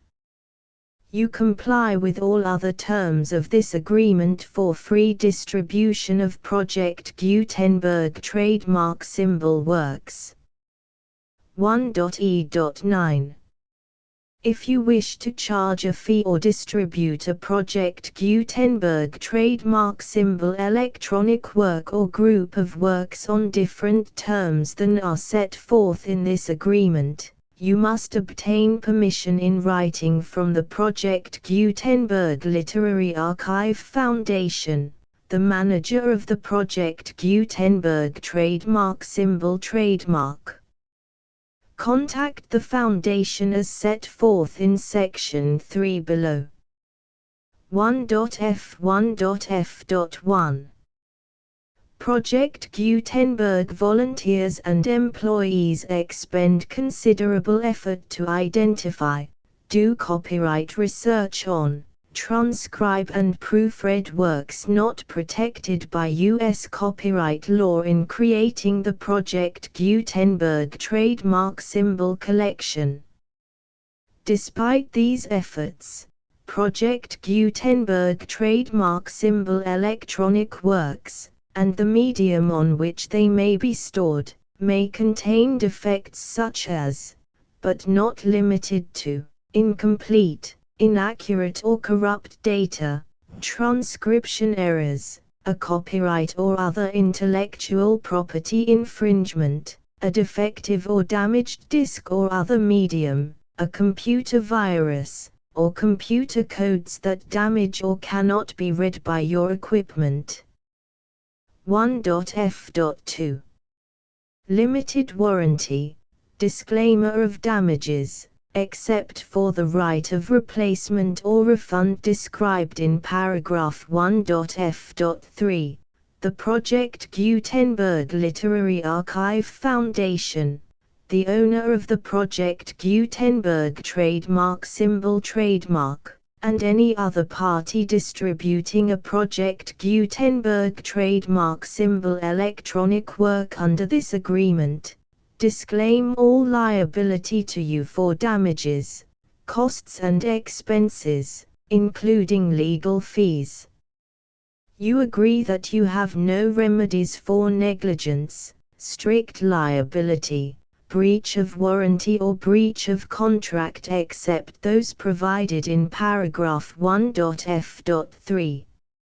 You agree that the Foundation, the trademark owner, and any distributor under this agreement will not be liable to you for actual, direct, indirect, consequential, punitive or incidental damages even if you give notice of the possibility of such damage. 1.f.3 Limited right of replacement or refund. If you discover a defect in this electronic work within 90 days of receiving it, you can receive a refund of the money, if any, you paid for it by sending a written explanation to the person you received the work from. If you received the work on a physical medium, you must return the medium with your written explanation. The person or entity that provided you with the defective work may elect to provide a replacement copy in lieu of a refund. If you received the work electronically, the person or entity providing it to you may choose to give you a second opportunity to receive the work electronically in lieu of a refund. If the second copy is also defective, you may demand a refund in writing without further opportunities to fix the problem. 1.f.4 Except for the limited right of replacement or refund set forth in paragraph 1.f.3, this work is provided to you as is, with no other warranties of any kind, express or implied, including but not limited to warranties of merchantability or fitness for any purpose. 1.f.5 Some states do not allow disclaimers of certain implied warranties or the exclusion or limitation of certain types of damages. If any disclaimer or limitation set forth in this agreement violates the law of the state applicable to this agreement, the agreement shall be interpreted to make the maximum disclaimer or limitation permitted by the applicable state law. The invalidity or unenforceability of any provision of this agreement shall not void the remaining provisions.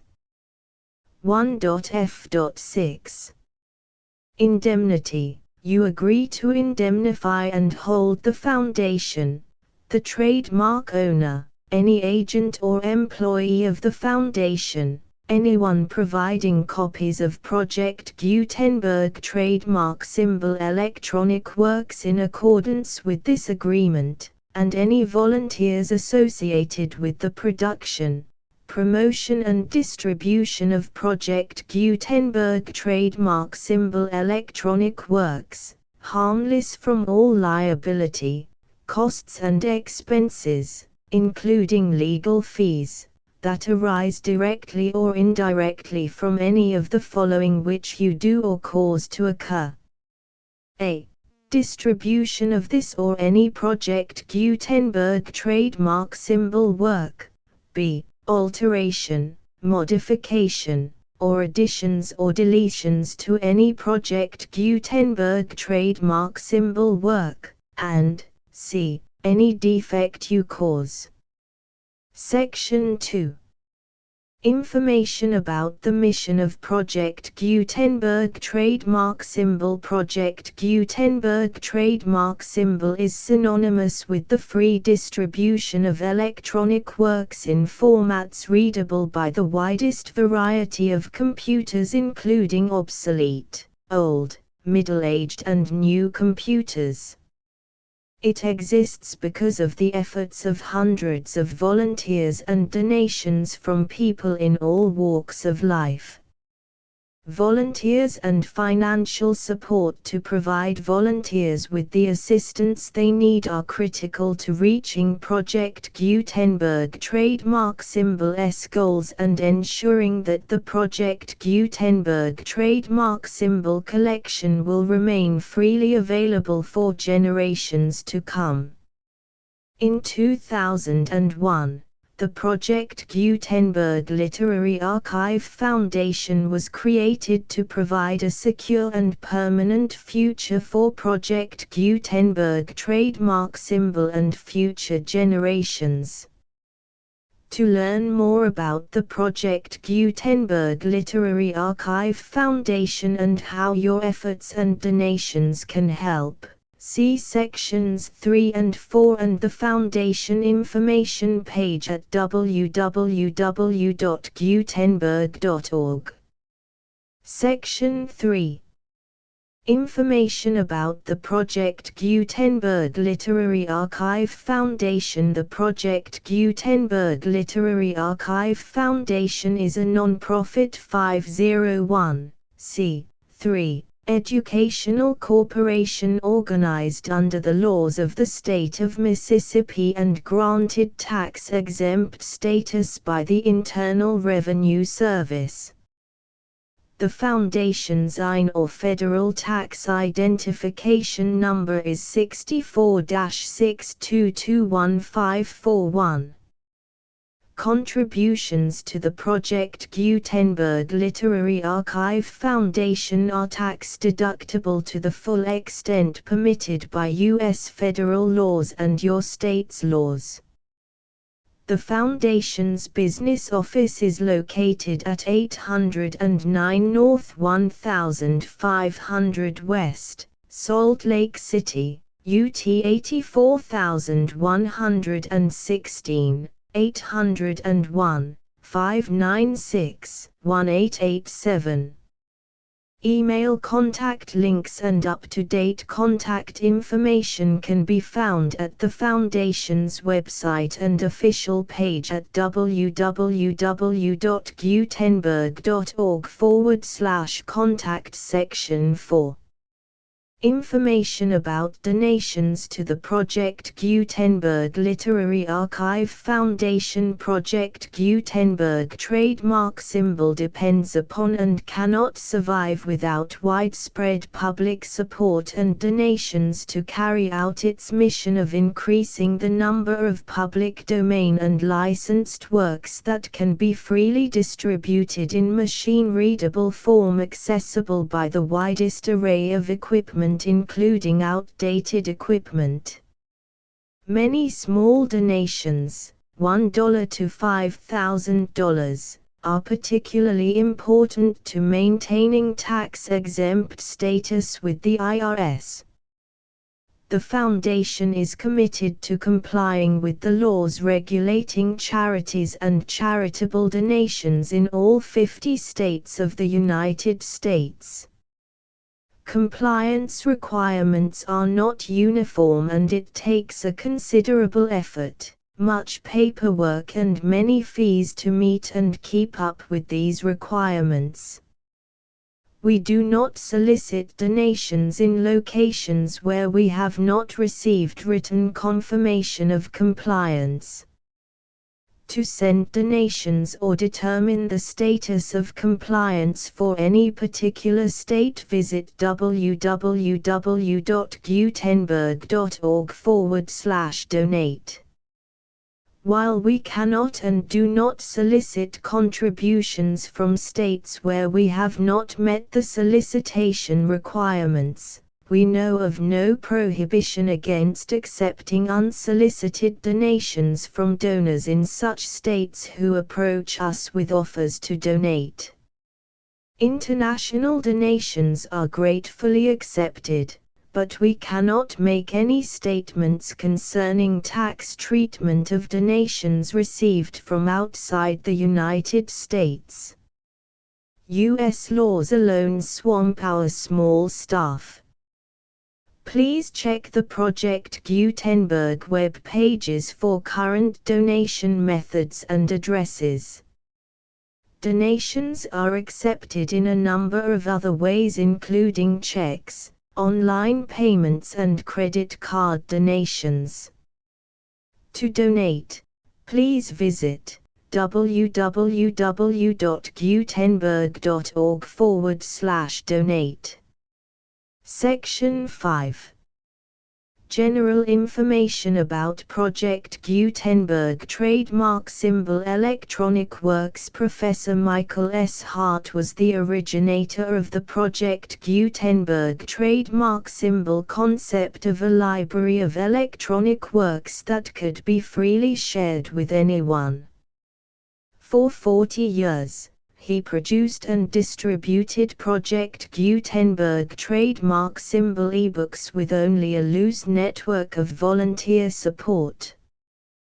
Project Gutenberg trademark symbol ebooks are often created from several printed editions, all of which are confirmed as not protected by copyright in the US unless a copyright notice is included. Thus, we do not necessarily keep ebooks in compliance with any particular paper edition. Most people start at our website, which has the main PG search facility, www.gutenberg.org. This website includes information about Project Gutenberg trademark symbol, including how to make donations to the Project Gutenberg Literary Archive Foundation, how to help produce our new ebooks, and how to subscribe to our email newsletter to hear about new ebooks.